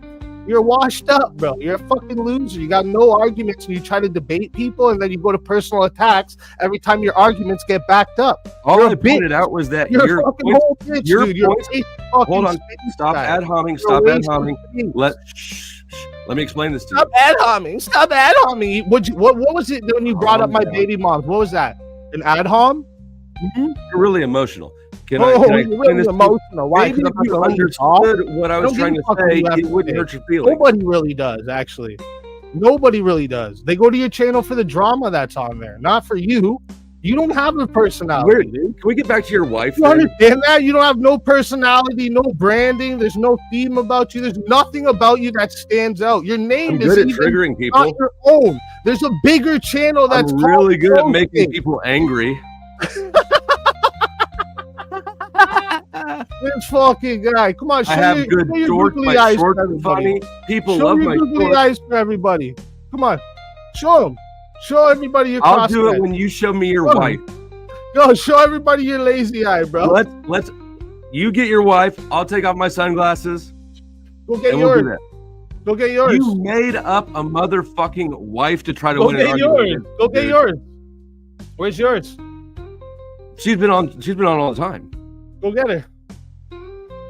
No, mine actually exists. Everybody knows go get that. her. I didn't make up a wife. You just made up a wife here on the spot. I didn't make That's up a wife. amazing. Go get your wife. I don't need to prove she exists. I don't need to prove my wife exists either. Yeah. Your wife is Bro, you live in a delusional world. Yeah, light your cigarette, buddy. It's getting stressful, isn't it? Poor guy. I feel bad for you, bro. I feel bad for you. It's a cool over here bandana, making up though, wives bro. and shit. It's a cool bandana. Is it? It's because you wish you were a biker. Is this where this came from? No. Oh, no, this is Are you because balding?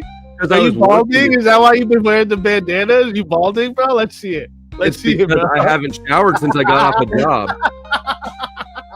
You ugly fucking mutt. But you know what? I take care of my kids. Up people's fucking I take care of my kids. bro. I Mind your stay with my business, women. bro. before Worry I about leave your own them. shit, bro. Worry about your own shit. Mind your business. You I fucking do worry loser. about my shit. No, you don't. You don't worry about your shit. Yeah, I do actually. That's I why don't you're bring not. up. I didn't bring up any of your shit, bro. I didn't bring You're up not any of your shit. qualified to give the advice that you're trying to give. I'm not qualifying to give the. Okay, never so been can married. you speak on You're a dead abortion? kid-ass Can you ass, speak on and you're- abortion flow state? Can you speak on abortion flow state? What do I have? What does that have to do with anything? Can you? Are you? Can you speak on abortion? Are you qualified? I haven't had. any. Oh, you see that?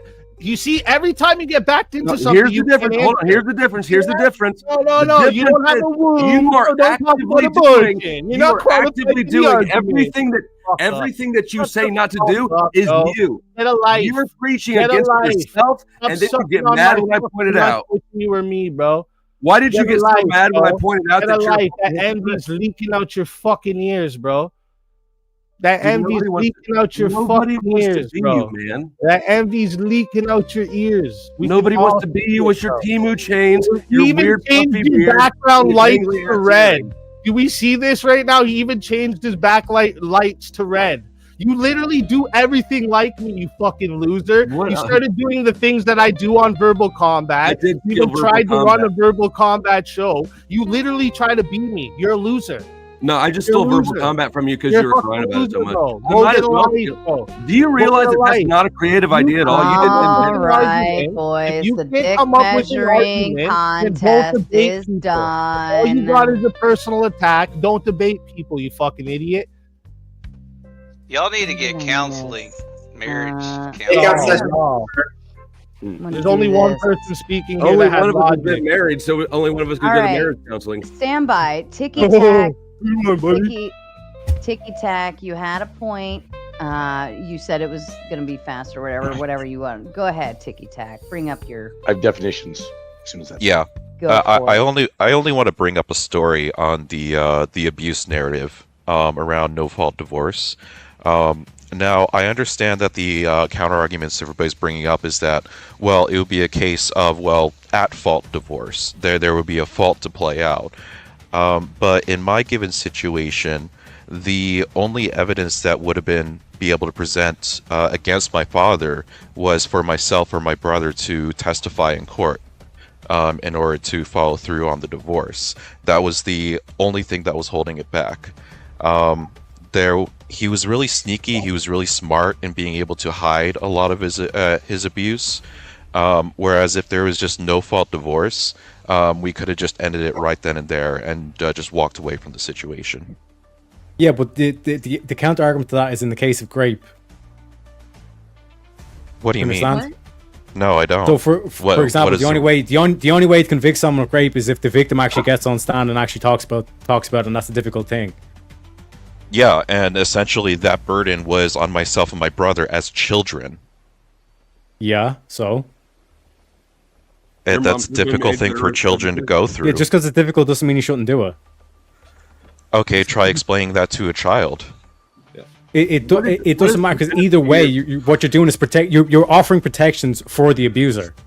Aren't you Yeah, trying to not because mess up I don't children? understand as a child, because I'm naive, I'm stupid. It's like I grew up in an abusive situation that I didn't know any better. So I thought the whole family value was the idea of, oh, we're supposed to keep the family unit together. But now that I'm older, sure, it would be so easy to tell myself as a child, yeah, go and actually testify, your life would be a lot better. But as a child, you just don't understand this shit. Yeah, but then you could just make the same argument. You could just make the same argument for a PDF file. It's very difficult for the child to actually admit what happened and went down. What? This is For like just way off. For a PDF file who got abused, for them to go into court and testify against their abuser.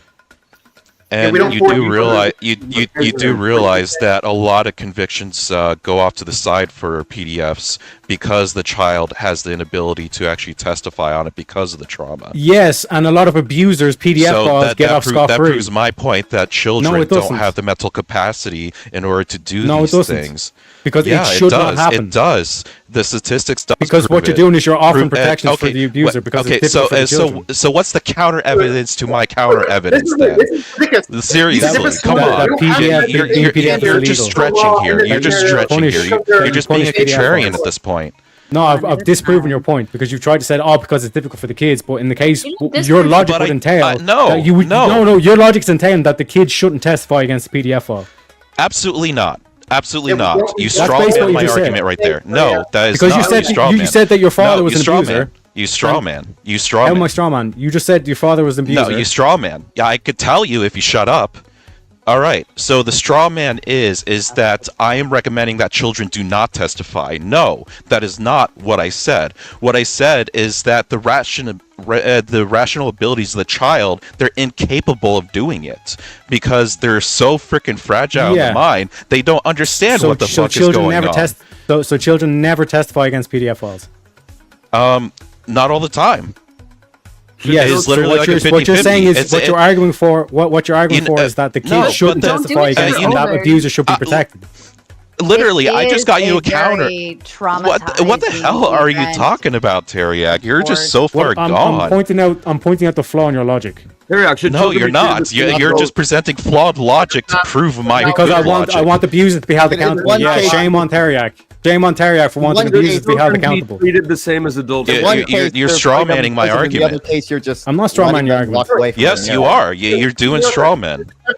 How am I doing strawman? Where's the strawman? The strawman is that you're saying I'm somehow advocating for children not to testify, or I'm somehow advocating for. No, I'm not. That's not. That's the strawman. Yeah. That's the straw man that you're posing on me. You said that children shouldn't have to testify against an abuser. No, I have never said that. What I never said that. That was your case for no fault divorce. I never said that. I never said that. Because you're saying it's difficult for children, it could be traumatizing for children. Teriak, should children be treated the same? I never said that. Let me reset the panel. Jess Gerald coming in with a Big 10. If you can break up the marriage for any reason, then what the hell is the point of the marriage? Just be a couple and don't go to a courthouse. That's a great segue into what I have been wanting to do here. A definition. Let's be clear on terms. So marriage, right? The word marriage. Let's be clear about definitions here. So marriage is a sacrament under God that happens in a church, and it's ordained by the church. And then also, funny thing, marriage is also a contract under the title system recognized by the federal government of most countries, under the title system.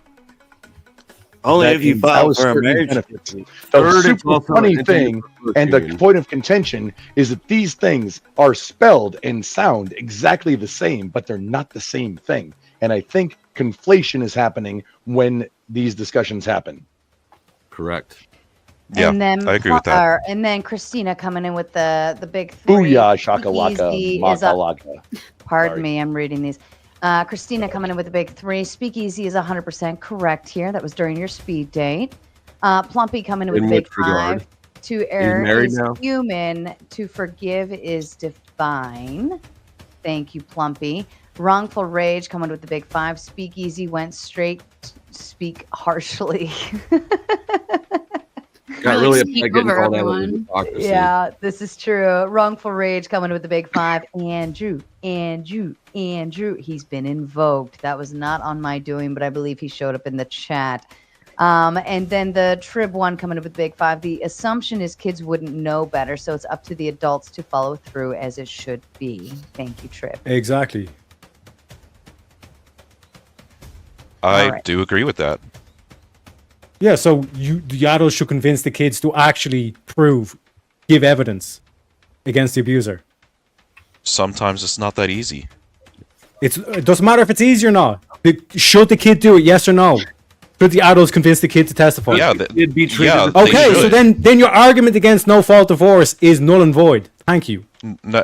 No, it's not because my rebuttal to your. I'm curious. You just argued for no fault because then the kid wouldn't have to testify, and you just said the kid should testify. That's a straw man again. That's a straw man It's again. not a straw man. That's just your argument.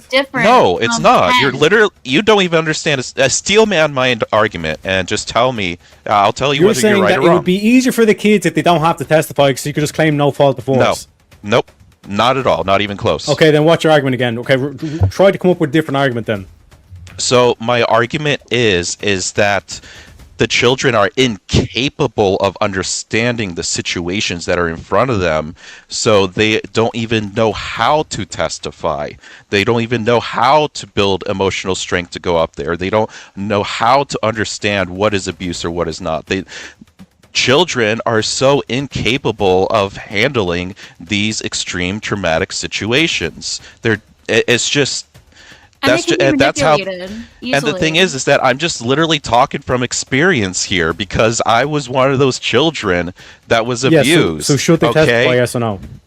Yes, they should. Yes. So you should have fault divorce. But they are mentally incapable. Teriak thinks that your argument can then be applied to PDFs. So they're incapable. You've never raised children, have you? No. Again, what's that got to do with the argument? He's never been married either. Because you would understand how naive contend children with the are. point, they go after the person. Is literally the definition of adult. You guys have offering your point, and you're trying to get back in a corner. Is that all you This guys is do? exactly why many kids don't come after their PDF file abusers until they're adults. This is why many abused children don't say these things until they're older because they are manipulated. They don't understand these things. They're Yes, but incapable. we're saying they should. Teriak. Yeah, they should. Yes, they should. Yes. So nobody's the broader contesting point, that. you're arguing Nobody's in favor of fault contesting that. divorce. You should hold the abuser accountable. Do you think we should require the same? I think we should require the same standard of evidence, the criminal conviction on someone versus just letting someone walk away from a marriage. I don't see why these two standards of evidence need to be the same thing. Because his whole argument is like, this is a reason why we should have no fault divorce, because then the kids shouldn't have to testify. It's crazy. No, it's not that they shouldn't have to. That's not my argument. They're mentally incapable. So, but based on that logic, you're saying that kids are mentally incapable of testifying against PDFs. They're not a lot of times, yeah, because they're so traumatized that they won't even go up on that stand. But you just agreed that they should testify. That's going on. Yeah, but you they just should. agreed they should. No, yes. what he's saying is that sometimes the So kids we should have fault divorce. We should prove fault. Sometimes the kids are the only ones. No, because then you would just get people trapped in traumatic situations in abusive relationships where it could just be no fault and they could walk away from the situation. If both parents were fighting for custody, it wouldn't matter. The kid would still be involved. Do you understand that, right? Usually you would get in an instance like divorce. In an instance like this, you could essentially get an advocate for the child. And then that advocate could actually kind of speak on the child's behalf and when it comes to the legal portions of it and trying to work through those issues. And maybe if you want to involve family and children's services, sure, yeah. But that also adds you can get them an actual legal advocate. Now, essentially, Child Protective Services and so on and so forth could be called into that. But if you want to avoid that, based on what I'm understanding with Ticky Tack, sometimes the best instance is to just pack and go. Trib one coming in with the big 5. If the kid can contribute, then that's good. But the point is for the responsible adult to get the evidence and present it, not for the kid to do it. Wrongful Rage coming with the big 5. Furby gets 5 more minutes with the banana. All right, Furby, you're back with 5 more minutes backstage. Or it's down to 3 now since I started it already. Go ahead, Tiki. Oh, I'm just there's a complete divide between like what ought be and what actually is, like what is actually happening in reality. That's where the issue lies. It's like we should, in a perfect world, be able to testify against our abusers and things like that, and particularly children in this scenario because they don't really have much autonomy for themselves. But it just doesn't work that way all the time. And it's like I was caught up in one of those abusive situations within our family, and the only way to get out of it was to testify between myself or my brother to do it. But I don't know. There was some sort of weird mental block that exists, and it probably is part of the trauma itself, in the fact that it's so wired in your head that your abuser is telling you to never talk to police, never talk to anybody.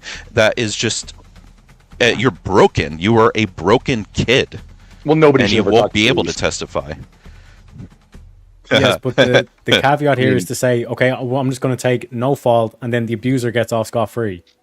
So in your situation, it's you're an advocating unfortunate for protection for situation, the but abuser. it's better than staying in the abusive situation. Exactly. Yes, but you can still get divorced. You can still have a divorce. I'm just saying to have a fault and then prove the abuse, so What then if that you person can't doesn't abuse prove it? again. Are you just ignoring my act? So Because then the abuser doesn't get All right, the actual so if- punishment because you haven't all right, so proven it. here, let me build the scenario. He continues to get away with the abuse. I'm back to being Exactly. a child at 8 years old, and I'm going through all this abuse, and you approach me, and you know that I have to testify to court to go on to this. How would you coerce me into doing that? Why is there You wouldn't coercion? coerce them. You're asking a child to say bad things about their parent, and openly discuss traumatizing events that they may or may not even know are good or bad, or may very well just be traumatized at reliving the event verbally to explain it. It's a really big. They try their best to try not to put children up there, and they go through a lot of protective measures. They won't even put them in front of the person. They'll have them in a separate room and bring a video into the actual courtroom because you have that right. But they won't even put them in front of their abusers because they're so mentally and emotionally traumatized that it can actually cause more issues later on down the road. And this was during a time when like camera technology wasn't very well available. It was expensive, so it wasn't like I couldn't like record stuff. Meta question: Why are we using the question word can then be coercion? applied to why get children to test against PDF files? Why are we trying to coerce? What are you asking? I didn't hear you. The same question. It's just not a good comparison. Apply the logic to why would you even get kids to testify against PDF files? Why would I? What? I'm not saying that they shouldn't go and testify. That's not what I'm saying. I don't know why. Just asked me, you just came to situations like you're a kid, you suffered abuse. Convinced me to because I'm telling you what it is. I'm not Because saying in this case, that's just how it pedophile is. would still be their parent, and they'd still have to live a life with them. Right, you're not That's why it's a understanding. bad analogy. Those kids should do that, but they can't always do it. They're not always capable. Yeah. And the abusive parent can manipulate that kid to not give all the but full the evidence. And if that's solution- the only, hold on, if that's the only way for that marriage to end because we have no fault, then the abusive parent could get away with that if their kids are incapable of providing the evidence, and then they're stuck in that abusive relationship still. First of all, it's not the only All right, way. There's fault divorce where you prove the abuse and then that person doesn't abuse again. In the All right. So let me reshape. How is let all me this abuse going let- on, but the only evidence you have is the kids? This makes no I don't sense. understand why the people who I'm constantly I was hearing in that saying they have situation. to protect the kids. Everyone who's Oh, yeah, I constantly saying forgot. the kids, the Yelling kids, is the kids. emotional abuse. This is one of the few things that can actually protect the kids from having to go through this really crappy part of the breakup of their parents. Can protect them from having to pick sides. Can protect them from having to literally harm the life of one of their other parents. It can get them out of this without having to choose sides and possibly wreck a relationship with one of their parents for the rest of their lives. So why is this such a contention with the everyone? relationship is already wrecked. That's why they're filing for divorce. Absolutely, but now you're going to make your kids a literal tool of revenge. Always. In the case of abuse, it happens a lot. Most of the time, but not always. Yeah, no. A lot of assumptions there, right? The assumptions are that parents will always weaponize their kids, but if they were not able to get divorced, then they would somehow magically work it out. So you've got both the best and the worst behaviors coming out of the same parents. If I understand. For Teriak, I have a question. Are we requiring the same level of evidence to get a divorce as to get a criminal conviction for abuse? No, well, basically what we're arguing at the moment is that it's like we have a fault, but we're just not going to use a fault. We're just going to take the easy way out and just say no fault and then let an abuser walk free. That's what we're saying at the moment. No, it's not. He can't handle That was literally ticky-tack. That was literally ticky-tack Well, you're saying situation for no fault. You don't want me You're to saying fill like the- the reason fill the like gap you in want there to be fault in divorce is partly because you want the abuser to actually be held accountable. But in order to be held accountable, Yes. you need to be proven guilty beyond a reasonable doubt. Are you saying that we need to prove abuse beyond a reasonable doubt just so someone can get a There needs to be divorce? evidence. Yes, that's how. Evidence beyond a reasonable doubt. There's gonna be evidence beyond a reasonable doubt. I mean, if there's a reasonable doubt, why would you? Yeah, if he's beating her every day and she has a bunch of bruises. Even and at that, pictures that's of, all. like, You could black still eyes and hold stuff, him yeah. accountable. That's Even proof. at that, you could still hold him accountable in criminal court. Not even like intermingle that with your divorce. Now, Yeah, if but you you can held him definitely criminally, if you held him criminally and he was found guilty, then you could utilize that as your weapon for a fault divorce and do whatever you want. But if you're choosing to just remove the child from the situation, get a no fault divorce and be gone, and the safety is the child is now the best interest of the mother, then that's like she's done what she needs to do, and essentially she chose that was the best interest of the child at the time. That's why civil cases usually happen after a criminal, so it can be used as evidence. Exactly. And Plumpy coming in with the big 5. Yeah, whatever that nerdy chick said. Thank you, Plumpy. Nerds. Nerd Central. I guess like in one case, in case of a criminal conviction, you're taking away someone's rights, like versus a divorce, you're just like ending a contract between two people. I don't see why we would have the same level of evidence beyond a reasonable doubt. So that we could divorce is doing two make things, the breaking two lifelong things. commitment back to what it was supposed to be, a lifelong commitment. You keep asking the why. But the thing is, the lifelong asking why you have commitment the is a same level. cultural and a Come on, societal buddy! thing. You It's said not a first legal you binding sit under your contract breath over thing. there, goofy When you think It was about it, over, we have to change the culture so people Over your don't breath. get divorced. That's ultimately the best solution. This whole idea of where we need to have these legally binding contracts is also stupid because when you really think about marriage, it's something that is performed in the church, So it's like if you're religious and you want to get married, you go through your church and you do that. Talking across from each other. This is what I was saying on my panel. The problem is not how we fix like divorce, it's how we fix relationships in general so that they don't end in divorce. Modernity is the problem. Abolishing no fault divorce isn't going to fix marriages or relationships. Yeah, marriages and relationships is two different things. This is what the problem is. You see it as the same thing. That's totally non-responsive. That's non-responsive. Do you want me to say it slower for you? Marriage I heard you. and regular I fucking heard relationships you. are not the same thing. How do Yeah, you I heard know? you. How do you know? Because marriage is. What I is gave the the point of definition marrying if it's not a step up from Marriage a relationship? What is a the point? type of a relationship. Is a marriage a Are you relationship? gonna listen and answer my question, or? And it It's is a very step up significant from relationship an in two unmarried different contexts. Yeah, I didn't hear. It's a anything. sacrament and a legal contract under the title system. Yeah, That I is know what it sacrament. is. Tell me why it ought to be that. If it's nothing more than just a relationship, why should there be just a a contract to add on to your relationship. It's definitionally a relationship. It has a contract because you get certain rights from the government when you are a married couple, when you have that status.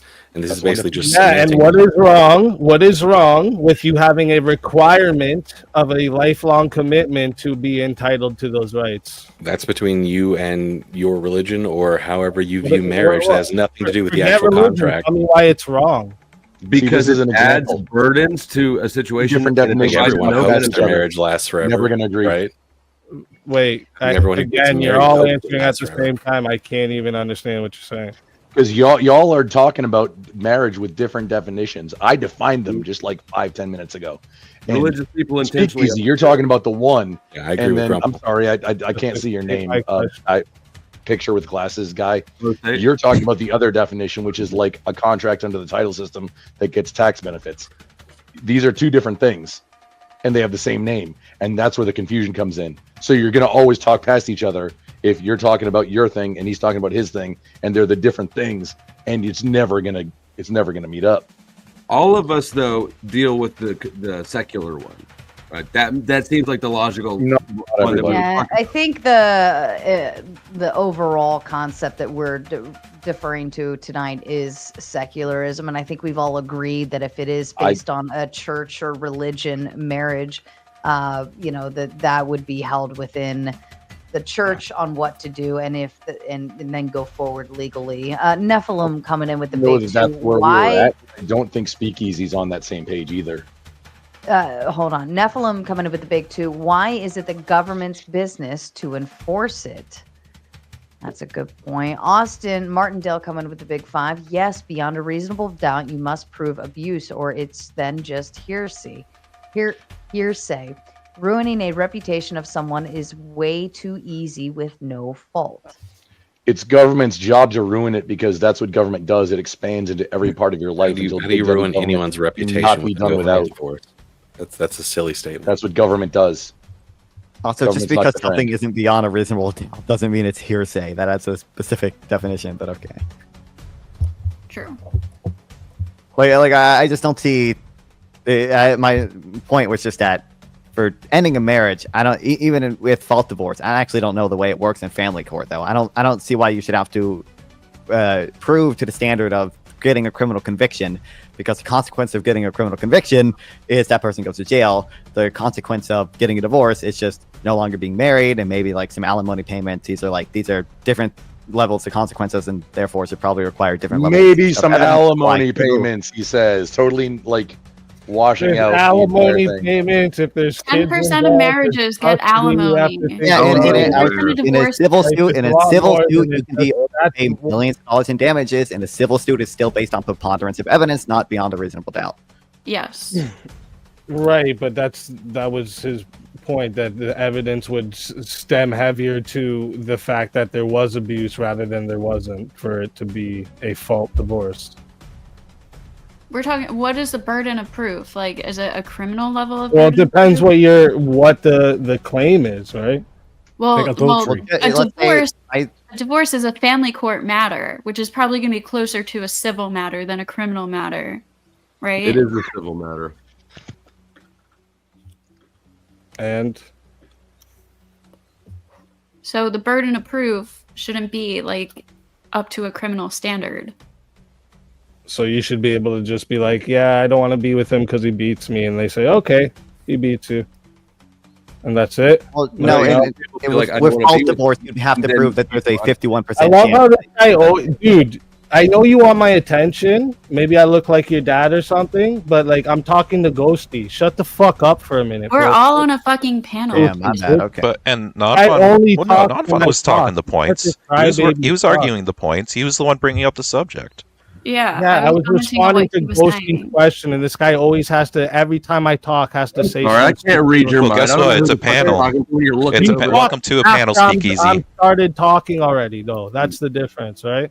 Yeah, well, everybody's trying to get a word in. That's just what happens on panels. Yeah, easy. I'm surprised you haven't figured this out yet.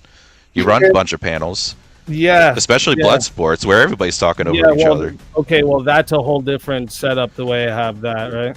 Okay, whatever. You should be more used to panels here. It doesn't seem like you're really used to them. When people are interrupting each other, I do stop that, so I don't know what you're talking about. Well, Plumpy coming in with the big five. Hail Mary, full of grace, the Lord is with thee. And if you stop people from interrupting each other, then you will 100% be more respectful when the host is interrupting you to stop interrupting others. All right, back to the panel. I did say I gotta get out of here. I'm hoping Mel's timer was up. I want to make it a little spicier. Hopefully Mel can have my spot. Yes, her timer's up unless the chat has spoken. But do you want to give your final thoughts, Prawn? Yeah, thanks. I definitely lean toward having no fault be more of an option. And sorry if my audience is a little scuffed. I don't have my typical fancy ass setup, as you can tell by the background. But thanks for letting me on the panels. Fun as always to have this intellectual discussion, sharing our ideas. But I definitely am more in the camp of ghosty, non-fun, and more toward. I want more options that lean toward no fault. But I think we should have multiple options. I'll end there. And hopefully Melanie gives us a spot. Bye, guys. Francis, I think I disagree with you, but great to meet you. I think maybe I've encountered you once before, but yeah, good to talk to you, dude. Yeah, I'll see you around. Debate many of you guys. Debate you all in the future. Yeah. See you guys. Have a good night. Peace. See you around. And Melanie is coming back. The Trib one coming in with the Big 10. There is no legal argument against no fault. The only argument is a religious argument, and you don't need to get married by the government. No fault expedites the process. I will agree with that in terms of like the legal argument against no fault. I don't know if you actually have that aside from preference to say, no, I think you made a contract, you should stay married, so on and so forth. But every contract can be broken. There are consequences thereafter, but every business contract, and like I said, a marriage in terms of the state is deemed as you're creating an entity between you and your spouse. Think we'll come in with the Big 5. Bail money for Mel. Thank you. We appreciate that. Melanie, you are back. Now, whenever I see there was an argument that wasn't religious that was made earlier. Teriak made it, and I had brought it up that like if there was kids involved, that stats show that 2-parent homes do much better than single-family homes or single-parent homes. So that's still not a legal. This would be a argument to keep the marriage together. To promote it. Kids that live in messed up relationships, kids that live in We're houses talking no fault with messed up parents, even if they don't show interest in each then other. There's probably a fault involved if one of the parents are messed up. No, like even to the point where stop talking over me and you actually understand. Even to the point where they're just not interested in each other, they don't love each other, or they're like not engaged with each other. This also shows lifelong effects on the children, where they would like your parents' happiness. Right, and if people couldn't just get out of marriage for no reason, they would really think about before they made that commitment, right? So a lot of people who go for no fault divorces, there actually is fault, right? Like the entire reason this got popularized, and when Reagan made this the first state law to do this, it was because in California you had a bunch of rich Hollywood movie stars who were caught cheating, who didn't want judges rifling through their finances. So a lot of these no-fault divorces are at fault as far as who did something wrong. It's just a matter of people to expedite the process and not have to go through the battle if they can, decide it themselves. Right. So there are many reasons, and it's not just like women wanting to get away from dudes. Like there was a big push by rich dudes to have this be a thing as well. Yeah, but is truth an important thing, FG? Absolutely. So then why would you argue against finding out the truth? Because you don't need Do you to think find out family the is truth. more important than truth? Because if it's not contested, then what's the point? If both adults agree, hey, we just agree that we shouldn't be together, the judge doesn't want to rummage. Why would they want to rummage through shit if you guys already agree that you don't want to be together? If it's contested. The strange thing to me is that I don't hear more of you guys on the conservative side saying we don't want the government running through our lives. Like, 'cause that's what a lot of people, this is all about, right? Because we also preach accountability running through our lives. Most of us don't want even you secular people getting married, period. You understand that? So the point is, when we add in barriers, when we add in barriers to make it harder for you to just get out of it, because all you look at it as is a contract between two people, it stops a lot of you secular people from even getting married. My man, who are the most divorces in the United States? Religious people are not. We want more of you secular people. Most of the divorces are religious people, bro. Atheists have the lowest divorce rate in the country. They're special marriages. I can't so easily hear any of you when I'm talking. I can't hear I don't know if any you of got you. that No, yet, no, but no, like no, I no. I'm a literally little wait white for you boy to who stop dresses like a talking, and then I gangster. talk.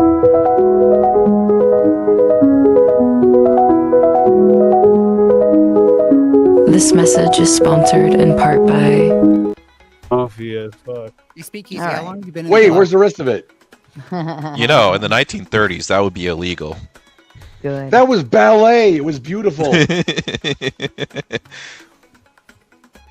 artistry. Wrongful rage comes with a big five. First, children can be deposed. They cannot testify in open court. A closed court with exceptions and only if the judge allows. Hope that helps. Yes, they try to avoid that at literally all costs. All costs. There is no gain from making people go through a more excruciating divorce process, except for the odd off chance that because of that, they actually end up staying together and having a happy relationship after that. But that's not probable that will be even a slight percentage of them. Yeah, and so well, there would be a very simple. There would be a simple example where there is an abuser, and what he does is he has financial gain, so he just basically waives the legal fees and uses that as leverage, get them into filing for no fault divorce. Your assumption is that he would be caught if fault divorce was an option, but that without fault divorce being necessary, he will not be caught. You said there's no reason. I just gave you a real simple reason. Mel, you got 5 more minutes. Your reason Hold isn't on logical. just a second. Mel, you got 5 more minutes backstage. Sorry, Charlie. Go ahead. Okay, it's what I am where I am, so I gotta go finish out the rest of my stream. You want to give your final thoughts?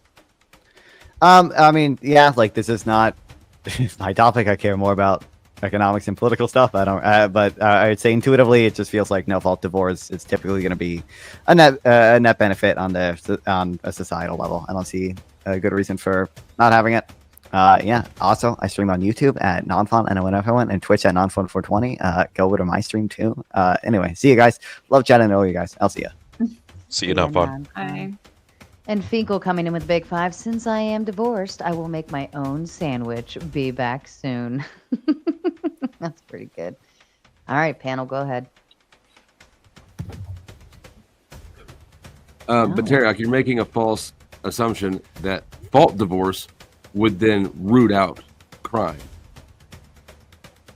There's a whole bunch of ways that you'd get the crime proven. No, that's you still not, have not to for a crime. You still have to go to criminal court. Like a divorce does not establish, oh, this is a crime. That's just divorce.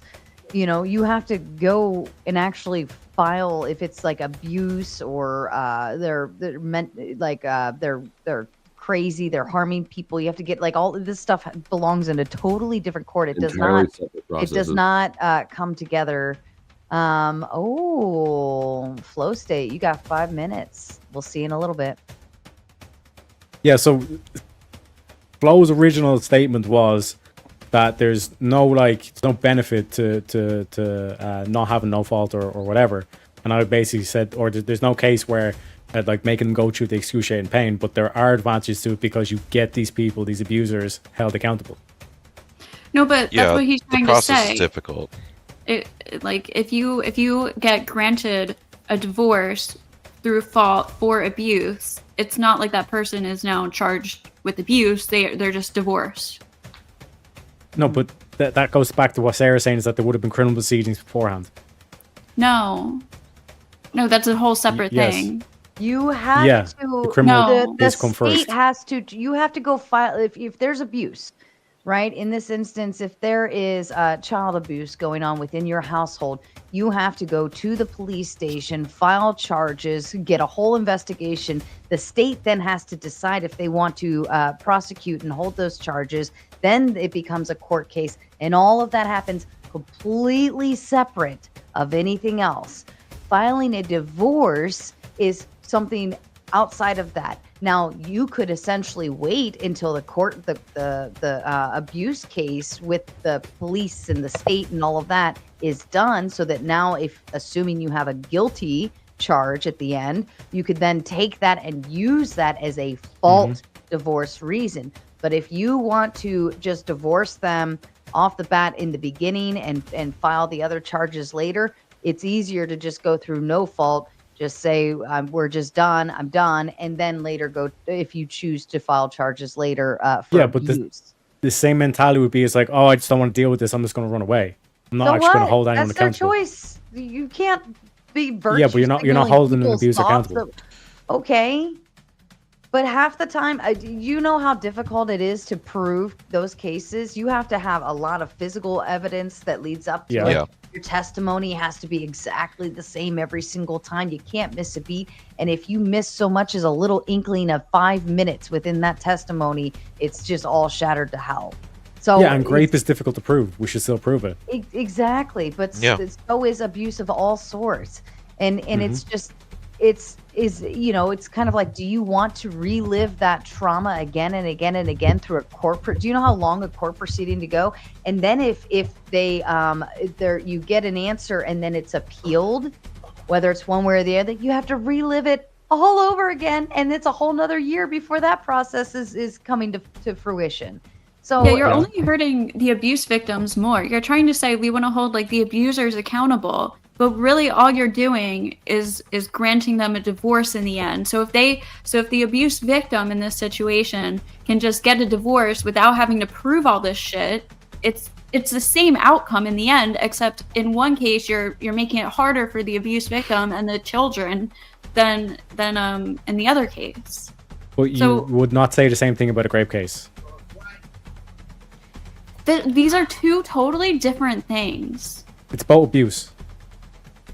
No, okay, but like the logic that you're saying is it's going to be difficult for the victims. The logic, one sec, Osi, the logic you're saying is it's going to be difficult for the victims. I understand that, but you could say the exact same thing about rape or any because the outcomes are different. One is just a divorce. You're granted a divorce. One is you're granted actual justice, right?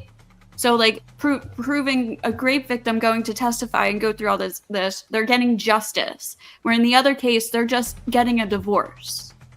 They're not getting justice for the abuse or the rape. Yeah, and? So those are two totally different things. So? Accountability-wise. So your argument makes sense. Consequences in the wrong house. Okay, a judge for a divorce is not going to say, oh, well, since you abused your wife and children and XYZ and she came here for a divorce, I'm going to send you to jail too. That's not where that happens. That becomes a whole, I'm not saying it is. Right, but what I'm saying is you're seeking consequences for stuff that there's no consequences if you take it to a divorce case, with the exception of just you're divorced.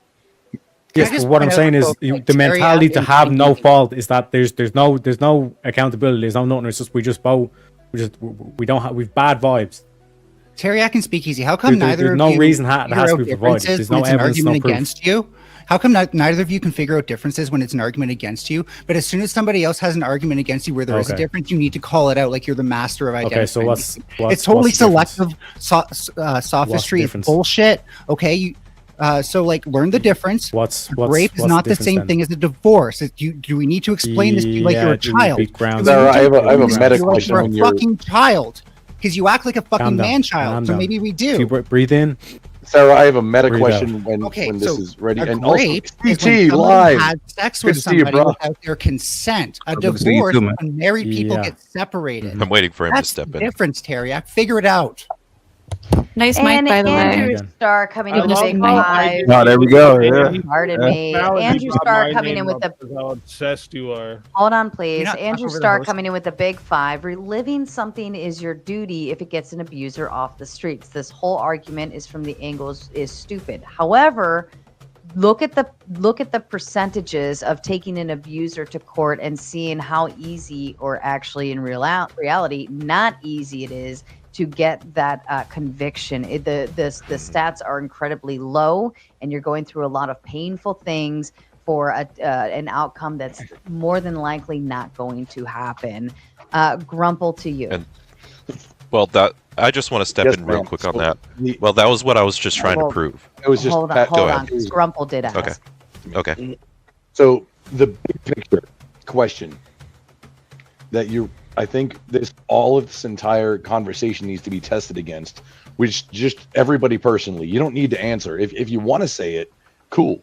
But the thing that the test is, which is better or worse for you morally, ethically, whatever, is for a guilty person to go free or an innocent person to pay a price. Which one is worse or which one is better?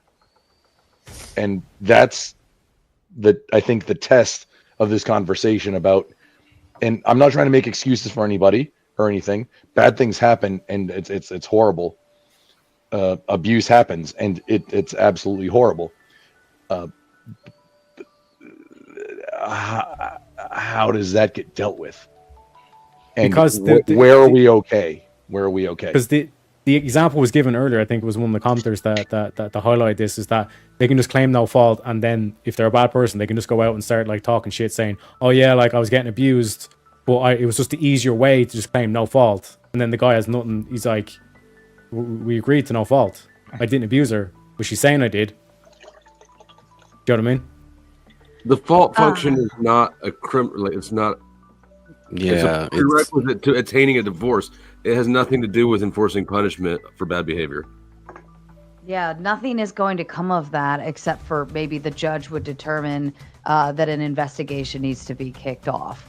But they're not going to jail. It doesn't go in the papers. None of that. Well, it's that fault divorces are trying to determine something, right? They're trying to determine alimony, custody, like all kinds of things they have to investigate to determine those things. If you tell the court, I don't need you to determine any of this, then they don't need to investigate anything.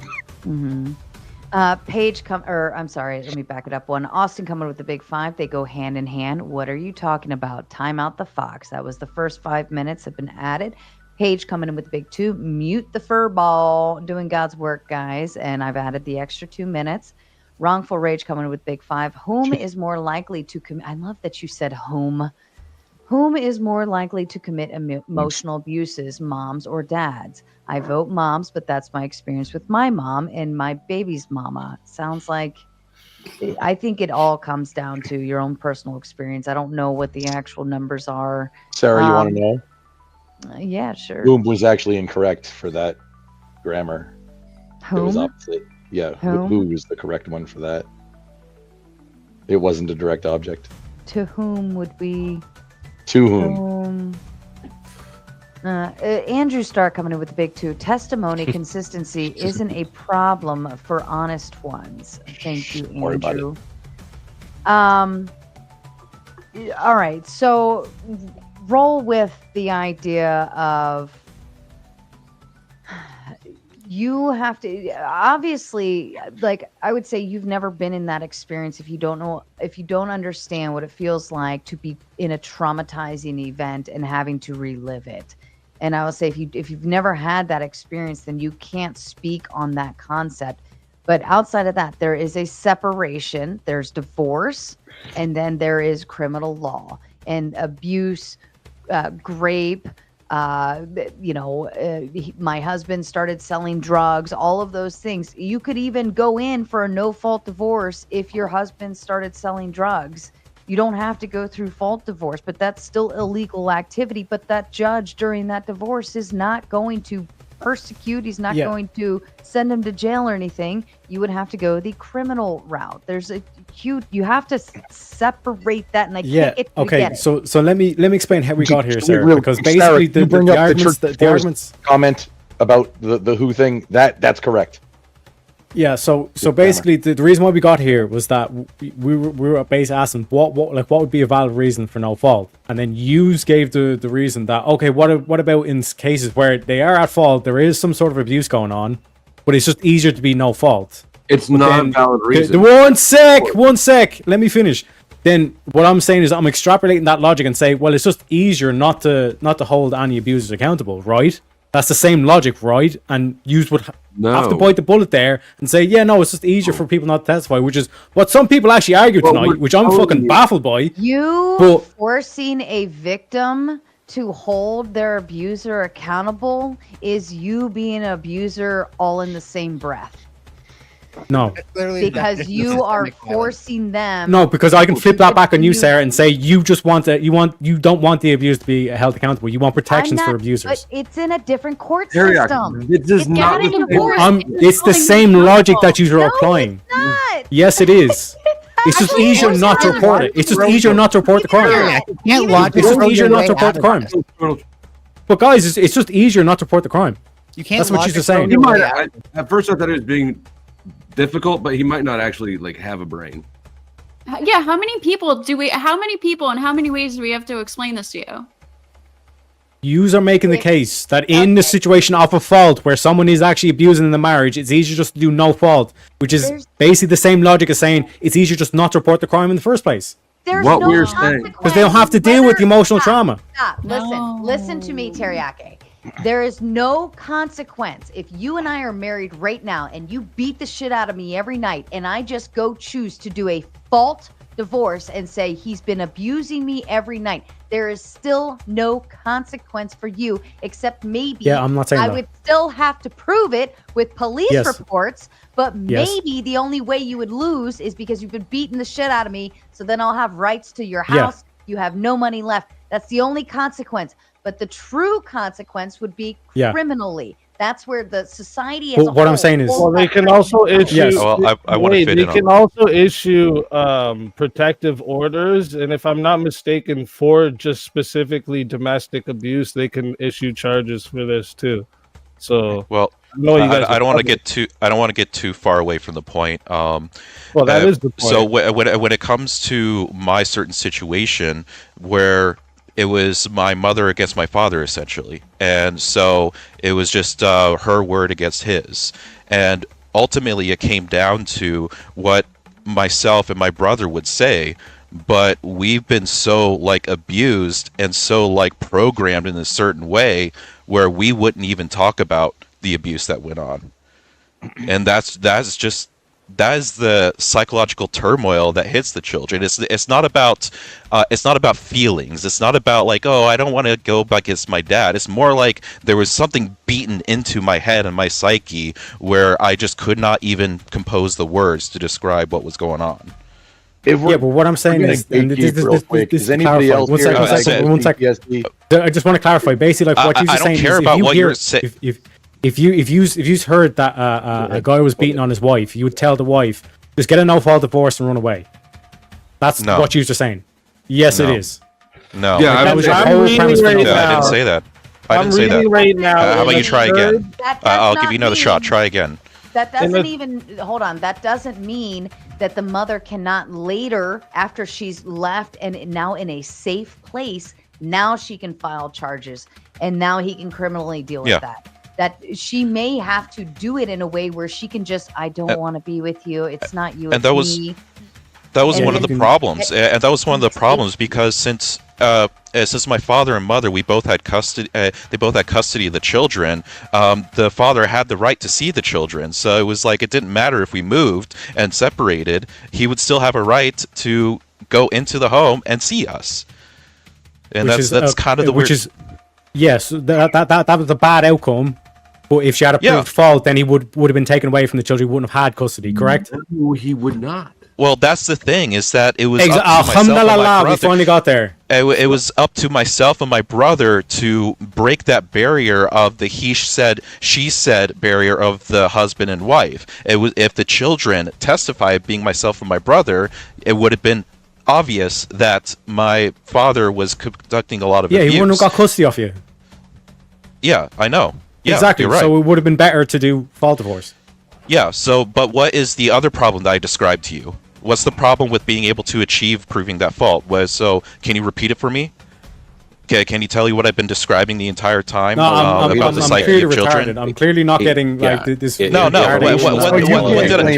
I say about the? What did I? No, I'm asking you. I'm asking you to repeat what I said. Is that hard for clarification to make sure you know my point?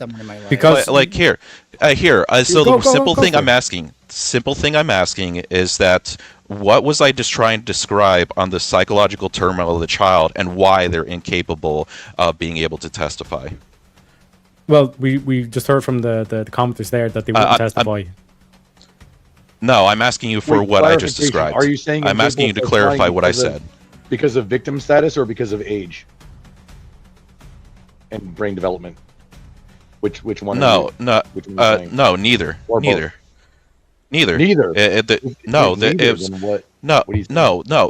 I'm talking.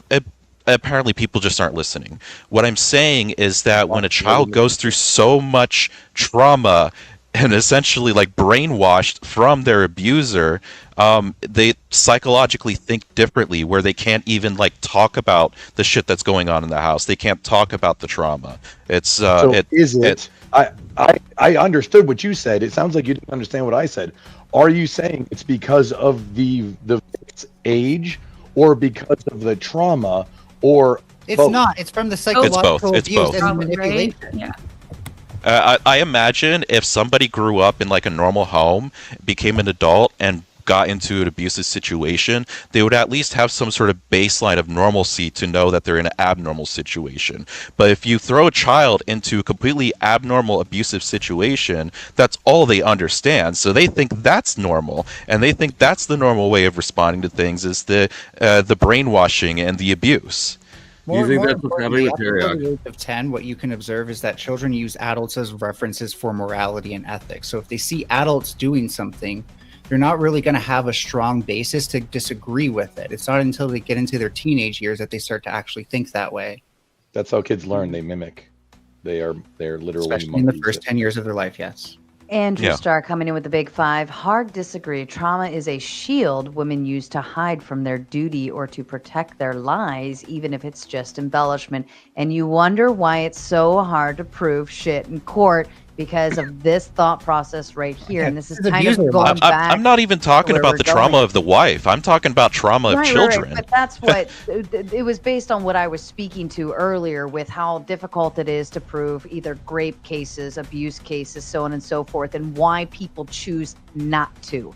Because this is part of the problem, is we, have stuff like this being said. I actually want to thank. They're usually told to not even try lots of times. I want to have hardcore proof. Go ahead. Am I quiet or something? What's going on here? Can I get Easy and Terriac? Can I get you guys to admit at least that there would be a situation where a no-fault divorce would protect children from having to go through a bad experience? Because wreck their relationships with their family. Tiki Tac just gave the example right there, where they went for no-fault divorce, even though the dad was an abuser, but then he still had custody of the kids. The kids have to be around their abuser. Well, I mean, it wasn't no-fault divorce. They'll still be your parents. Can you understand why people would choose no-fault divorce to not go through the actual war and having to use their children against each other when they have out that? I will say this, Effigy, that I get that in those situations. Oh no, not 2 minutes. A shitty thing to go through. Right, but I don't think it takes away from how important all the pros of taking away no fault is. Right, this is the problem, and I'm just looking this up. I just want to know if you guys are for this, because in a third of the United States, you're not even allowed to file for a fault-based divorce. You have to file at no fault. Don't you think that's dangerous? Don't you? That's a good way to save a lot of abusers. That they're not even allowed to give a fault for the divorce. Wait, how are you saving the abuse? Just because they file for no fault doesn't mean that you can file criminal charges against them. Those are separate issues. I want a divorce for this reason. So speak easy. Let me ask you a question. If a person files for no fault divorce, does that Good question. I love it. If the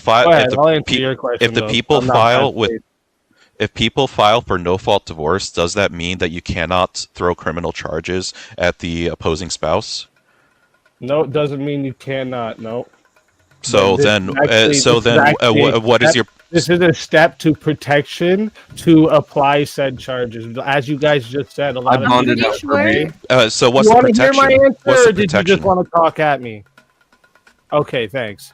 So this is the problem that the giving a fault reason for the divorce adds in the protections like the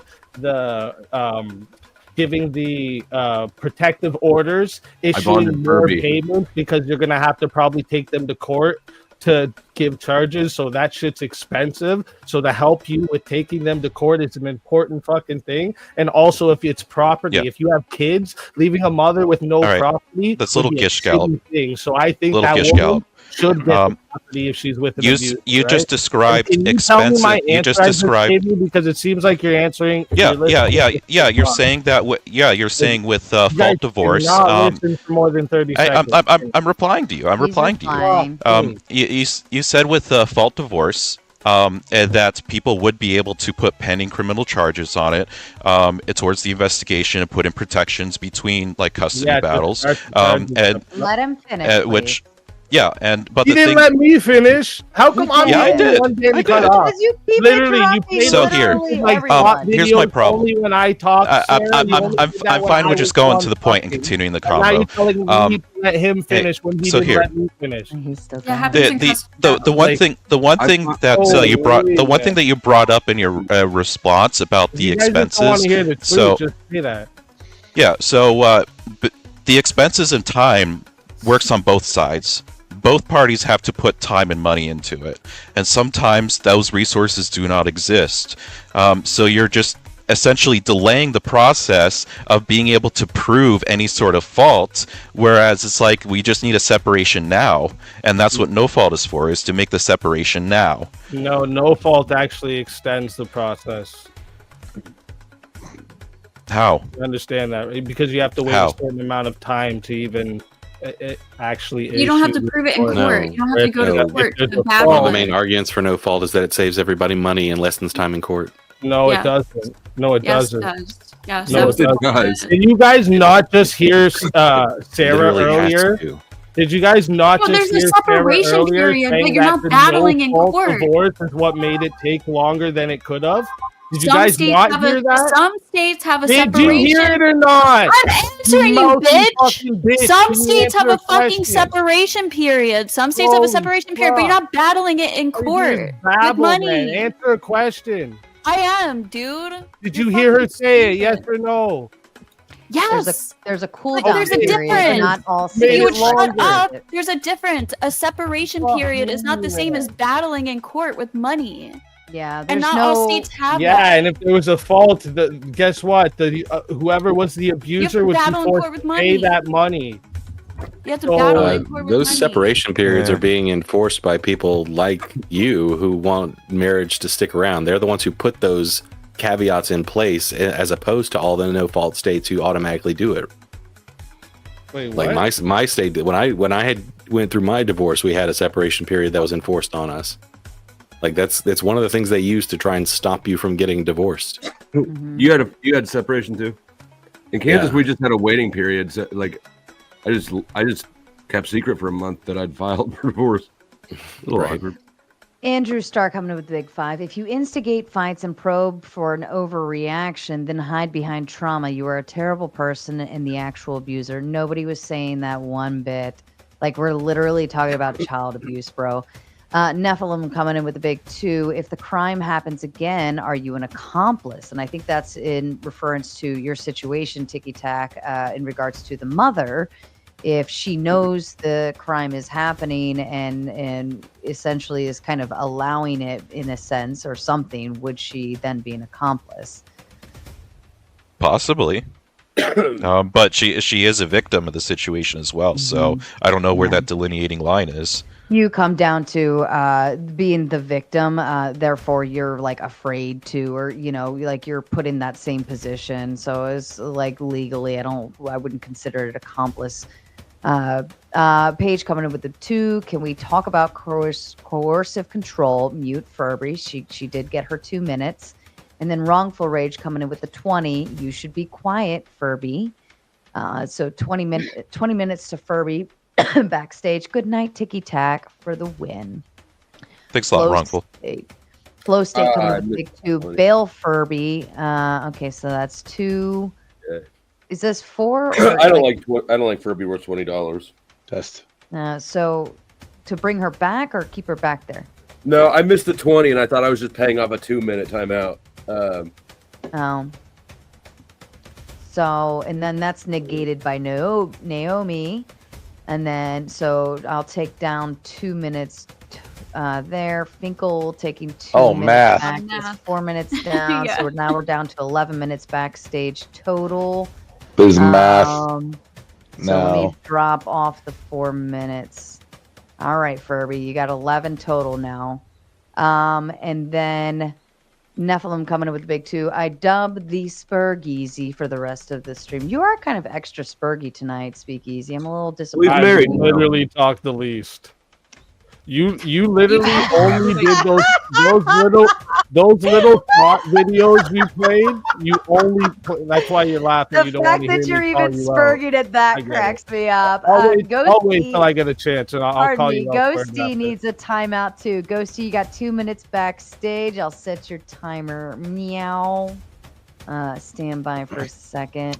I have a thing as soon as you're done. There we go. And then Finkel coming in with the big 10 to bring Speakeasy down just long enough that we can hear the 2 he interrupted. All right, you got 10 minutes backstage, Speakeasy. Go make a sandwich. Shave those eyebrow stripes. All right, whoever said that they had something, go ahead. Oh well, I mean, half the panels are timed out at this point, but I got something. If we're gonna gatekeep about who can talk about certain topics, is anybody else diagnosed PTSD? I don't think it's a formal diagnosis, but I've been sort of. Okay, then apparently we're the only ones who can talk about it. So okay, that was all. Hold on a second. I was given I mean, they told me at rehab after a questionnaire thing that I had it. If that counts. Count it. Oh. Count what? Well, what am I counting? What are we counting? My PTSD pseudo-diagnosis. Oh, I see. Ghosty, you got bailed out by diagnosis. I kind of throw in a topic. So we're kind of hyped on this legal issue of the no-fault divorce, but the thing is that I feel like the side that is opposed to it are trying to keep families together or couples together more often. But I think that's more of a societal issue. That's a cultural issue of the reasons of people getting married. They're getting married for the wrong reasons. I imagined a lot of women out there are using it almost like a status symbol. Like, oh, look, I'm married. I have a ring and things like that. I think that kind of stereotype should be abolished. And we should be sticking to more religious roots on the idea of what marriage should be and force I'm glad you said that, cultural because idea. that's my question right now. And this is something that I tried to bring up earlier, but it has not been answered back to me by any of the pro people on this. Our divorce problem in the United States is almost entirely a Protestant Christian phenomenon. Everybody else, including the atheists, hover their divorce rate between 8 and 15%. It's only Protestant Christians who get up to 50%. So if you guys are like all about it being a sacrament and a part of your religion, why are you guys the one that are divorcing each other so much? It's not a matter of a court or law that's making this easier for them. If you guys believe so much and this is the whole thing and you're trying to instill this, why do you need a rule in law to do something that only you have a problem in doing? And I'm not saying you, Teriak, but Protestant Christians in general. I don't know who you're talking to, but I'm one of those. But there's a lot of different types of those also. There's like a lot. You got Lutherans, you got Baptists, you got Presbyterians, you got Episcopalians, you got Southern Baptists, you got Seventh-day Adventists, you got Zionists. You I'm got a going to lot have of different to types of interrupt for this Protestants. one. Let me interrupt you just for this one. Stats. We do have a rule that $100 is out for the night, especially because it is 1:30 and the stream will eventually shut down here in a little bit. So, Furby, I wanted to give you the floor to say your final thoughts and say goodbye to the panel because this was fun for the Furby. Your final thoughts, Furbs. Get that money, Sarah. Get that money.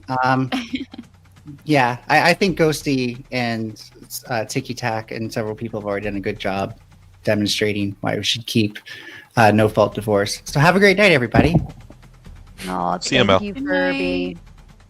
We love her. You're eating that She's banana. fun. She's been He's a up on very Twitter. good sport and has definitely tolerated. And I apologize for the interruption, but that was a big one too. Go back to you, Crumple. Yeah, there's a lot of different Yes, represent your people too, Grumple.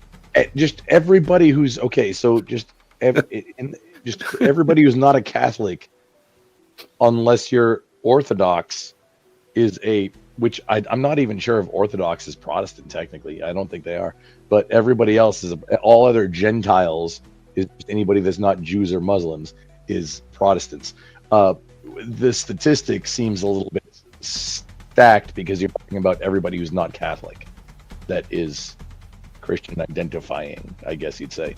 Like Catholics, Jews, Mormons, Muslims, Hindus, Buddhists, Jehovah's Witnesses, Orthodox, atheists, all of them below 15%, most of them below 12%. Well, there's another thing that you have to consider on the stack. Is that there's different types of Protestants. Well, I think the agree, angle it's is not all as a group. I just don't have the breakdown. Yeah, that's like lumping all the gun statistics together. It's cherry picking. It's a bad statistic. Well, also with the Protestant argument of when it comes to statistics, there's a lot of people who will identify as Protestant but aren't practicing. Yeah. So that's where a disparity really comes in. I'm curious to know if the ones who attend church most often would have maybe lower divorce rates versus the ones that are not practicing. Guaranteed. Yes. Guaranteed. I think Michelle Knowles brings up the stat that like apparently Catholic couples who pray together only get divorced 2% of the time or something like that. But I don't have any. I don't have the study or any of the backup for that claim, but that's a claim that he typically makes. I think a factor into this could possibly be that because in the Christian culture, there is a lot of pressure to get married, especially young and especially to like maybe the first person you're with. So, and obviously, there's going to be a lot of those couples who end up getting married that find out a couple years later that they're probably not right for each other. So that's why I think like cultural pressure to get married isn't like necessarily a good thing either. I also think it's just a lot of inconsistencies and bad teachings across Protestantism, where it's like when you go from one church to the next, they have like completely different ideas on everything practically. So with that division, then maybe you should take things a little bit more granularly than taking the whole group at things. That's like saying, hey, all white people do X, right? Yeah. It's like the biggest breakdown I could find says that the largest group of that is evangelical Protestants with like a 30-something% rate. And if you say all Asians do Y, I mean, you're talking about, so China is 1.7 billion, India is 1.4 billion. Both of them are technically Asia. That's half the planet if you're talking about Asians. Russia too. Russia is technically Asia also, by the way. Thank you. People don't realize that. They say Eastern Europe. No, that's Asia, mother lover. Kazakhstan, Mongolia, Russia are all part of fucking Asia. It's a continent.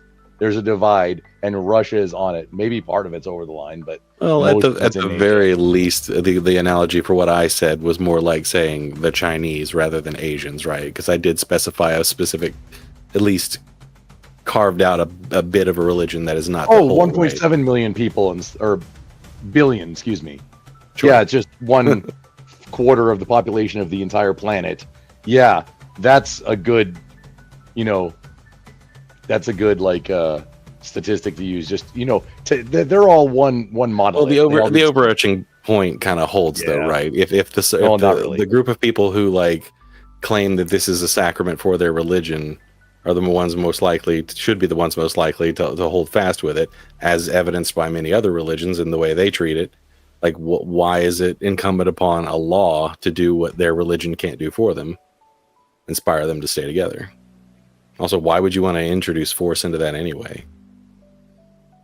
Dude, you're barking up the wrong tree. I'm pretty libertarian. Oh, sure. I'm just throwing these questions out just from the things I've heard tonight. It's mostly aimed at Teriak and their position, but I'm agnostic. Everything. So I don't know what you're like. I'm not the one to argue this point. You're wondering why a patriarchal system would imply force to things? That's weird. What? Well, apply force to something. Yeah, he's saying as a Christian, why would you want to apply force to this? But Christianity is literally a patriarchal system. How do you hold systems in place? Violence. I thought he was just asking in general. It's a weird claim. It's like a appeal to feelings. Well, you're Christian. Why would you want to apply force? Being Christian doesn't mean you have to roll over and be a bitch. So silly. Yeah, maybe not this new ortho bro shit. That's not really how I've traditionally heard Christians talk. So I don't know, dude. I'm usually not the crowd who's all about force. You sit around and make fun of it and do all that. I claim so. Yeah, saved. I believe. Christian, married. I have 3 boys, and I have a body count, and I'm not talking about sex. Good for you. No, it's not. It weighs every single people glorify it. It's like, no, it's not cool at all. Where did that even? You're talking about Christians. Yeah. Trip one coming in with the big 5. No one is saying get rid of no fault divorce. It's pretty simple, and you people are doing mental gymnastics to make no fault sound oppressive. Trip one also coming in with another 5, trying to sound altruistic, saying, don't you want to hold abusers accountable when that isn't what you actually care about? You know it's not about divorce. And Finkel coming in with big 2. Bail funds depleted. Muters win. Finkel, you've been an excellent sport on this one. And Nephilim coming in with a big 2. Furby just got sent to the Shadow Realm. LOL. Yes, Furby was an excellent sport. She loves to play this game. It gets pretty fun sometimes. Finkel coming in with the big fan. Unfair. I didn't get potato chips. Mean hostess. All right, back to you guys. If you want fun, engage with Furby. Mel is Cosmic Ninetails or Cosmic Mel or something like that on Twitter. Go engage, and you'll have endless fun. I like Furby. I mean, or X, excuse me, whatever the fuck you located. Buskrat calls it now. No, it's impressive how much Mel triggers people. It's downright impressive. Well, you have to, and Flo is back. You have to presume that you have to let it bother you, right? Now I do agree that Flo and I think it was a panel of other people too, went to town on Mel on her child prawn stuff. Violent donations. Yeah, that one, I couldn't get on board with that one, but she was still always a good sport about it. She'll have the conversation. She'll argue you to she's blue in the face, and it just makes it fun. It's great content, and she has a good time. Sarah, does the Furby turn blue? Because remember the Ninja Turtles mug that came in the cereal box? Mm-hmm. The actual mug came in the cereal box in the 80s. That was the best thing ever. And the mask changed colors. Mm-hmm. If the Furby changed colors when Mel was when she started yelling really loud. Yes. That would be Mel. That would Melanie, be the best. Fix it, make it happen. We want to see you turn blue. Mel, this is friggin' content ideas. That is free. You're welcome. It's like a mood ring Furby. Right. Yes, exact mood ring for. There you go. Go Ghosty. You're good. Okay, you get partial royalties now. Okay. Wrongful Rage coming in with the For big the five. freebie. I already said it was free. Sorry. We'll collaborate together for ideas in the future. We'll figure it out. Yeah. Yeah. It's okay. Wrongful Rage coming in with the big five. The Shadow Realm screamed upon entry. Tra-la-la-la-la-la. You guys cracked me up with that. Where did that even come from? I think Andrew resurfaced it. I don't know where it like is it from a show? Is it something I missed? I live under a rock. I know it was a meme like way back. It's this guy singing Trollololola. It's yeah, you got it. It's from a meme. You know the troll face meme, that like white face with the like his mouth's all weird looking and shit. No, what are you talking about? The song. Trollolololololololol. Ha ha ha ha. Exactly. No, what are you talking about, Speedy? I don't understand. Finkel, I see you backstage, but I think your Wi-Fi is not because you're coming up as nothing. I'm not sure if it could. That just means that your internet's not operating on full strength. Wrongful Rage coming in with the big five. TikTok invasion. That's where it came from.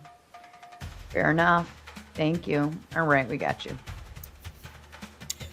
I just wanted to come up for a minute to yell at Flo for not noticing that I put him in prison and took him out in one fell swoop, and he didn't even notice. I know, and I did it. I noticed you bonded me out. I noticed. But I did in one donation, $5 to take you down and $10 to bring you up. She did it several times, and you're reading something. You didn't even notice. I am. I'm hurt. I'm deeply. I apologize for not noticing your clever moves. Next time I will. It was really good, though. I forgive you, and I forgive Sarah for eating potato chips without me. Okay.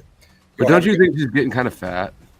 I am. I thought you meant me. I am getting fat. All right. I'll be back in the chat.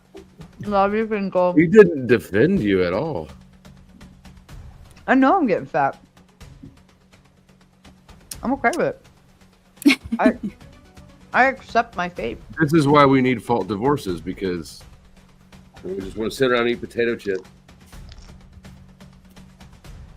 and steal our money while we love them.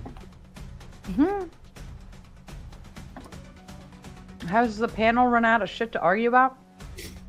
I just want to say, I'm pretty done. Like, I definitely think that no fault divorce isn't just something that protects women. I just think it protects everybody. And sure, like, it's irresponsible to marry somebody and then get a divorce, but like, shit happens, people make mistakes, and I don't think it's like I personally just don't believe in forcing people to like live those mistakes for the rest of their lives when these things are important. Ghosty, Yeah.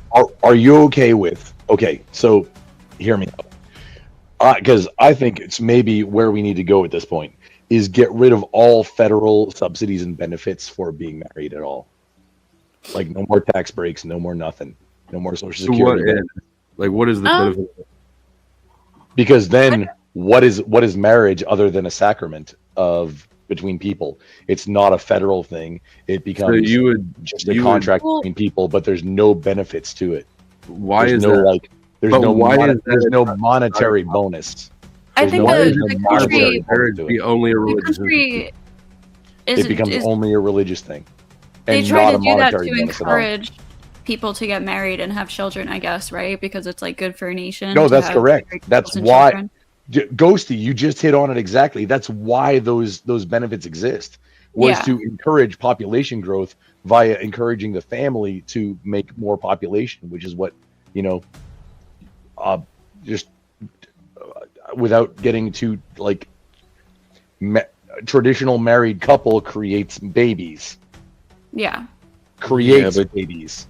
You realize all the problems that causes, right? Like you get all the. Well, hang on. No, just that's the purpose of the monetary benefit from the government. Russia did it too, and I didn't understand this until I was all about like, yeah, let the gays get married, sure, why not? Cool, fine. Nobody cares. What they're doing their own business. Until I heard about this was in the 2010s, I think, when I finally like kind of changed my opinion on it, was when I heard about, and I don't even know that if this is true, but it made sense of that Russia at the time was they had a national, okay, and I don't know if this is true, it's not vetted, but this is the illustrating the point, to where there's a national holiday for go home and try and make a baby, and then if you have a baby that's born exactly 9 months from that national holiday, you get a car. What that encourages population growth. All right. So what I was saying is that and that's what we get that I'm almost being, landed. It's almost landed. We're on the runway. We're almost landed. Okay. That's the exact purpose of literally all of the tax and benefits and government incentives for being married. That's literally really all of it for population growth. No, it's really not. No, it is. So like survivor benefits, spousal privileges, joint adoption, like domestic violence protection. All of that is to encourage population growth. Well, it's probably also just like a system. There's simply a shitload of things in the law system that need the confirmation that you are a married couple, and that's really all that it connects to. Yeah, and hey, would have to be reworked in another way. And that's what I'm asking right now is, hey, are we? Because I at this point, I'm okay with, you know what? Let's turn it all off for a while, and because I don't know if I'm an accelerationist, but hey.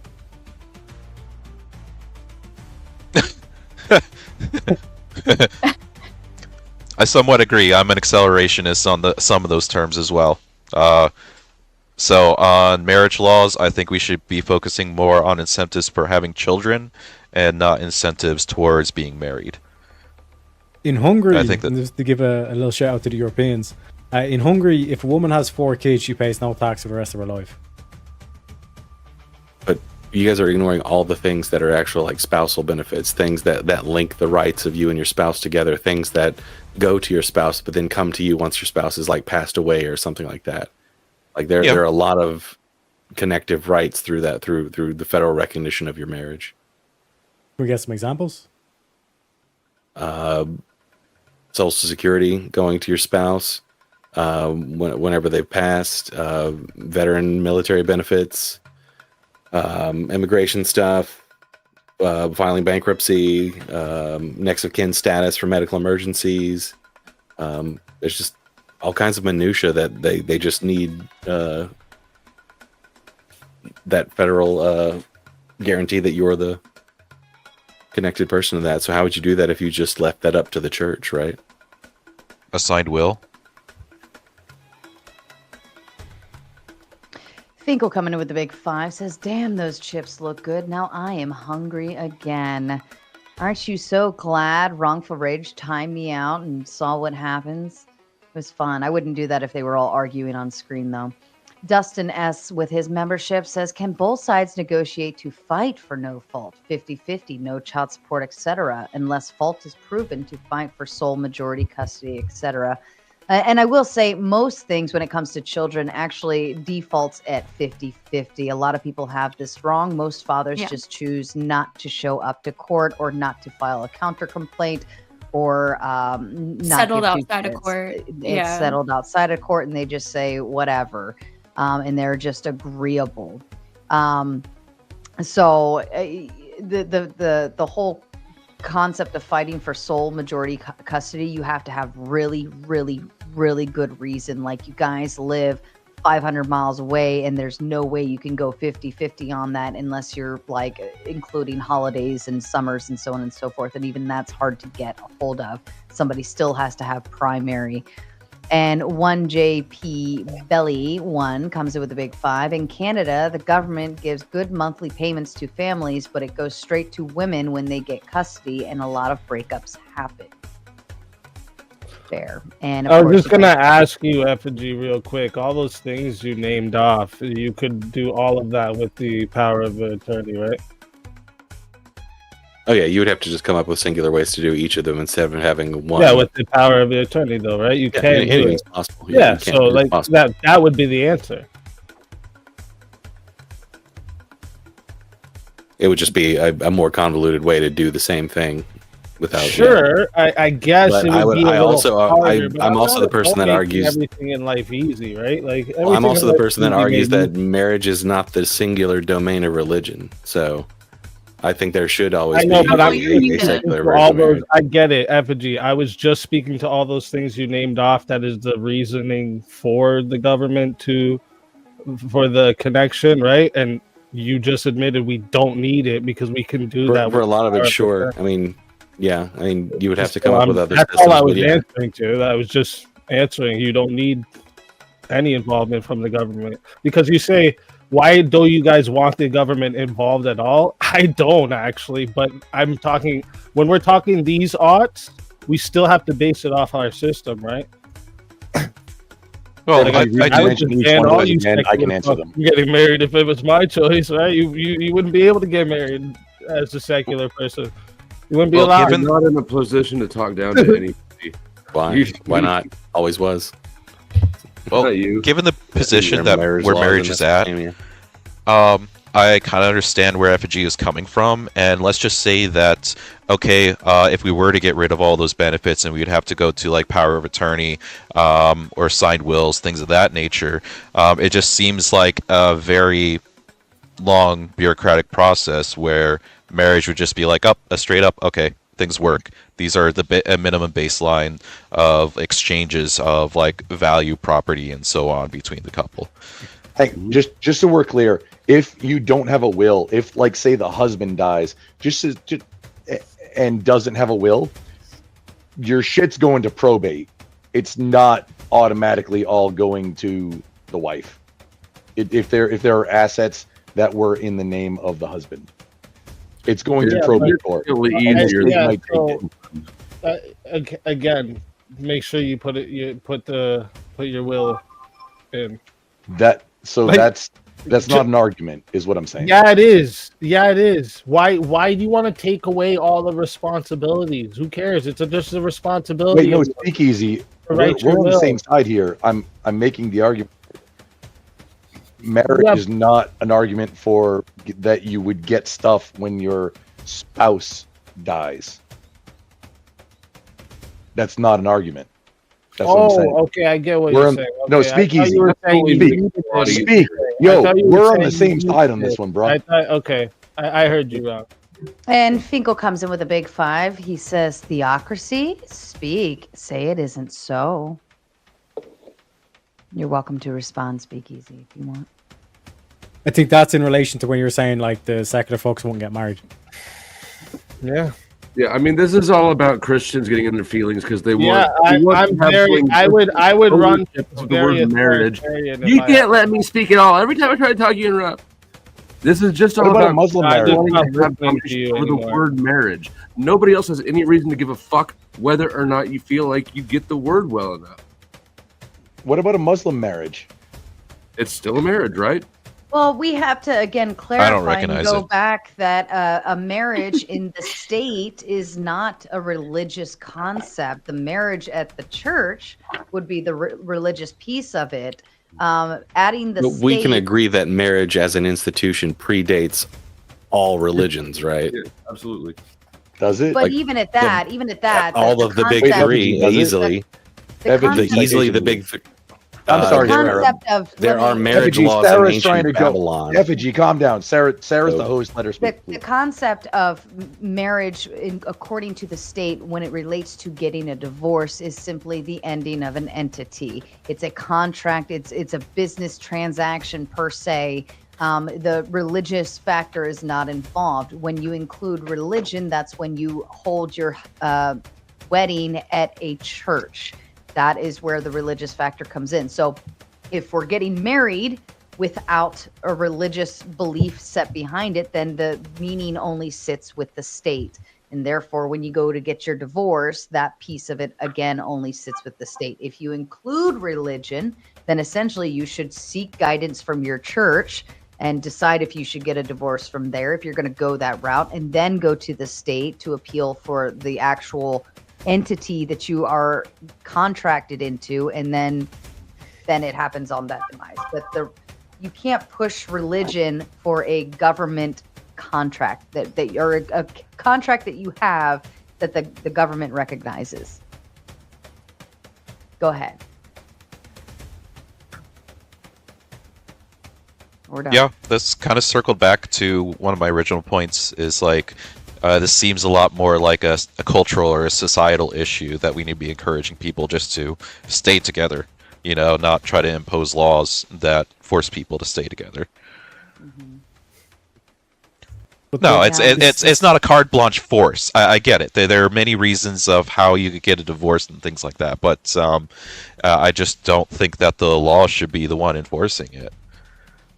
But even in these, when you like say like, if I concede to you, even if I concede to you that, oh yeah, marriage, a type of marriage, there was records of type of marriage before religion. Sure, let me just concede to you, just for the point of this conversation for a second. In those marriages, in those contracts, if you cheat, you die. You do something wrong to the spouse, you die. You don't just get to break up either. There was none of this no fault. So do you want it to be like that? I'm down. That's what. Nope. You guys want it like that or what? I give you a response. No. This is why I don't care about Muslims all that much.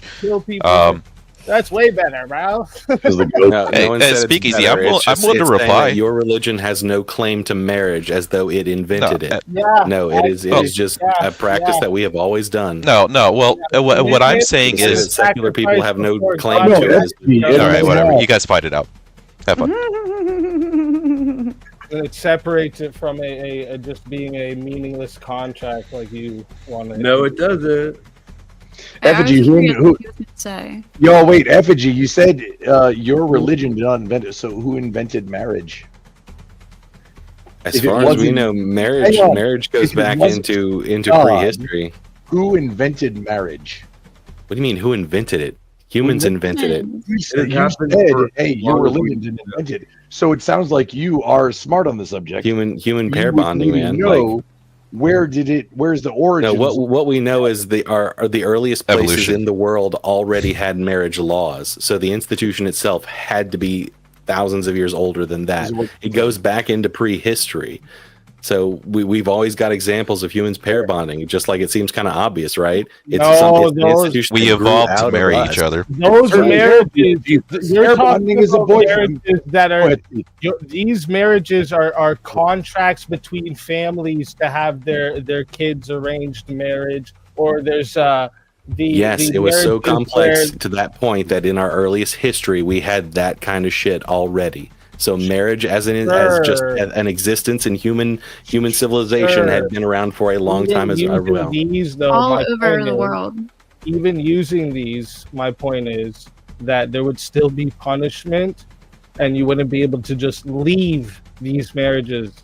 So we're talking about times where they human beings as property. So you know that you can't just leave. Actually, this speaks to there being contracts that you were forced to stay in. Your thing earlier that there was no contract that were forced to stay in. Well, there was lots in the past. Lots. Yeah, no, not arguing for how good the past was. That's a fucking asinine straw man. Not arguing for how good the past was, just showing you that your religion has no claim to a specific institution that existed thousands of years before it. That's it. Marriage only means something. Well, actually, no, I don't understand. Has meaning. Your argument seems a little illogical. Can I step in? So, Effigy, it seems like that you're appealing to prehistory and this quotation of pair bonding, and then conflating it to I'm marriage. Just saying it existed. Yeah, I know, but pair bonding is not marriage. As far as like where I think it came from, just a natural state for people to get together and have children, right? Yeah, but that's not marriage. In the Bible, it says yes, of course. Obviously, but people will do it. There were marriage Yeah, ceremonies. but this is a category error that you're performing right now. It's marriage is a legal precedent, or I guess if you're talking in religious, it's the law of their religion. Yeah, because it's like that's the establishment. It's like the pair bonding is just pair bonding. Before humans could speak to each other, that we still had children. There were marriage. Yeah, that's called pair bonding, like your argument. Yeah, it's called pair bonding, right?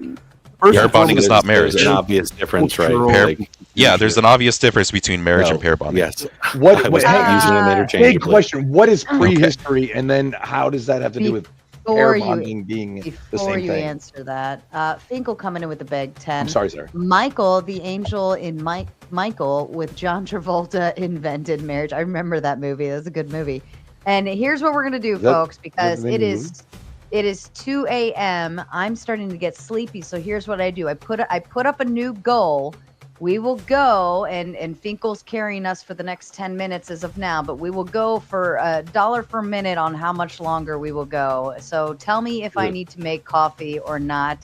Make some coffee. Well, what I'm saying is they have to super chat the $1 per minute to keep this going. So far, we've got 10 more minutes left. And I kind of want to throw something out here is because it seems like this argument typically comes, or at least from what I've heard in my experience, okay? This argument against no-fault divorce has typically come from the men's side of things. Is it just men can't handle the fact that they're being rejected by their own wives and they don't like the idea that she can actually now just pick up and go? Is that a part of the problem here? We're actually like not wanting to accept the fact that a woman no longer wants to be with you for whatever reason that is. Where do we stand on that? To come at that from the business angle, because apparently marriage is the business contract. No business, like no cell phone provider will say you can just walk away from this contract any time. No, like you can just walk away from this lease. You sign a lease for a year. Law is different than other types of law. It's contract.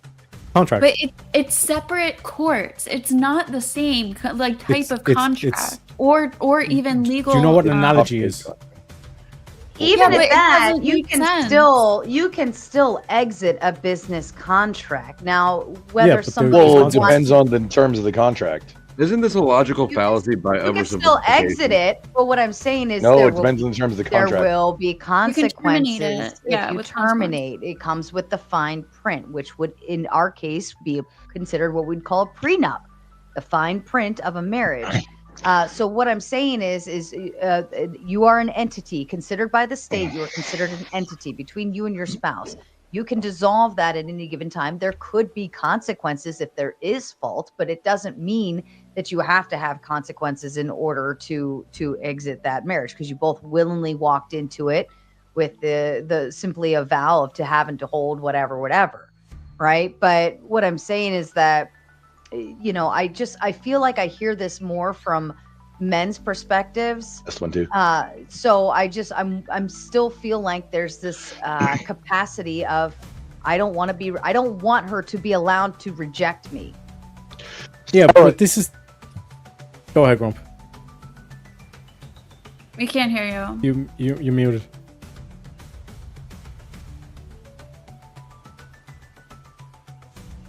We still can't hear you. Grump, I'll answer it because it seems like there's just been like the whole kind of like evening. It's like been in like the picture that's been drawn in our minds is that it's like there's this like damsel in distress that's like being held down by this oppressive man, and that she can't get out of the relationship. Like I've never made the argument that we get rid of divorce. Test one, two. I don't understand this thing. The argument for getting rid of some of the divorces. Hear you now, Grumple. No fault. That like you can get divorced. You just have to state I a don't reason. know why you're reminding us that you don't want to get rid of all divorces. That's a strong. Like nobody's using that ever. Because this is the whole thing where she's being forced into a relationship that she doesn't want to be in. Okay, just my point was for Sarah, the premise, just on the premise of the question, it makes the presumption that men can just walk away at any time with no consequence, and that women don't have that option also. That's what it sounds like the premise of the question is. Men can walk away with no consequence, but women can That's as what well. It sounds like that your premise is based on. Well, that's why I don't get why men argue against this, because I feel like there should be men who And I don't think want that's to the feel case. the same way, where it's like, what if this woman changes? What if I fall out of love? What if I meet somebody else that I like love better? What if like just like things just don't work out for us and I want to be able to leave this woman? It shouldn't just be like seen as a benefit for women, but for some reason it seems to be a mostly male argued issue. Yeah, 100%. I love no fault divorce. I use no fault divorce. Best decision I ever made in my life. I recommend it to anybody. But of course, I have alternative options, and I knew that, so that wasn't a concern for me. I didn't feel like I needed to keep this one against her will. William coming in with the $1 to add time on. I added that on. Wrongful Rage added 50. Said some coffee. Last one, I swear. And then Fabio comes in with a big 10. Says I can't get enough of how amazing you are. Add 10 more minutes. Church of 4 comes in with a big 2. Noting an extant thing is not an extant. Maybe what's extant? Extinct? That's what I was thinking. Extant. It is a. That is It's a word. Okay. Just Gerald coming up with the big 50. Nah, subtract 50 minutes, get some sleep. FYI, we're down to just under 20 minutes now with all of that added in. So if you want more time, it's currently standing at 20 more minutes. It's up to you, chat. I don't think you can do that. Just so everybody is clear, extant means like a thing that currently exists. It's kind of like, you know, the verb to be. It's just that exists currently. Okay. Fair enough. 1 JP Belly 1 coming with the big 5. Strong family unit equals good kids equals strong society. Look up why monogamy was enforced at some point. I think that's a fair assessment, and I don't think anybody's negating that by any means. However, what we're saying is that if two people, and not all of these divorces have children. Some of them are a husband and wife, no kids, and they just choose to part ways. I think that's a or safe grown factor. children. Or their children. Forced marriage is not a strong family unit. Yeah. Sarah, can I read this one? Exactly. Oh, the last one. Is there another one? No, the last one. This one? Strong family. Okay, can I read that one? Oh, wait, I don't have my good mic, and my voice is like, oh. I just read it. She just read it. I'm sorry. Finkel coming in with a big. Are you on cold meds? Something. Yes. I'm on cold meds too. Yeah, like my voice is almost back. It sounds like I've been smoking 20 packs a day for the last. That's exactly what you sound like. Finkel coming in with a big 10. Not a time extension. Bingo with. Stop right now. You're killing me, Grumple. You're killing me. You've been doing this all night. You're absolutely killing me. I'm trying to be nice to you because you are a nice person. I know you're not doing it on purpose. I'm incorrigible, and I appreciate you. Finkel coming in with a big 10. Not a time extension. Bingo with the fear of rejection thing. See, I knew there was some piece of it that has to be in there, right? Like, you can't just walk away from me. It has to be in there, right? What if it's not the fear of rejection, it's the fear of destruction of something you've built? I agree with that. I could agree with that. I wouldn't be opposed to that. Like, do you not think that it's like men are putting in a lot of work, not only to keep society going, but to keep families going? I still don't think that. Okay. Just being a provider is no longer like you don't get a cookie for that. That's like the baseline, right? If you're going to be a provider, you're going to be a husband, you're going to be a good father, you're going to be a kind person, you know, all of those things that entail in a marriage, blah, blah, blah. Well, those don't all necessarily correspond. In a marriage? I mean, you don't think a husband should be those things in a marriage? It's not necessarily what I think, but those don't necessarily correlate. They all happen. Why should I what? I said, why should we not praise good fathers and good men? No, what I'm saying is being a provider should not just be the baseline. Okay, and here's why I know, but why shouldn't we praise that? I'm going to tell you, because Thanks to feminism, I can go be a provider myself. I can go make my own money. I can go buy my own house. I can go buy my own car. I don't need you. Thanks to I LBJ. don't need you to do it. Okay. Right? So now the bar has risen because, yeah, you could be a provider. So can anybody else. Right? But are you a good husband? Are you a good father? Are you, are you loving and committed and part of this relationship and all of those things that come included and the shit that girls actually like in a man. And But if why you're did not you gonna assume do when it, I said men put a lot of work into keeping families together, you think I just meant being a provider? I thought you said building something like. Well, I yeah, thought you were talking about your family. I meant like when I said building something, I was like it's your family that you build. Well, right? yeah, Like, no, I agree with that. like, But the reason I said I building something misheard is 'cause men you. build Speak shit. easy. I'm not going to go through semantics. I misheard and misunderstood what you said. But if you did hear what I said, I clarified what I was referring to. I didn't say otherwise. So big difference there. But either And way, I think that is like a big part of it. Go ahead. Is that a lot of people, like guys today, can't just get married because like they have a job and they are providers, and they do have to like bring that extra romantic, emotional connection to a marriage too. And I don't think maybe like the generation above us weren't raising their kids like for that type of relationship or something. So there might be a little bit of a disconnect. I think it's probably going to get better, and it has been getting better.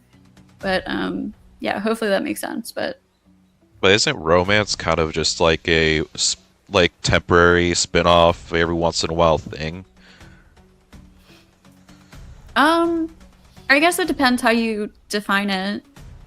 Yeah, well, I'm just thinking like if you're going to be in a marriage committing to each other, there's other things that's driving that marriage besides just the romance. Yeah.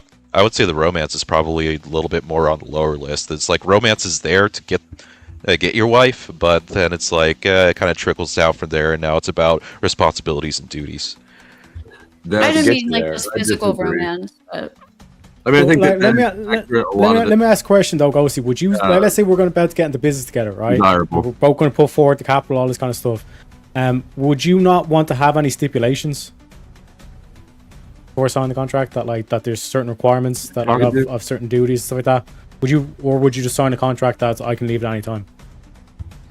For a business contract, it's probably going to be a little different because that's a business, whereas like a relationship between a husband Why and is a it wife, different? But it's just an entity. Why do all of these Why is it analogies different? because I'm not like, in love with my business exercising partner, out probably. the emotional aspect of it? Like, but that's what's being put forward. Like, Then why are you putting a contract It's on just a it? contract. Yeah, you guys say if it's it's a not a legal contract, binding, and when he brings why up are you all putting these a contract on it? contract analogies, it's like, well, but it's not the Go ahead. same as that. Why didn't God make a different word? Holy, what? Every time. Wait, what? Why didn't God give me $1 million? Yous were making the case. The whole panel. It's just a contract. It's just a contract with the state. It's just a contract between two things making an entity. And then we give the examples of the contract. You say, oh well, it's different. It's different. Yeah, cause I don't actually compare I don't compare a marriage to a contract. I understand it legally It is literally a that's contract. not okay. I understand that's Well, what then it what do you legally compare is, it but that's to? not how I view it. Legally, I delusional. understand like you sign a contract to get married, but I don't see marriage as a contract myself. If you don't perceive it as that, does that mean? I mean, can you admit you're delusional because it literally is a contract? I know it's a contract, but okay, so like you guys come from like religion, This right? whole time you've been saying it was a contract. the same delusional that religious people that would be, sentence right? has not come out of my. What do you see it my as? mouth Ghosty? once. Can you tell me what you see a marriage as? I see it as like a kind of like a spiritual bond, like you're. She's stuck in the aughts. She's stuck in the aughts. Okay. Like a lifelong commitment. She's stuck in the Yeah, aughts. it is a commitment. It's a special So you should relationship. be on my side, Ghosty. You're on the wrong side. That's what you're not realizing. But No, what, I'm just I not said focused. earlier, Stuck to in the aughts. clarify, No, don't beat her up. She's the just stuck in the- contracts, hold on, the contract is what the state recognizes. The Yeah. state only recognizes it as a contract. We were not saying that's what we believe marriage between two people is. Nobody said that. We were referring specifically to how the state views it and why the state can grant you a divorce. Yeah, but what I'm saying is that would you ever sign a contract where the other person can just leave because they're just not feeling it? Like, or would you rather have there be stipulations? I would Well, sign a that's marriage why contract. why I say there should be a prenup. Get the fine print. Know what you're getting into. Know what you can what you're getting out if your Sarah, consequences are if you leave. Is that not just the fear of Isn't it a rejection? bigger? You know what, shit Terry? That's it. for- Every man should just get a prenup, and in the prenup, make sure you write you cannot leave for no fault divorce. Make sure You that's in can't- the prenup, and legally they you have to can't sign do for that. that. There we go. There you go. Great It's idea. in the Good stuff, contract. right? That's what we do, man. Did you get It's that in the put into your contract. new marriage contract? If it's in the contract, you can't leave. Then you're in breach of contract. Flo. No, you can't Well, force I'm somebody happy to for stay you. within a. You can Yeah. put in If it's consequences just a if contract. you. My if wife you- don't look like a fucking dead mouse either. Oh goodness. Probably is a boy. dead mouse. And your mom hates it. Crib one It's coming in with the same big thing, man. 5. Strong society is unified society, not strong family or whatever one JP Belly was saying. Good family is subjective. Disagreement is where society falters. Finkel coming in with the big 5, but wait, there's more. She can assemble no. her own IKEA. Oh, and number 2 screwdriver qualifies you for what again? Kildrake coming in with a big 5. Power of attorney. Wills cannot determine who gets Social Security or military benefits stipends. Divorce also disfavors men, which can lead to alimony. Alimony in some states it works against people very, very much so. But alimony in most states, to my understanding, I don't think all of them have them. But if you do have them, they're incredibly tough to get. And you have to likely be either a stay-at-home mom for the last 20 years and have to like re-kick yourself out into the working force.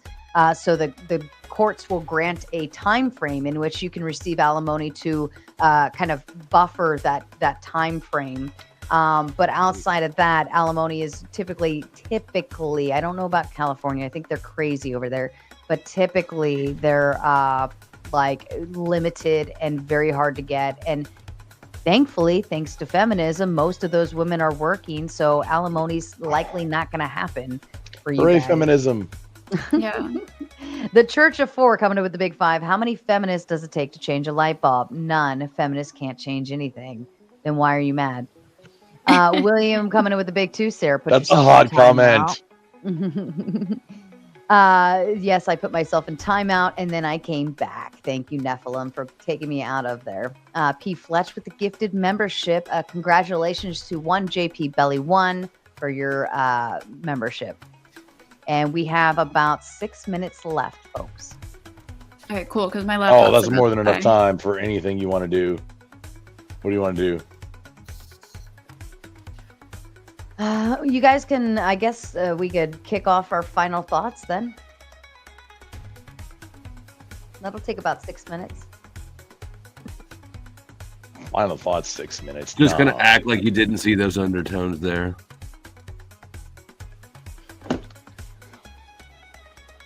I don't know what he's talking about. There's nothing that would only take 6 minutes. I mean, if you're in a hurry in a public place, you know, things get dicey. Don't make it You're weird. trying to We're sleep having- with 100 men in 24 hours. Oh, that's gross. We're in a public place disgusting. right now, Sarah. I mean, That was absolutely 6 minutes wrong. is like Yeah, no, I agree. that gets like I think that's right around the time for, you know, All public. right. Trib says with the What? $2, question for the last 6 minutes. What is truth? Oh, I think that adds another 2 minutes, doesn't it? So we're at 8 minutes now. No, From he now? says, no, I only add it when they say add it. But he says, Oh, you got to say add. Truth is Yeah. objective reality. That's my definition. Damn it, you Truth is God.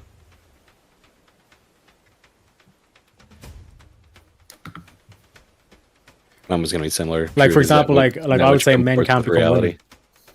Like, that would be reality. What's reality? Yeah, that is what which is in agreement with reality. That's what. No, but just we are like we not might be fully perceptive to the actual truth. Our knowledge is relative. Yeah, but there's still an objective. Yeah, I know. I'm. Oof. Oh, brutal. We only have 4 minutes left. I had to get that out. That's good. And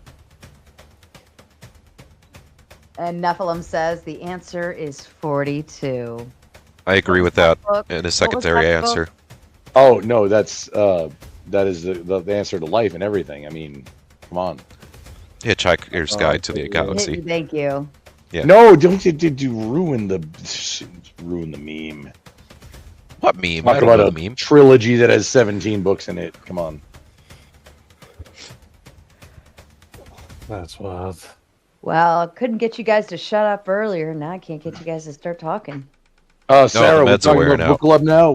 Are we in the Grumble book club? No. Or not the Grumble book club, but the Sarah book club? No, not at all. I listen to audiobooks, but I wouldn't be enough. Oh, for that's me pretty to racist be because access to technology is racist. Is it? Like IDs and voting and shit. Yeah, it's all racism.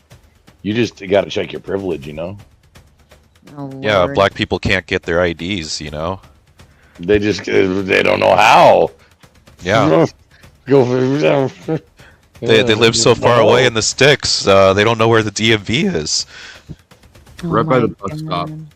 It's all just racism. It's institutionalized. Oh, Lord. Does everybody feel content with no-fault divorce and why it's Not okay? really. No. Well, you wouldn't have to worry about it, though, would you? Because your wife would never, like anybody that says no-fault divorce shouldn't be a thing, you shouldn't have anything to worry about, right? Your wives won't leave you. She'll love you forever and ever. Into the radiator. That part you're correct. That You're assumes correct. that But me, right, as a godly man, I also care about my fellow brothers and sisters on the earth. Right? So Well, but it's not all just about me. Sometimes you have to plant seeds for trees But that are their going to wives, be their wives that would you're never never leave going to them see. either. Right, And Sarah? they would never leave their wives. It's No, but like, Sarah, what do we you have to get worry it, right? about? You It's gotta only plant the these seeds. secular, crazy Those trees people are going to that grow, could use this. and then the shade is going to be for other people, not for yourself, right? Sometimes you got to do that. if you plant the seeds that you'll never see the fruit of the if you plant a date tree, it's for your grandchildren because you and your kids and probably your kids will never see the fruit of that tree. Right. Sometimes you have to. That's what I'm saying.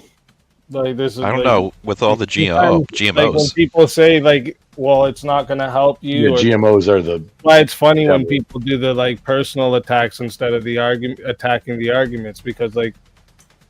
What my arguments are is to help people in general, right? It's not just like a selfish thing. It has nothing to do with trying to kiss up to Andrew so you get rated more. There's no correlation between you adopting. You guys, all you guys that are jealous that Andrew raids me, talk about it way more than I do. I don't even ask This for is it. the first time. You're just like such a jealous bitch. See that shit? Something had to come out a little more, bro. No. You can't hold it Hold back, on. bro. No wonder you're already. Take doing it down a few notches, Guess what? You're gonna everybody. get Come on, divorced you're at again, like too. 14. You're I am saying though. I'm saying Yeah, you'll get divorced. it matters again, too, bro. because it You'll just leave the 80 for the 20 every you're time. disingenuous, you're a liar. All right, $50. I'll let them speed date. Otherwise, we're going into our closing thoughts. Fuck it, I'm tired. All right, Teriyaki, I'm saving you for last since you're our special guest of the evening. Effigy, let's go ahead and start with you. Final thoughts for the evening. I would divorce you all. That's racist. I divorced the conversation. I wouldn't even need a reason. Literally Hitler. No, I think I got it all out. Yeah, I think there's the biggest contention that everyone brought up was the ideas that are hitting between the people who believe marriage is a religious institution and those of us who understand how it has to interact with the government. Those two sides just don't seem to ever want to meet. But I think that's where the main contention happens. But yeah, I'm super happy with everyone having no fault divorce. In fact, I think it's good that anyone should have to put any kind of fault on it. We'll determine that kind of stuff in other ways, especially if it's a criminal matter. But yeah, thanks for letting me up. Absolutely. Ticky tack to you. Yeah, still in favor for no fault divorce, but generally I don't think it's the topic that we should be arguing about. I think it's more we need to reshape what a marriage is, and people need to commit more. People need to have responsibilities and duties to their children, and that would solve all this mess, and we wouldn't be debating about no fault divorce. Thank you, Ticky Tack. Speak easy to you. Yeah, I'm just I want to say to the few people that are on the side that they're for no fault divorce that argue this in good faith, I appreciate your arguments, because I do think I disagree with what Ticky Tack just said. I do think this is part of reshaping what marriage is, so this is why I think these are important conversations. But and thank you, Sarah, for having me on. Absolutely. Grumple to you. Sarah, you are a treasure. Also, the no fault divorce thing is like, you gotta like it. I'm a very simple monkey. I don't like putting that much brain power into things. I'm not all that bright. Making me think about things like that's just like torture. Y'all are, everybody involved is now guilty of torture. Okay, so pretend you just waterboarded me. That's what you're guilty of. But You're also, welcome. I don't topic. think well, okay, then you're the most guilty. It's the family is the most important thing. That's how the species survives, and then B, that's I mean, how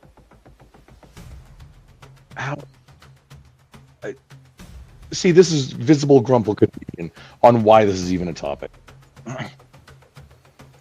I'm live on Twitch, Kick, and YouTube right now, and I'm gonna keep going. If I'm not asking for a raid, but if anybody wants to keep hanging out and having conversations, I might go find somebody else. But this is a great time, and Sarah, thank you. You're a sweetheart, and I love hanging out in your space. Thank you. Fair enough. Thank you. Flow state to you. Yeah. I guess just sort of back a little bit more onto what Ticky Tack said about the utility, not so much of the topic, but of the laws. If the goal is more stronger families, right, which of course depend upon individuals choosing to be better, then adding more legal requirements around it actually seems to negate the objective. It doesn't even enable the individuals to live up to higher standards on their own. It just manages it for them. That's all. Thank you, Flow State. Ghosty to you. Okay. Thank you for having me on, Sarah, of course. And yeah, I just have no, I don't care to force people. Like, I don't care to tell them what they can and can't do with their personal romantic lives. And again, I will reinforce, I think the problem is how society conditions people to look at relationships, what to look for in relationships, and how to manage relationships.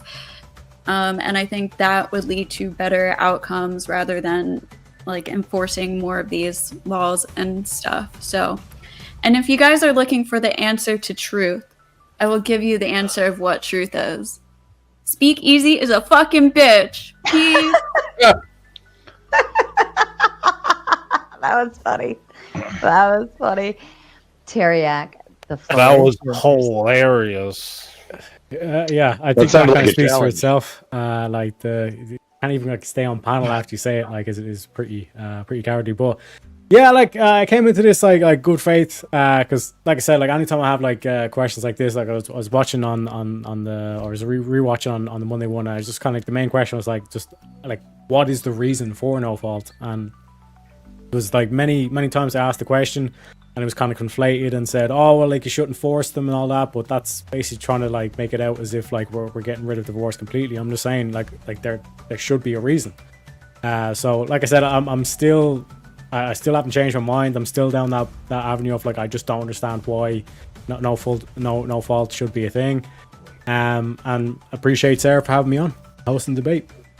Absolutely. I didn't know that we were using the outros to give shots. So I just want to respond to her to let her know that her mama raised the bitch. Fair enough. That's fair. And so, ladies and gentlemen, I just want to leave you on one thought. First off, two thoughts. Teriak, thank you so much for coming tonight and having the continued conversation from Monday. I think that that's what makes this even more fun, is that so many people still have so much more to say, and I don't think you'll ever come to a conclusion if your only focus is on the ending.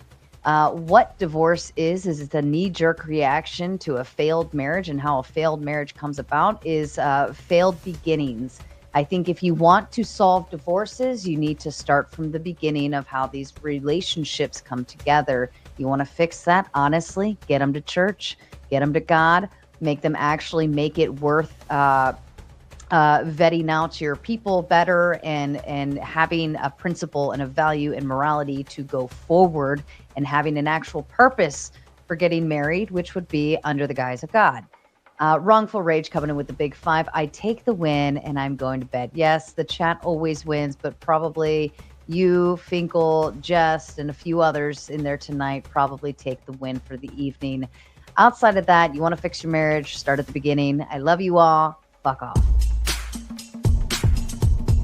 I needed a birth control that could keep up with my lifestyle. Because I could deal with cramps, but not something cramping my style. That's why we chose Nuva Bling. The discreet yet diamond-encrusted ring that inserts neatly into the vagina. It's pizzazz that slides right up into my choach. Plus, you can customize Nuva Bling by adding your own fierce and glamorous charms. And instead of throwing Nuva Bling away each month, you can reuse it as jewelry. So wow up that womb. Glam up that clam. And shine up that shine. With Nuva Bling! Say goodbye to the same old birth control with Nuva Bling.